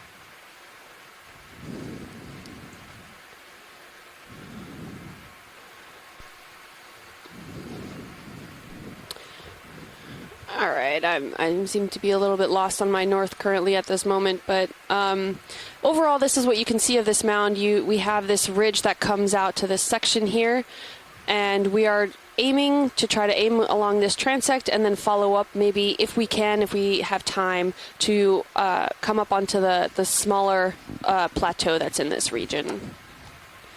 Does that help you, Scott? I thought I wasn't going to be able to break a piece off the other day. Yeah, thank you, Kim. That was excellent. It's really good to get that sort of larger view so we can see where we are in context. I do think perhaps, though, that I'm confused with dive tracks and I'm getting mixed up on the different things we talked about. So I may be picturing in mind tomorrow's dive and trying to interpret that in today's track.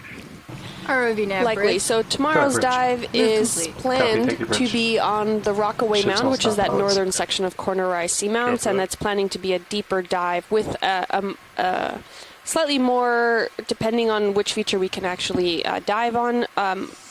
It is a steep slope. I'm not sure if it's quite as steep as this or if we've seen something else, but that's something that we can definitely, you can tune into tomorrow's dive call, and we'll keep you updated. So the pilots right now, we're going to go a little quiet while they try and see if we can get a rock sample here.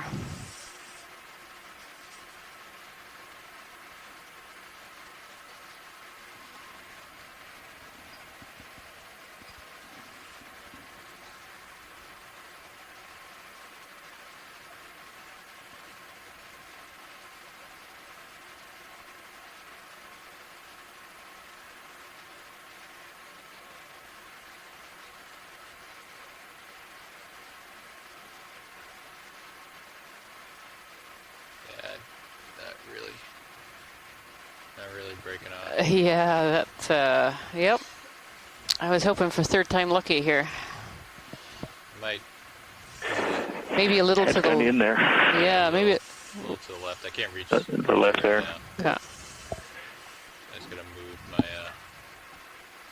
the ROV.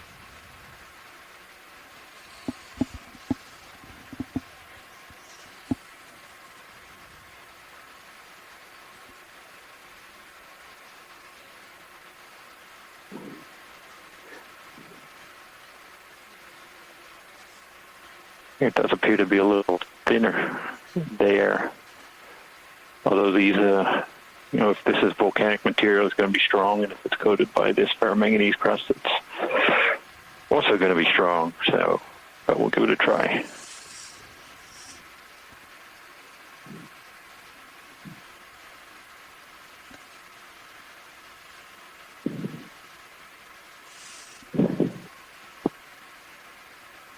Yes.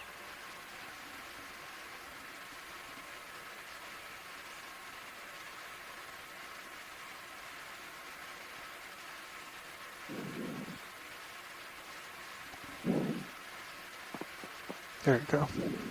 Nice. Third time's the charm. Oh, there we go. Nicely done. With a bonus dead sponge. Yeah,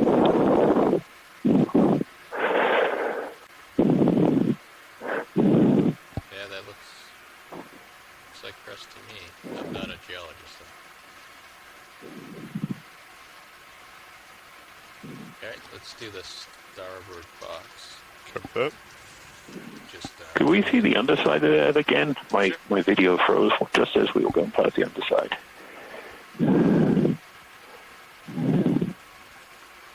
Swinging my head on Cirrus over a little bit. Just keep you in view.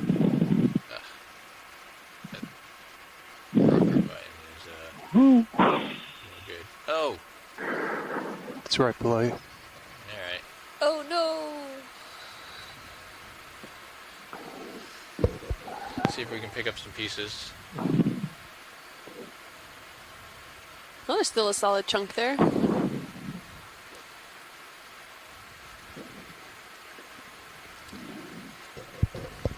Jason, should we try to do the squeeze test on this, and just in case it's not what we're looking for? No, I think we be gentle and grab it. Copy that.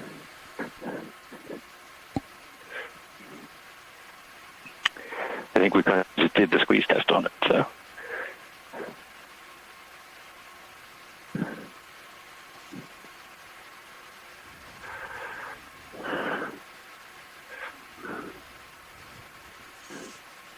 Okay, when you're ready, I can come in starboard in. Yep. Come in. Okay. It's fully in.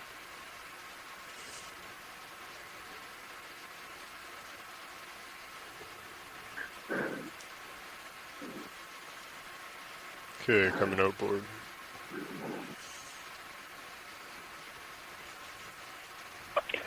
Thank you, pilots. Well done.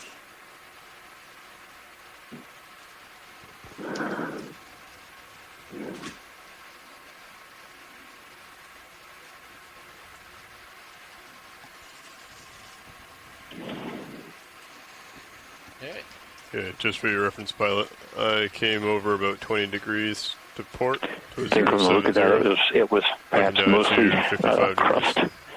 but all the crust has to form on something in most cases. So hopefully, we were able to capture some amount of that underlying material which the crust formed on.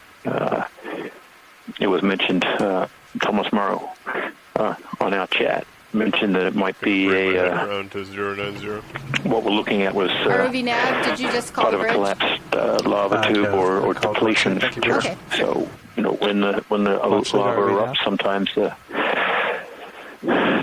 molten material will pass through these tubes, and eventually the tubes can empty out, and there'll be no rock will form inside, and it'll leave a cavity. Just want to give you an update. We have about an hour and 15 minutes left. The walls that formed it become weak. Tend to say the earth hates a hole. So,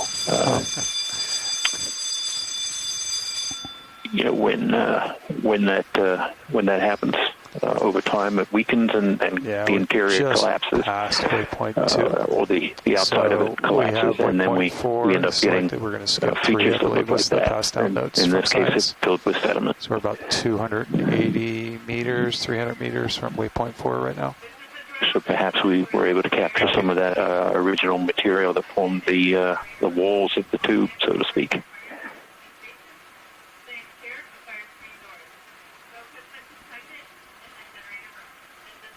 Quite a bit of sediment here. Even though the slopes are, I think, 20 to 30, perhaps more degrees, able to retain a lot of sediment, even on these high slopes, which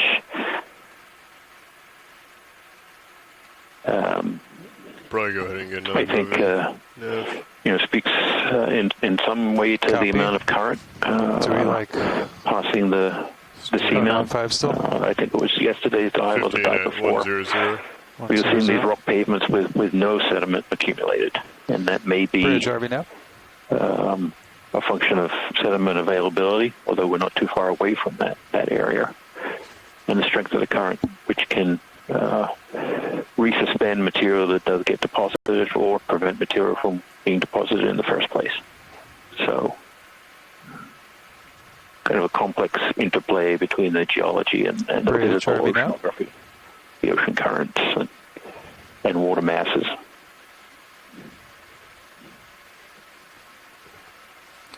Go ahead.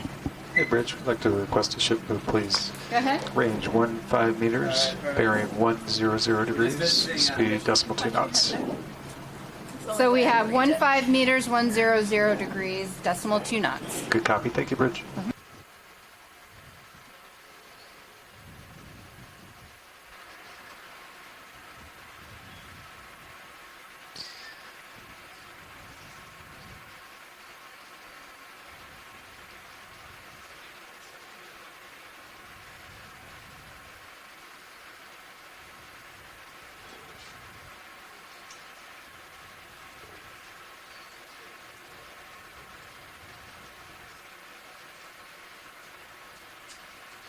Do a quick zoom here.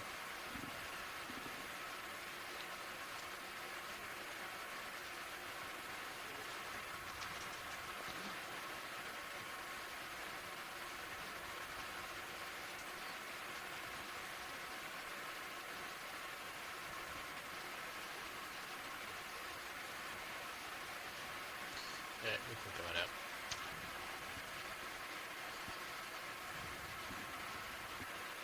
Alright, we can come on out. You're stretched pretty far out there, pilot. Could come down a little bit, but...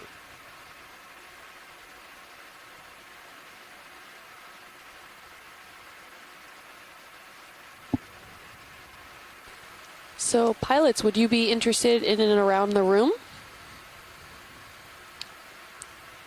And around the room?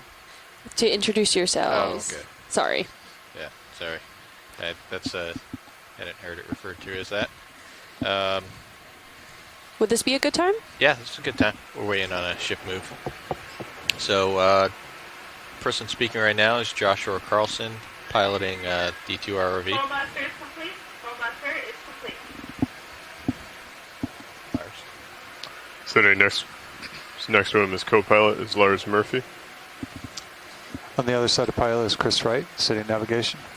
And in the far right corner, Bob Knott on video. And in the back row on Clipper is Art Howard. Great, thank you. And they are part of the Global Foundation for Ocean Exploration, one of our partners that helps build, manage, and operate our ROVs. Deep Discover, which you've heard us call D2, as well as Sirius, which is a dual-bodied ROV system. And you can see Sirius's cam of D2 in video stream 3. And video stream 1 shows the camera view of D2. So it's a really great perspective if you can have the opportunity to look at live stream 2. You can see a great footage of D2. You can see a great video footage of D2 currently, and they are rated up to 6,000 meters deep, although we're not currently quite at that depth now. We're about at 2320, I would say. We started at a bottom of 2,420 meters. We're currently diving on a Seamount, which we have unofficially dubbed Dumbbell, just due to its shape. Our shallowest point that we're reaching right above that ridge, if you follow our transect that's streaming on live stream 3, our shallowest point on that transect is 2,160 meters. We'll see if we have enough time to reach it today. We have our highest slope ranging around 58 degrees, which is quite a high slope, and if you were sticking with us earlier, you were able to see just exactly how high those slopes are, where we were looking at from the basaltic material that was coming pretty much what looked straight up from our perspective. And this is an extremely large feature, and so once we conclude this dive, we'll actually be heading to the northern end of Corner Rise Seamounts, where we'll be diving tomorrow, hopefully, is our planned dive on Rockaway. This might be a loose rock. Ah, loose rock. How big is that loose rock? 10, 20? 25.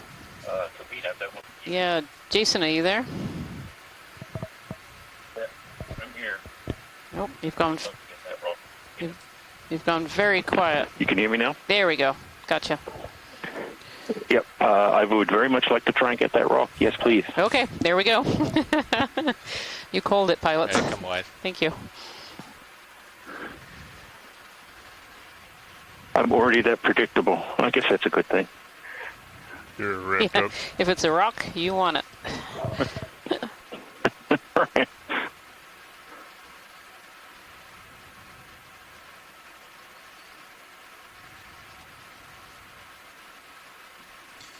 Okay, we can bring in the port wing. Cover that. Coming in.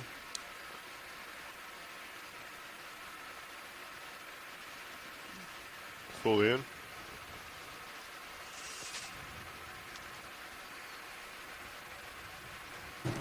ROV nav, bridge. Okay, bridge. Yeah, we're done with that position move. Copy, thank you, bridge. All right, ships all stop pilots. Copy that. Thank you, Neff.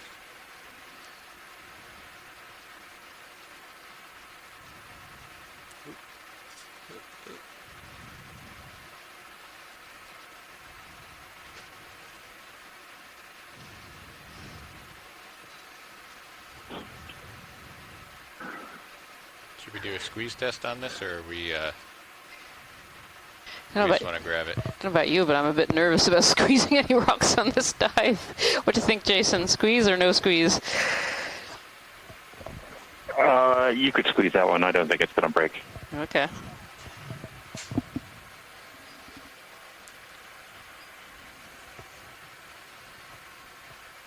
Yep, that's a squeeze. All right, that's a solid rock. As Brenley Merton in our chat room mentioned, it could be an ice-rafted debris or a drop stone, often in the deep sea. That looks really nice. Thanks, pilot. In the deep sea, that we see rocks that appear out of place. They don't have a lithology or mineral makeup that we would expect. So if this is a granitic rock on a basaltic seamount, that's kind of weird. But often what happens is as icebergs float around the ocean, and certainly at different times in the North Atlantic, there were quite a few icebergs. What happens is those icebergs have broken off from glacial fronts that have gone out into the ocean, and those glaciers have picked up all kinds of material as they move along the land surface. So when they get out into the ocean and they start to melt, they start to drop those pieces of material that they picked up in the terrestrial environment. So, perhaps this rock actually came from Canada or something like that. So it's really interesting in terms of iceberg distribution and understanding how bits and pieces of sediment actually move to locations that we don't often see. And throughout many of these dives during the shakedown, so a range of 20 meters, 100 degrees, 0.2 knots. Last month, a number of drop stones were seen, and we could actually see the mineralogy of those different rocks, because they hadn't been on the sea for very long, so they had really accumulated this ferromanganese crust. So I didn't even ask you. You had put down the point. Another interesting piece of geology that can pop up and confuse sometimes. You're on top of it, though.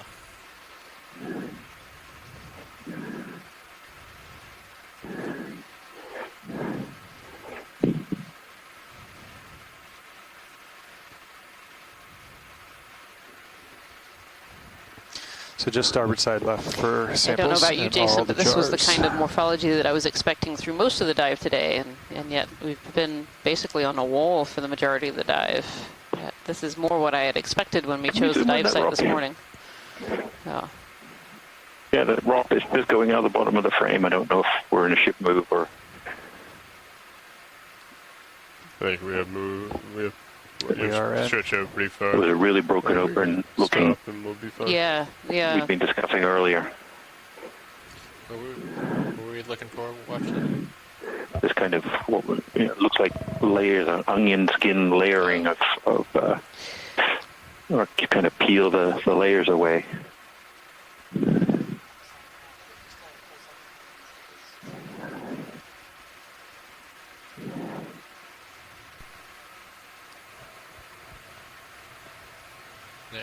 Video? I think they're about to do a close-up of one of these edges of these pillows that are broken open, Jason.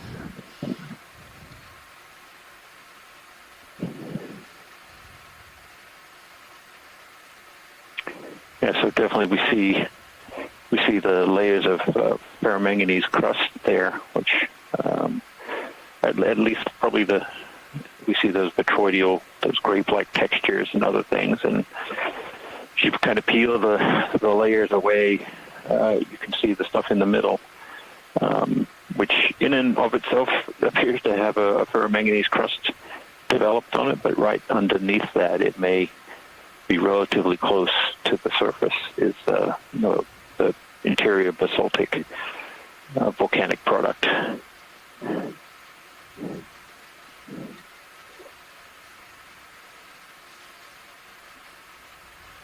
So a really, really great example of what we've been discussing earlier. Very nice. Yeah, and there's a couple of glass sponges, some farried glass sponges on the edges of these rocks as well. Thank you, pilot. It's great. It's coming out. Yes, thank you for that zoom. Another one of these large or larger vase sponges in the background too. Actually, I can see two of them just in this image here. I've seen quite a few of those during this dive. Could adjust my sea wise after picking up that rock. A little heft to it. Do you want me to fix your swing arms? They're a little wonky. I get it. The starboard one's just a little. Secure from drill, secure from fire drill.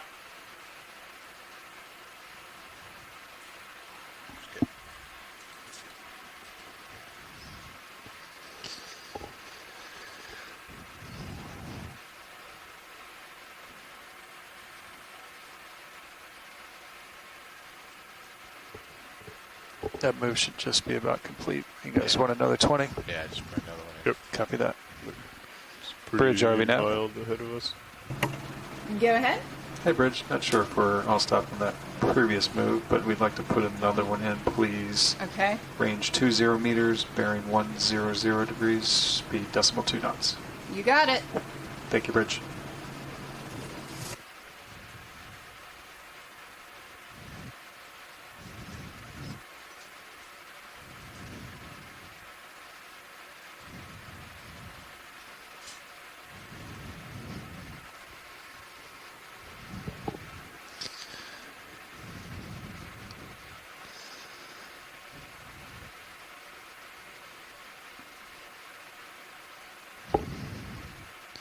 Watch lead, RV now. Watch lead, go ahead. Hey, watch lead. Just wondering, is waypoint 4 a hard target, or just if we can get there, we can get there, because we're running short on time at this point? Yeah, I think if we can get there, we can get there. It's just, yeah, I would just keep the run on, and when it's time, it's time. Good copy. Thank you, watch lead. Thank you. Yeah, I think we're going to see a lot of. I mean, if you zoom out, I don't think we're going to see another cliff.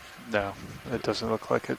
We might be able to get another, like... We can probably put longer moves in. Yeah. And then we'll keep an eye on the sonar.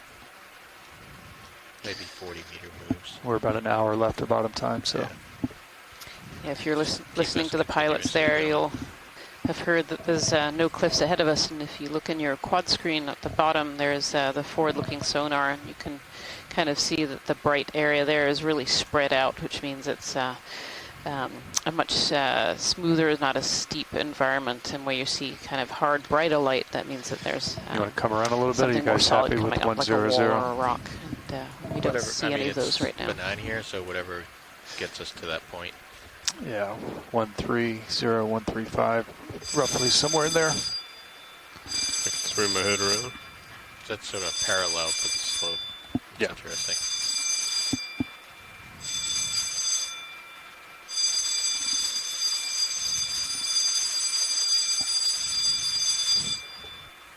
Is it a 109?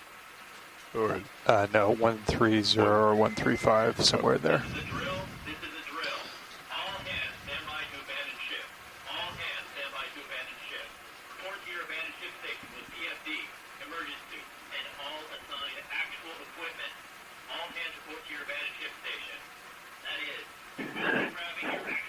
Yeah, so when we don't have any large walls that we come across, we do come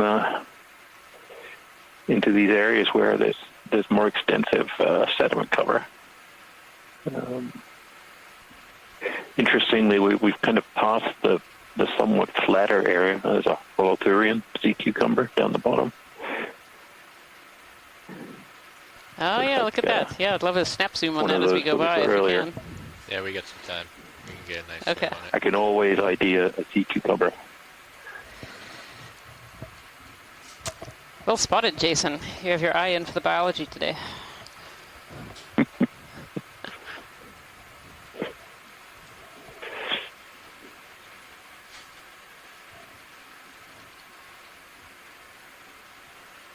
let's come on in.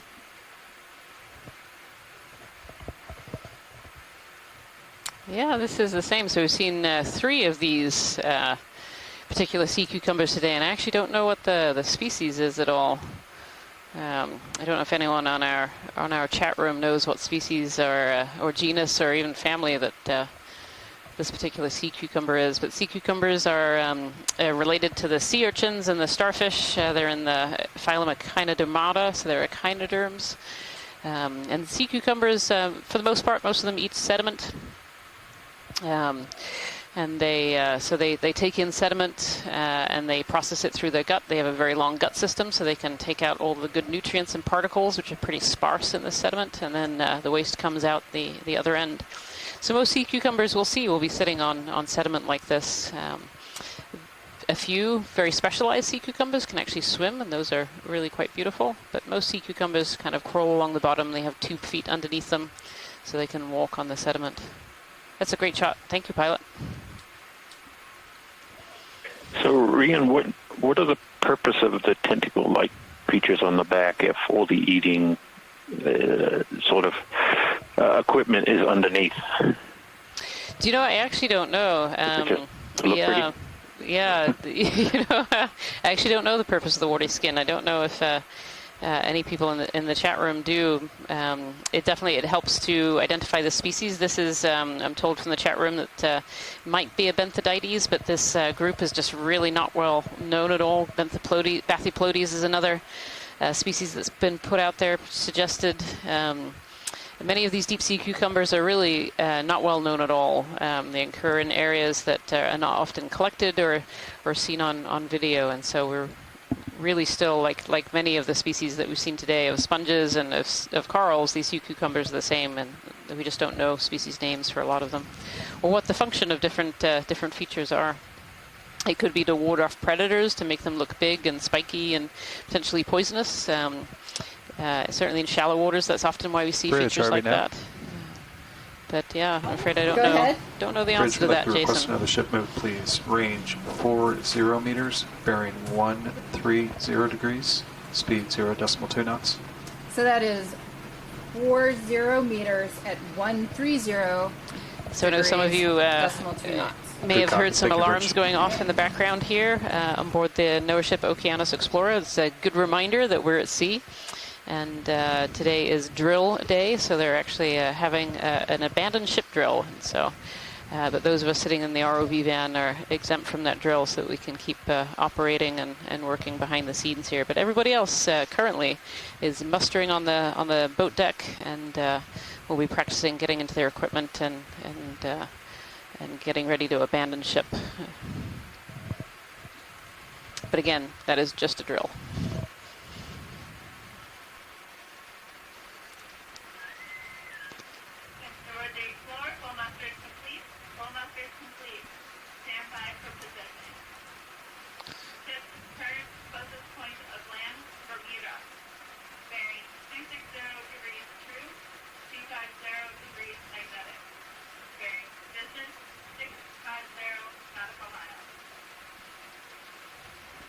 I don't think we're swimming that far.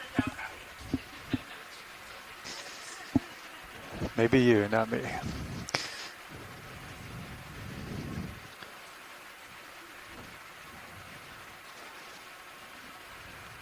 Lars, are you good with 130, or you want me to notch you up a little better? 130 is fine. Okay. I just had a little bit of wobble in the heading. Copy.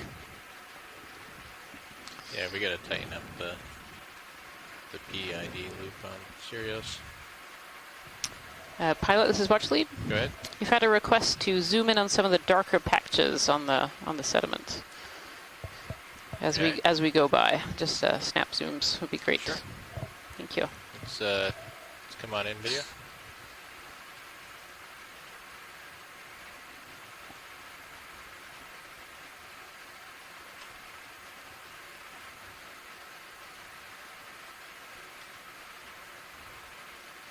There's encrusting sponges on it and pteropod shells.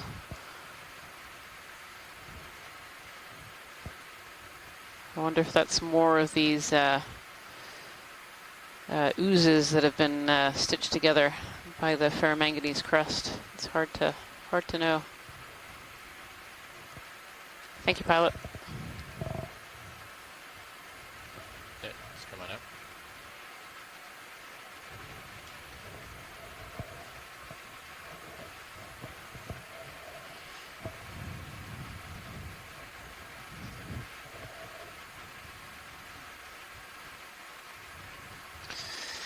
Yeah, so I think looking at the dive plan, we were originally trying to catch this head wall here from waypoint 3, but we bypassed that, so we could dog it out.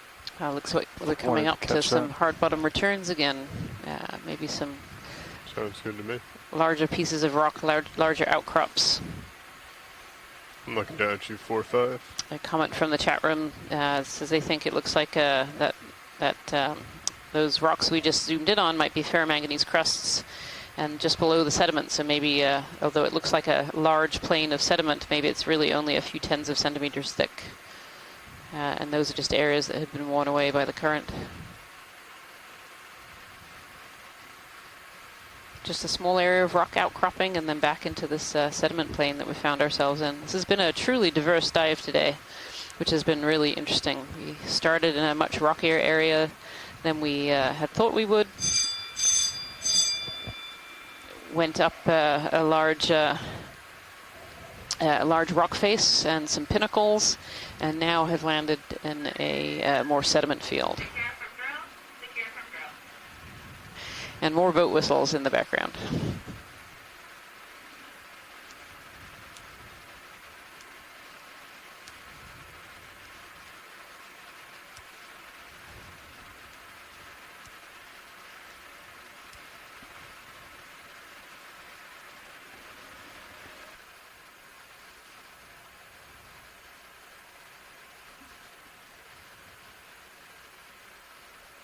See, these sponges have found kind of the only rock outcrop in the area that's not covered in sediment. You can see they're sitting on these edges, and that's definitely been a theme of this dive as well. Wherever we've seen kind of the edges of some of these features, that's where we've generally found the most life. And here, these sponges, it looks like at least 2 species, if not 3, have found this rocky outcrop. Their larvae traveled here and settled and grew into the sponges that we see today.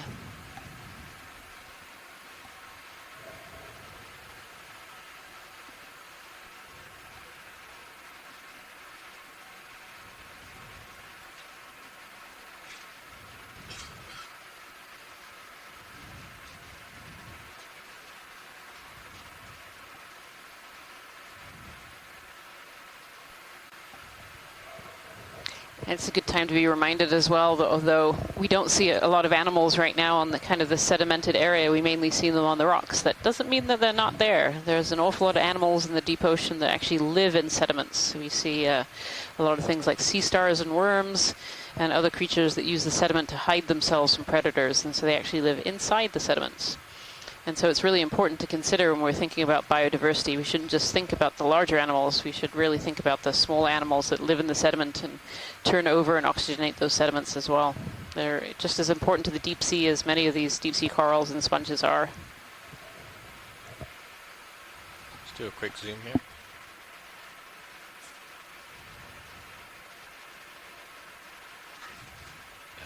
It's a sponge.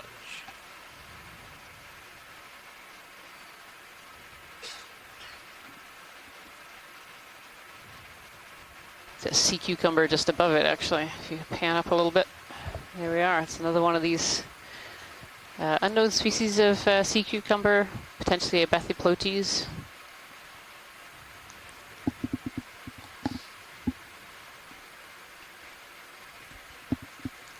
Red, pinky, purple color.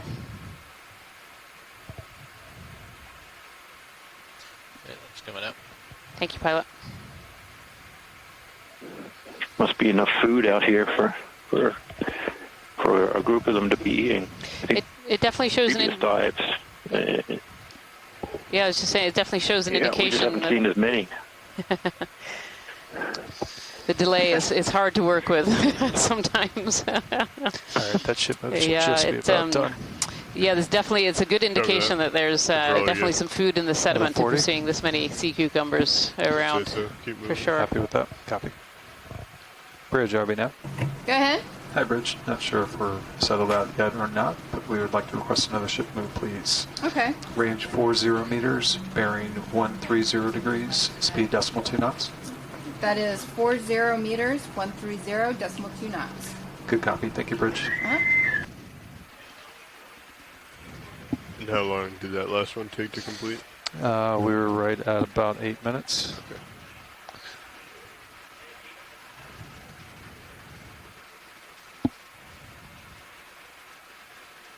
give or take, maybe a little less.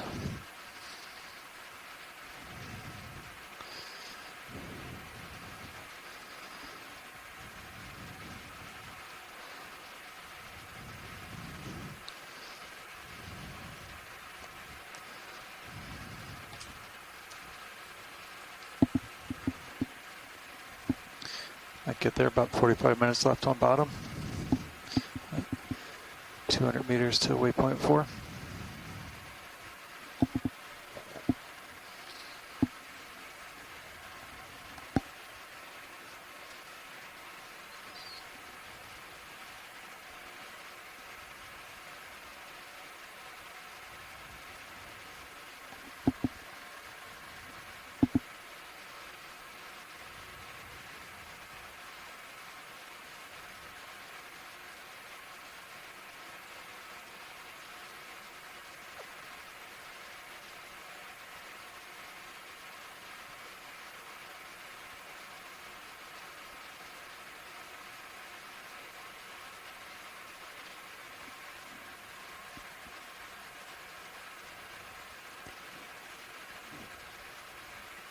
Do a quick zoom here.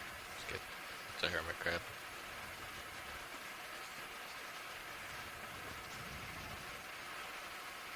A little hermit crab here.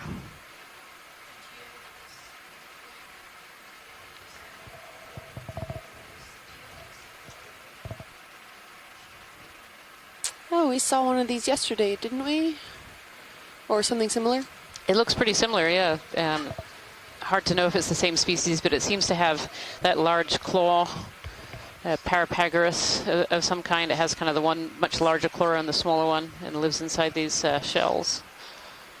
Follow it down here. Yesterday it was wearing an anemone, no? We think it did. We didn't get a good enough shot to really confirm it, but it seemed to have like a pink sheen to its shell, which suggests that maybe there was an anemone covering it, but we didn't get a really good look to be able to confirm that.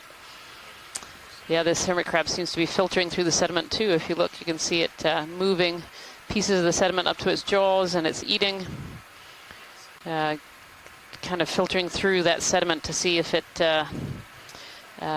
if there's anything good in there, ingesting. Scott Francis suggesting this one does also have an anemone on its back, but I can't see that kind of pink sheen to it that would usually suggest that. It's very hard to zoom in far enough with organisms that are this small. This little hermit crab is really only a couple of centimeters big, so it just shows how good the zoom is on these cameras. Oh, there it goes. I think we saw a little worm dart into a wormhole there as well in the sediment. Yeah, it's coming up. Yeah, great.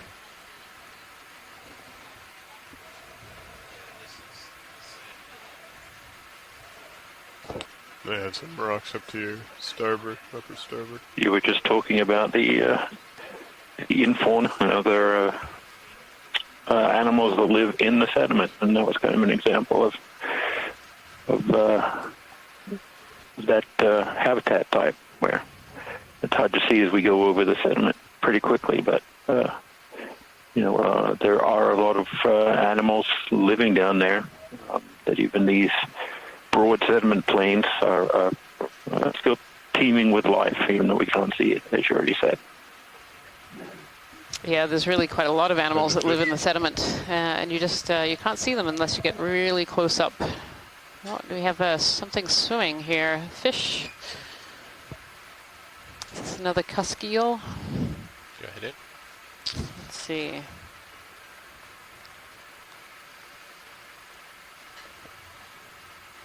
Oh, I'm not sure what this one is. This one looks a little bit different. I don't know if we have any of our fish biologists on the line here. Oh. If we can follow him or whether he's gone out of sight here. He's underneath your toe. Yeah. A very distinctive head, and they got a really great shot of its head there. So hopefully one of the fish biologists will be able to identify this for us later. Looking down 6-0. Off it goes. Thank you.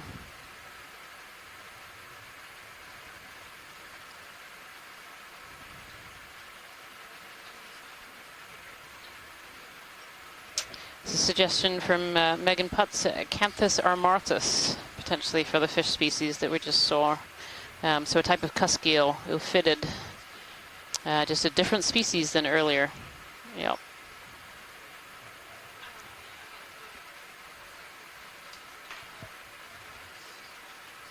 Oh, and here we have another species of sponge with it's either a crinoid or a brisingid on top. I don't know if we can have a snap zoom on that sponge, please, pilot. Come on in video. Thank you. Yeah, crinoid. Bright red crinoid sitting on top of this sponge. So these crinoids are another echinoderm, so they're related to the sea stars and the sea cucumbers and the urchins, and they have these large arms with these feathers and pinnules on them that help them capture food that goes by in the current. So they really like to be up high. And so we do often see them on the tops of sponges and corals down in the deep ocean, trying to catch those particles. Beautiful.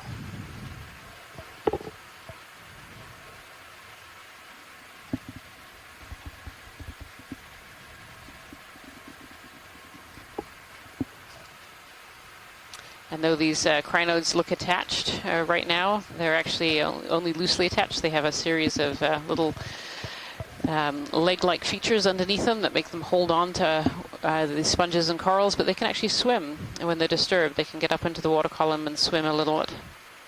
It's coming out.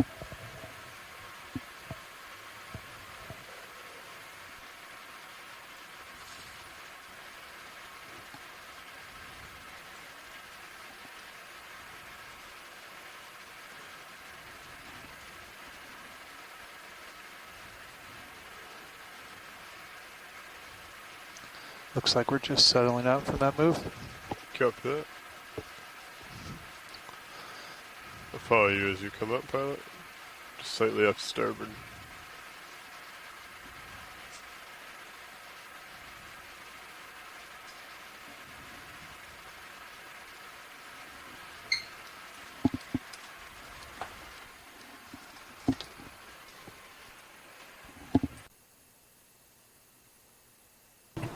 RV nav, bridge, move complete. Copy that. Thank you, bridge.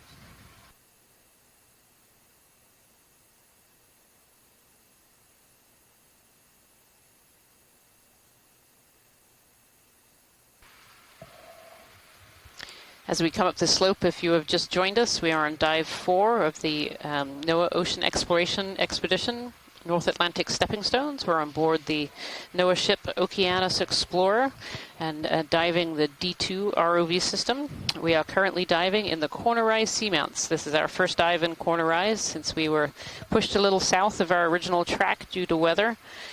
We started this dive on what we've called Dumbbell Seamount because of its morphology. We started diving at 2,420 meters on a southeast ridge. And then coming up, we've only come up about just over 100 meters so far. And we have about 30 minutes left of this dive. This dive has been incredibly diverse. We started off in a fairly rocky area, large rocks coming out of small areas of sediment. We moved into some really massive pinnacle and wall features that were just beautiful, covered in old fossilized deep sea corals, live and dead sponges, and octocorals and coral communities. And now we've moved from that wall feature into more of a sediment plain. Kind of the opposite of what we did yesterday. We started out in sediment plain and moved up into the steep walls. It is very much opposite. Yeah, yesterday's dive we landed in the sediment plain and moved up to a wall, and yeah, today it's been really quite the opposite. I feel like we have to mention that this isn't a replay of yesterday's dive. Just in back, just in reverse.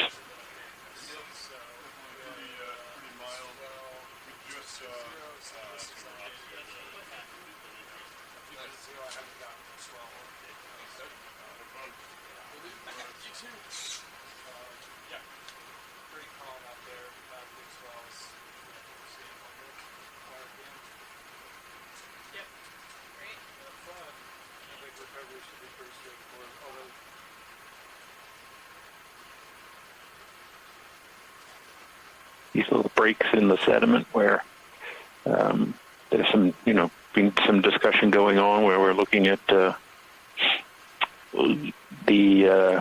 wondering how thick this sediment cover actually is. And for the most part, while extensive, it doesn't appear to be very thick. Hey Nav, what's the ship doing? Just enough to we have sort of blanket the rock about 4 underneath. minutes ago, it was a 40-meter move. But at places like we're seeing now, I don't know if I said 40. Parts of it can be exposed above the sediment. It sounds like they've been doing kind of big moves because they're trying to certainly hit see as we traverse across it, parts of this pavement are just below the surface. 70 meters from Sirius, so they've been doing bigger moves. Okay, sounds good. It's almost here as if a bigger section of the bearing of the moves, Nav, were they 130? Is that correct? Slid off. Copy. Where we were bouncing around just a little bit. There was a pilot, but I'll get you centered on 130. Like a outcropping of rock about the same thickness on the other side that we just came over, and now there's one over here and one above us. It looks a lot like a translational failure type environment where it's just a very thin part of the rock surface will slide off. Hard to tell. That perspective is somewhat limited to what we can see in the videos, but certainly interesting.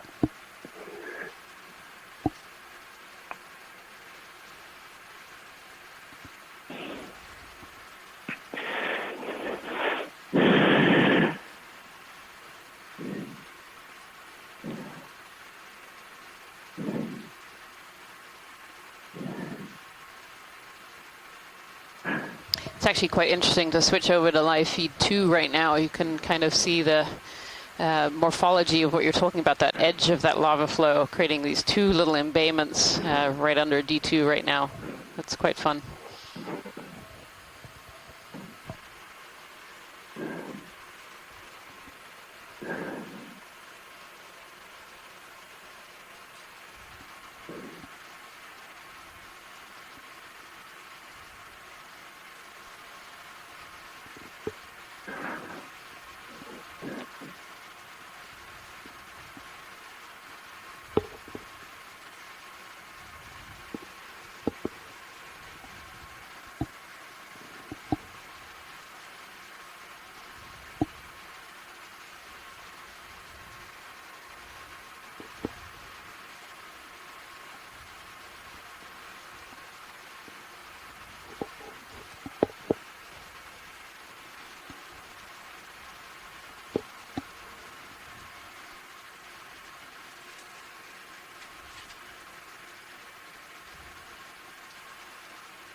Are you happy with the angle of your sonar, pilot? Yeah, just playing up now. Cool. Well, give me a heads up if we see anything. Sounds good. Steeper than this.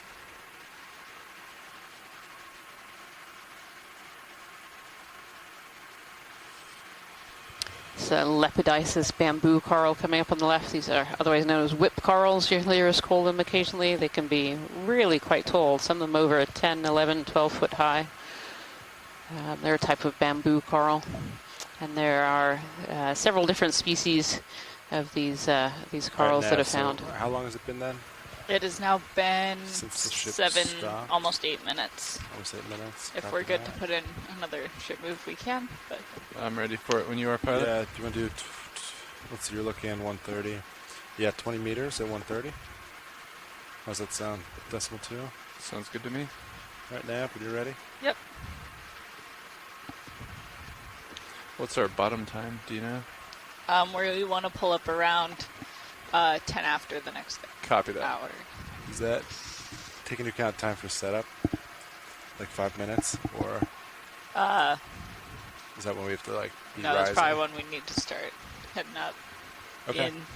So 5 minutes before that, we'll start getting ready. Sounds good. Bridge RV nav. RV nav bridge, go ahead. Hi, we'd like to put in a ship move. Is now a good time? It is indeed. All right, we're looking at 20 meters, bearing 130, speed 2 knots. Roger, 20 meters out of 130, 0.2 knots. That's it. Thank you, Bridge.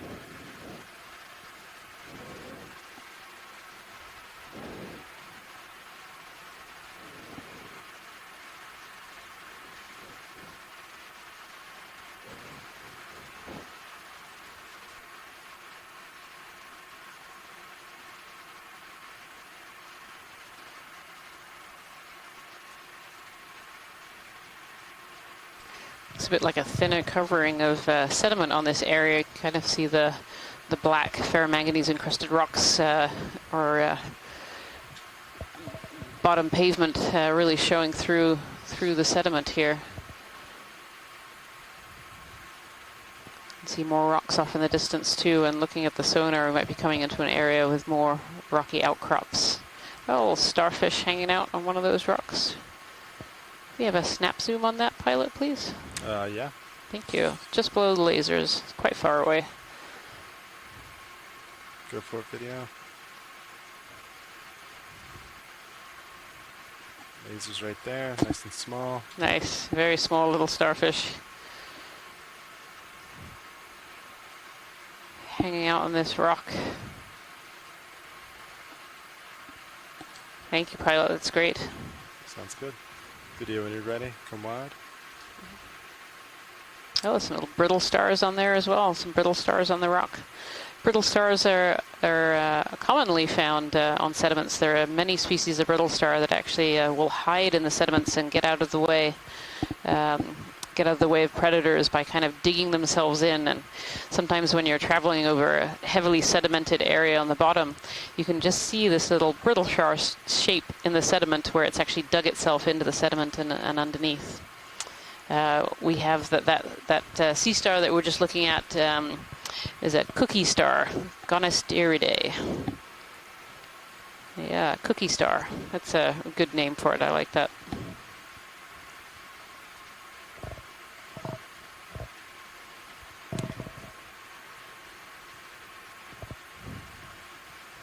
As we're traveling upslope right now, we're at 2,271 meters depth. We started this dive at 2,420 meters, so we've come up almost 200 meters, a bit less.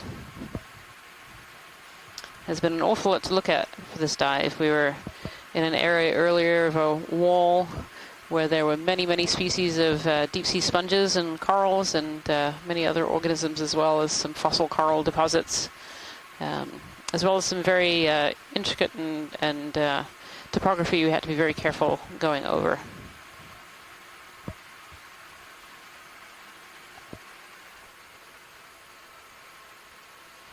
And now as we're coming to kind of the upper area, we're in much more sedimented area. And as Jason was saying earlier, this mimics our dive yesterday a little bit as well. As we came up over a mostly rocky dive, we ended up in a much more sedimented area as we kind of got near the top. And so we wonder if the top of the seamount might be sedimented, though we're still quite far from the very top of the sediment, the very top of this seamount right now. And here's a rocky area, and just like we've been seeing throughout this dive, here are some sponges that are living on these rocky areas. These sponges are filter feeders, so they like to be up in the current and getting the nutrients and food out of the current that's going by.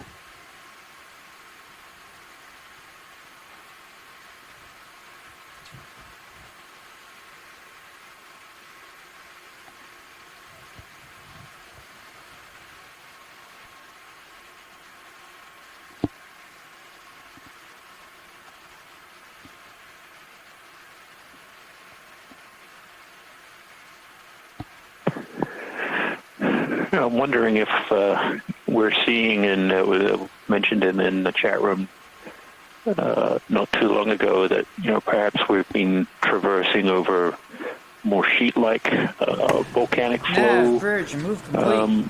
Copy that. Thank you, Bridge. and those perhaps are able, because of their more sheet-like or flatter nature, they're able to perhaps accumulate this sediment, where now we're moving into areas that seem to have inclined to do so, some of that pillow-like morphology to them. And as we approach this steeper part, that we're expecting them coming up quite soon. So perhaps these changes in the bottom morphology are reflecting differences in the flows that ultimately created this seamount. Although here it looks like we have some, these could be sheet flows again. It could be a mix of both, really. 20 meters? That sounds Copy good. that. 130 still good for you all? Works? Yeah, looks good to me. All right. Bridge RV nav. Go ahead. Yeah, I'd like to put in another ship move. We're looking at a range of 20 meters, bearing 130, speed decimal 2 knots. The sediments and the different textures Okay, that is a move of 20 meters of the rocks. bearing 130 at a speed of decimal 2 knots. That's correct. Thank you, Bridge.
Definitely seem to be leaving those sheet flows behind and back into more of the pillows. Some sponges kind of very sparsely scattered here. You're starting to enter back into a steeper part of this transect. Yeah, maybe as we start coming towards the top a little bit more. So I guess we have about 20 minutes left, maybe a little less than that. Yeah, a bit less than that, about 15, yeah. So we'll get a bit of a sneak peek of what this steeper section has to show. And then we'll have to leave it for someone else to come back. I think this has been a great dive, first dive on this nicknamed Dumbbell Seamount. I should say it does not have an official name. We've just named it Dumbbell, so we had something we could write down in the logs. But I think this has been a great exploration dive. We've definitely been in several different habitats. We've looked at a lot of these changing features and how the geology and morphology and then the biology have changed over the course of this transect. I think this is a great first start for exploring the seamount more. These Lepidopsis whip corals, these are bamboo corals. And we've definitely started to see more of those as we've come up a little bit shallower in our transect. It's actually just 3 in this image alone. 4, yeah.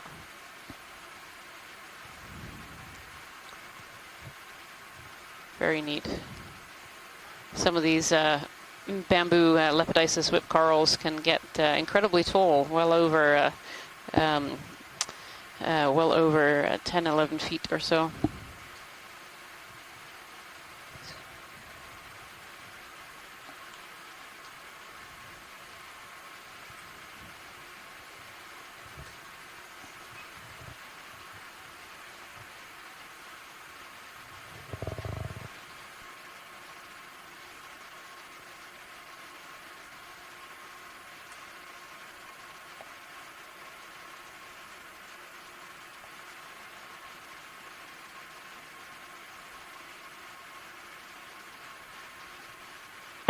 Some more of these stalk sponges as well, similar to the ones that we saw in yesterday's dive, so abundant. And this vase in the middle here that we've seen a few of. Definitely as we're coming more into the rocks, you can start to see more of this macrofauna, this fauna that's large enough for us to be able to see on top of the rocks.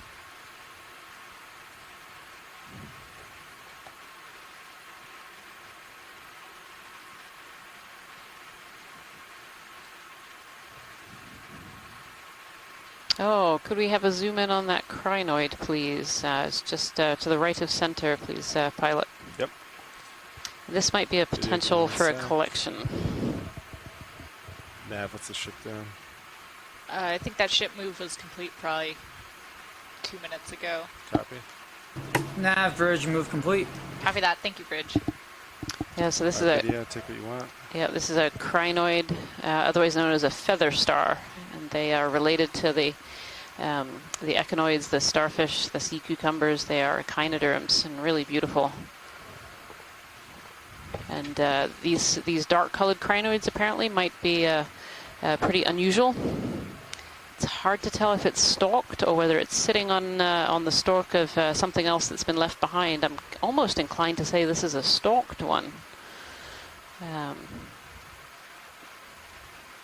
But these red-colored crinoids of feather stars are supposed to be pretty unusual. We don't know what species this one is, and so I think we're going to set up for a collection, please, pilot. Okay.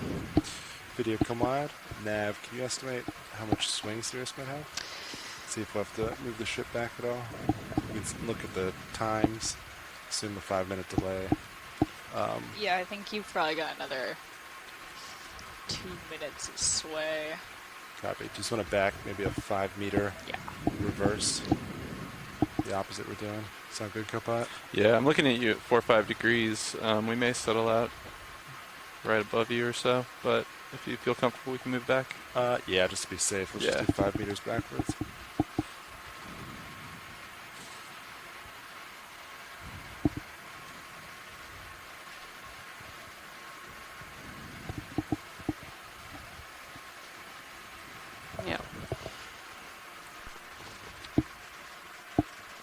Hey, watch it go.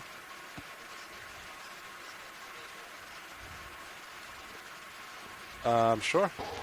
Should I wait to put that in, or should I still put it in? You can wait. All right. And see how much swing Sirius gets in the next minute, too. Video, do you want to comment partial as they decide if they want to collect this or not?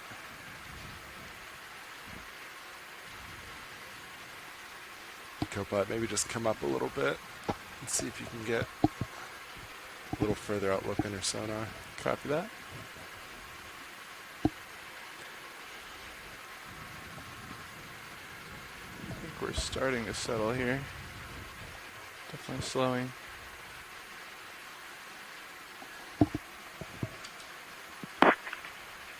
Chuck Messing, if you're listening, hopefully you see that we are awaiting your confirmation.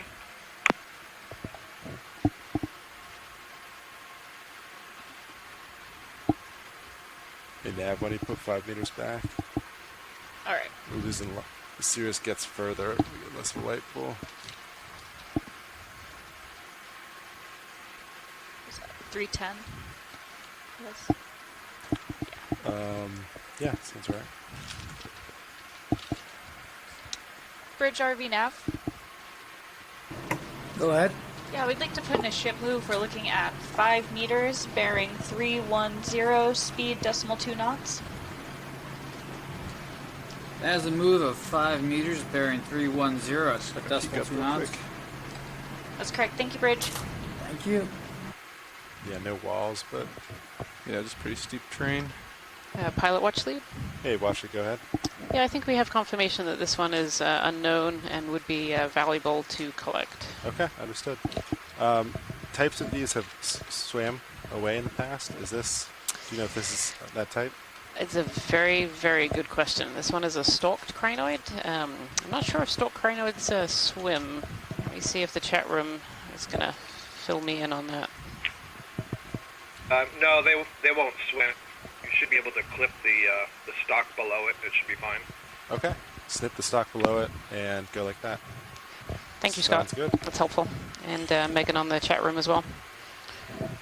All right. Nav, what's sample boxes look like?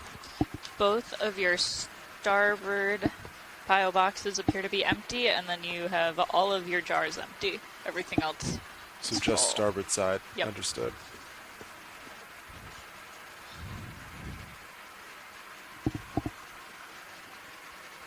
Nav, keep an close eye on Sirius, please. And feel free, if you're high up, you can do a 20-meter delta. Copy that. If you need it. Hopefully you'll move back in a little bit.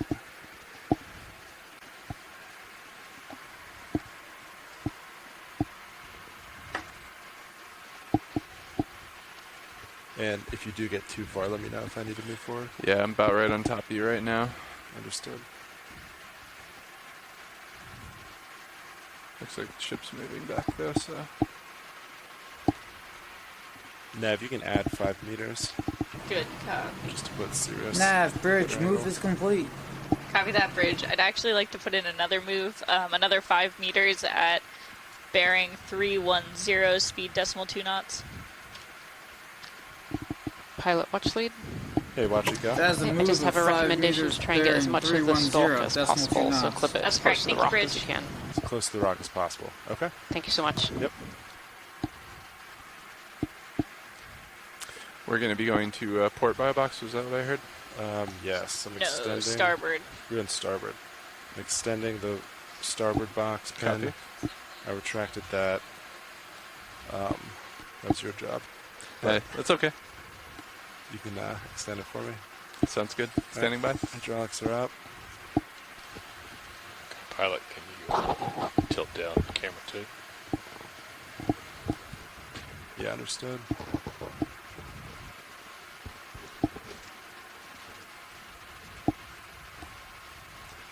Would you like that camera view on my screen, or are you okay, Sean? I guess when you start to see yourself start to move back, you can put it up. Until then, you can just keep that up. Live. Copy that.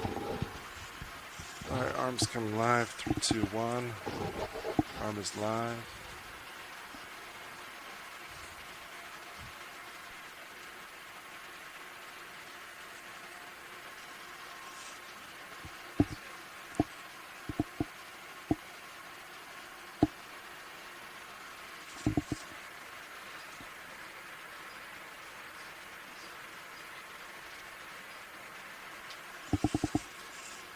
Video, can you come wide a little bit on the main HD? Hold that. Thank you.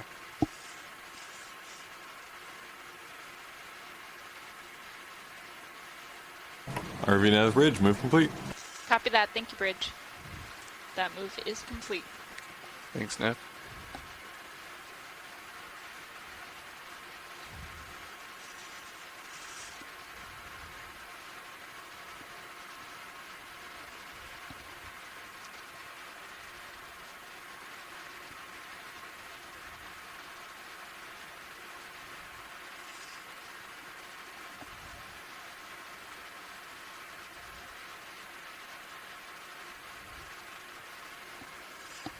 How are we looking, co-pilot? Doing okay. We're not moving back yet, but we're stable. Okay, understood.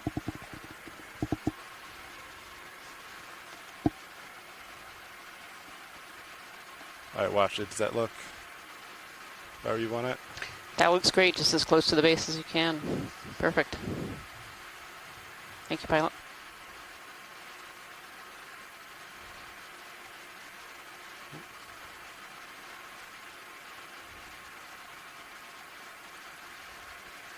Bump the rock with my arm there.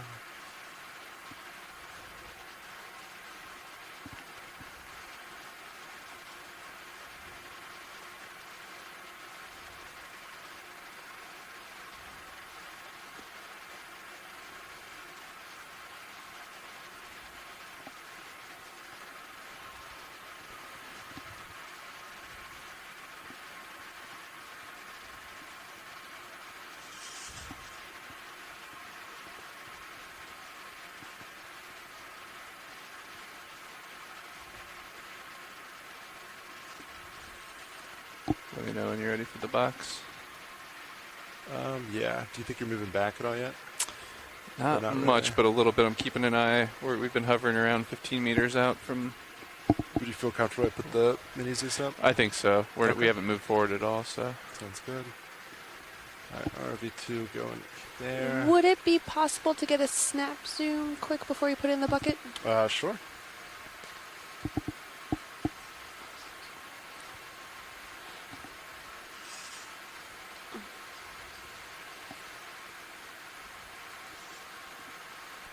All right, video, feel free to snap it.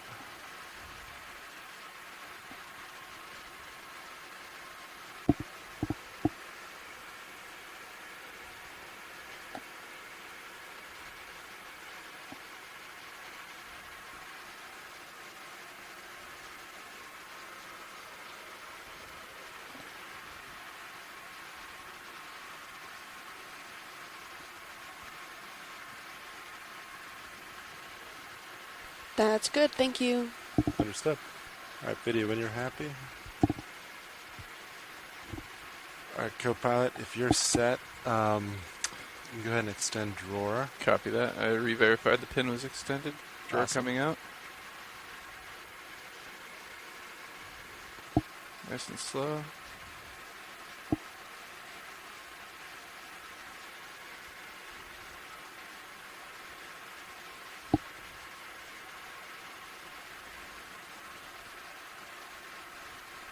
Oh, give you a little bump there, but drawer is extended fully. Okay. Yeah, video, go ahead and come wide now. Thanks.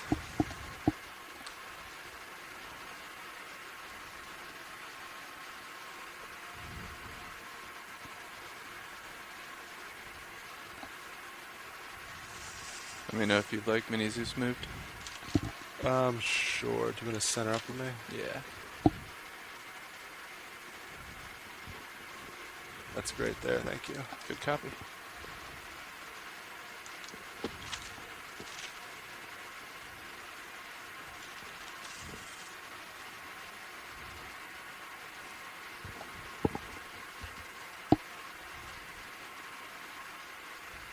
I think Sirius is finally moving back a little bit as well. You got plenty of time.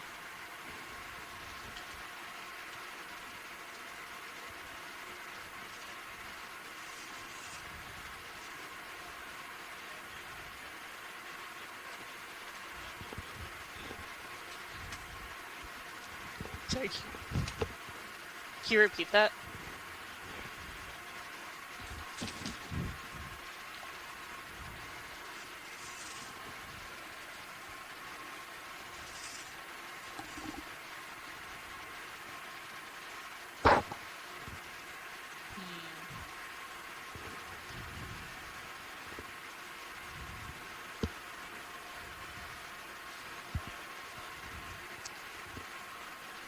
$43.09.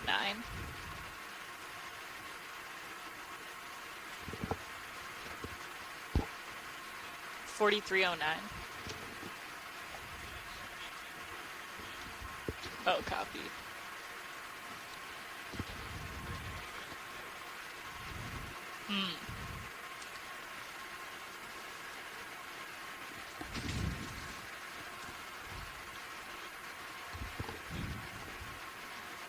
Yep. Yep. Nice. Quite a large stock on there. Stand by.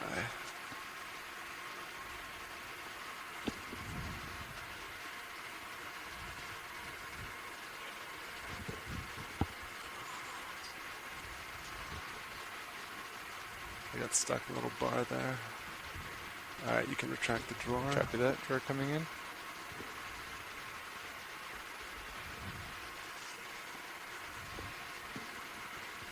Secure. Hey, co-pilot. No problem. Nice collection.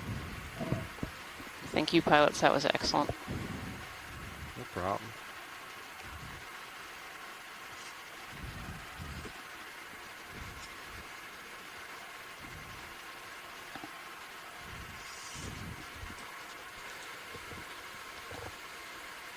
Alright, arm looks good there. Craft is off. Copy that. Centering magnesius. Ramping down hydraulics. We probably want to start getting set up for ascent now. Understood. Copy. Alright, watch lead. That brings us to the end of our time, so we're going to start setting up and heading back up. Can we go back to Thank you very much, pilots. I really appreciate a great dive today and all your hard work. Yeah, likewise. And I want to say thank you to all the scientists on shore for helping us today and identify animals and unusual species. Thanks, Video. And some of the geological morphology as well. So yeah, co-pilot, if you want to start yeah, with lights. Thank you so much, everyone, for joining with us. A really good visual right there on them all. Good copy. And tune in tomorrow for our dive on Rockaway. We'll be getting some updated mapping data to better pick have better data to pick our final dive sites. So tune in tomorrow, and we hope to see you all there. Thank you, everyone, for joining in today. Yes, thank you again. Lower stowed. Uppers.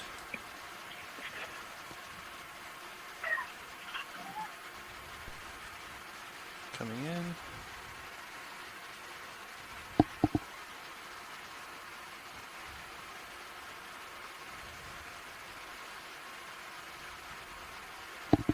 Uppers secure. Alright, disabling valve packs. So I'll push forward a little bit. We're getting a good position where you're about, your camera about 45 degrees. Copy that. I'm coming up a little bit.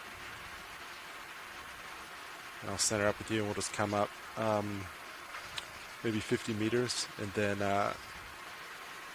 we'll stretch out into tow. Copy that.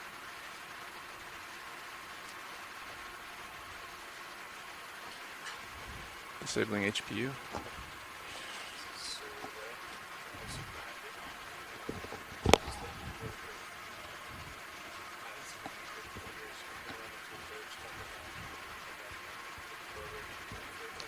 All right, perfect. Sounds great.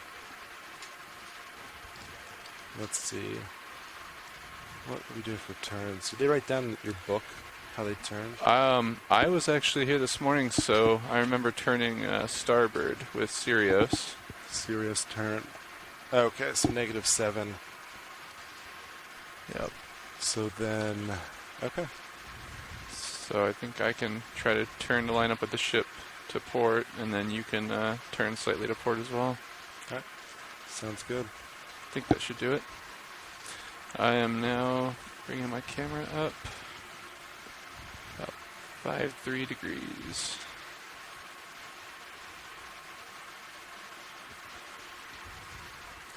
Up to 4-5.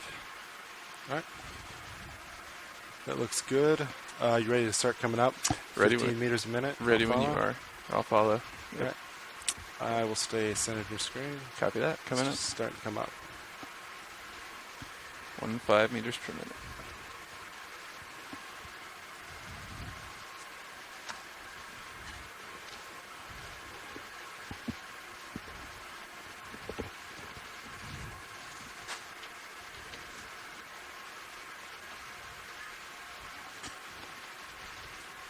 looking good.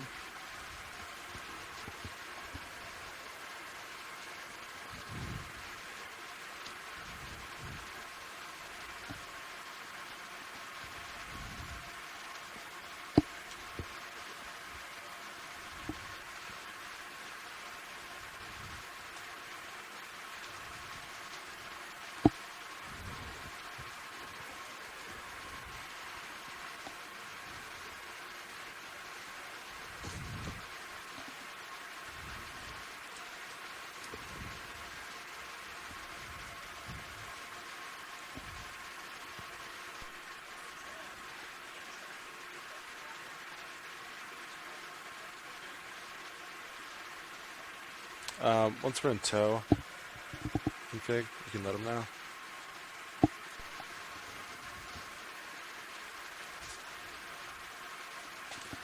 Visibility's pretty good. You can still see the Seamount feature pretty well.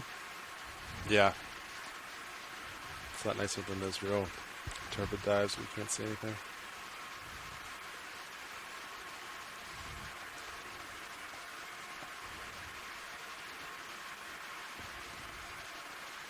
Alright, looking good. Delta about 15, looks good. Go up a little more.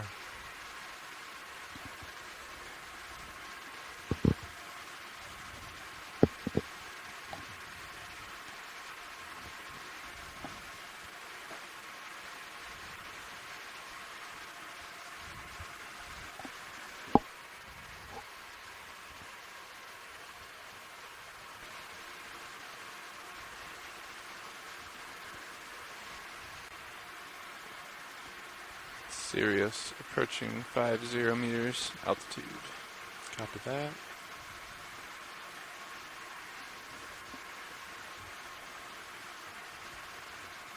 Alright, that looks pretty good, I think. Copy that. I'll go into auto depth and I'll slowly start backing. You can keep coming up till we have a delta about 20. Okay. And I'll come just, right underneath you. And you can follow me down with your camera. And then we'll spin together. Copy that. Delta Z, about 20 meters. Right there. Looks good. Bringing camera down.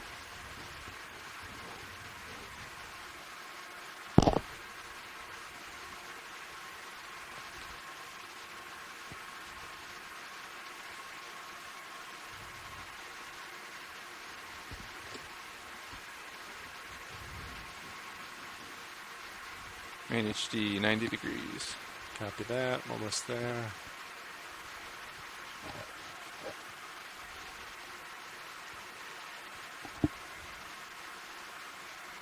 That looks pretty good. All right, you ready to start spinning? Ready. I'll go.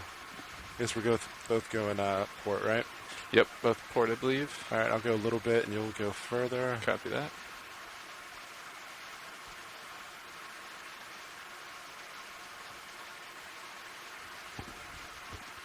All right, I'm going to hold there, and you can keep going. Copy that.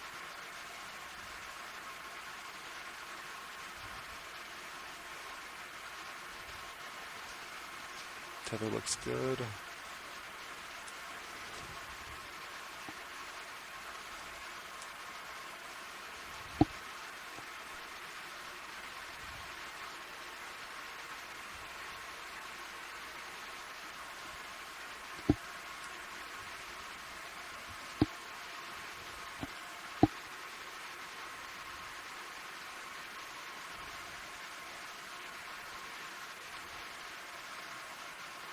Alright, looks good. I'm going to start pushing forward. Good copy. Lined up with the ship here. Gonna disengage auto heading when you're ready. Yep, go ahead and leave it in for a sec. Copy. Pushing forward, I'll start to come up a little bit. Tether looks good. Let's see, that's you in my AF cam, looks good. Delta 16, 17.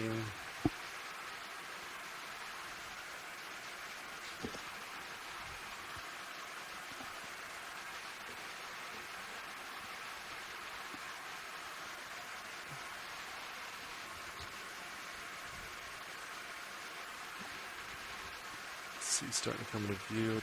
Your AF cam. Yep. Delta 13.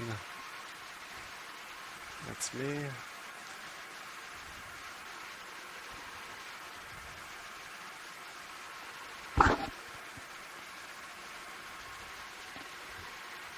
Alright, co-pilot, you can go ahead and disable auto heading. Disengaged. I'm going to keep forward way for a little bit. Make sure we're nice and straight.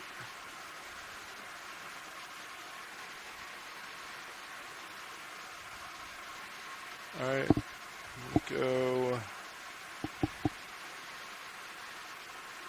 I'm going to disable auto heading now.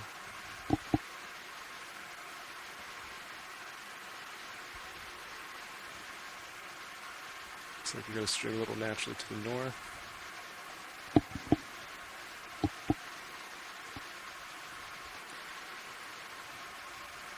Alright, that looks pretty good. I'll get my Z-bias going. Copy that. Up. Give me 1 sec, and then we'll keep going up. And nav, you can let bridge know we're off bottom now. It's a good time. Bridge RV nav. Go ahead. Just wanted to let you know that we are off bottom. Roger that. Thank you. RVs are off bottom. Alright, Copilot, ready for me to start coming up? Ready to come up. Alright, Z-bias is in. I'm starting to come up. Copy that.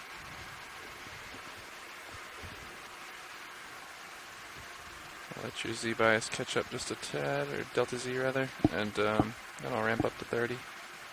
Okay, looks like it's closing there.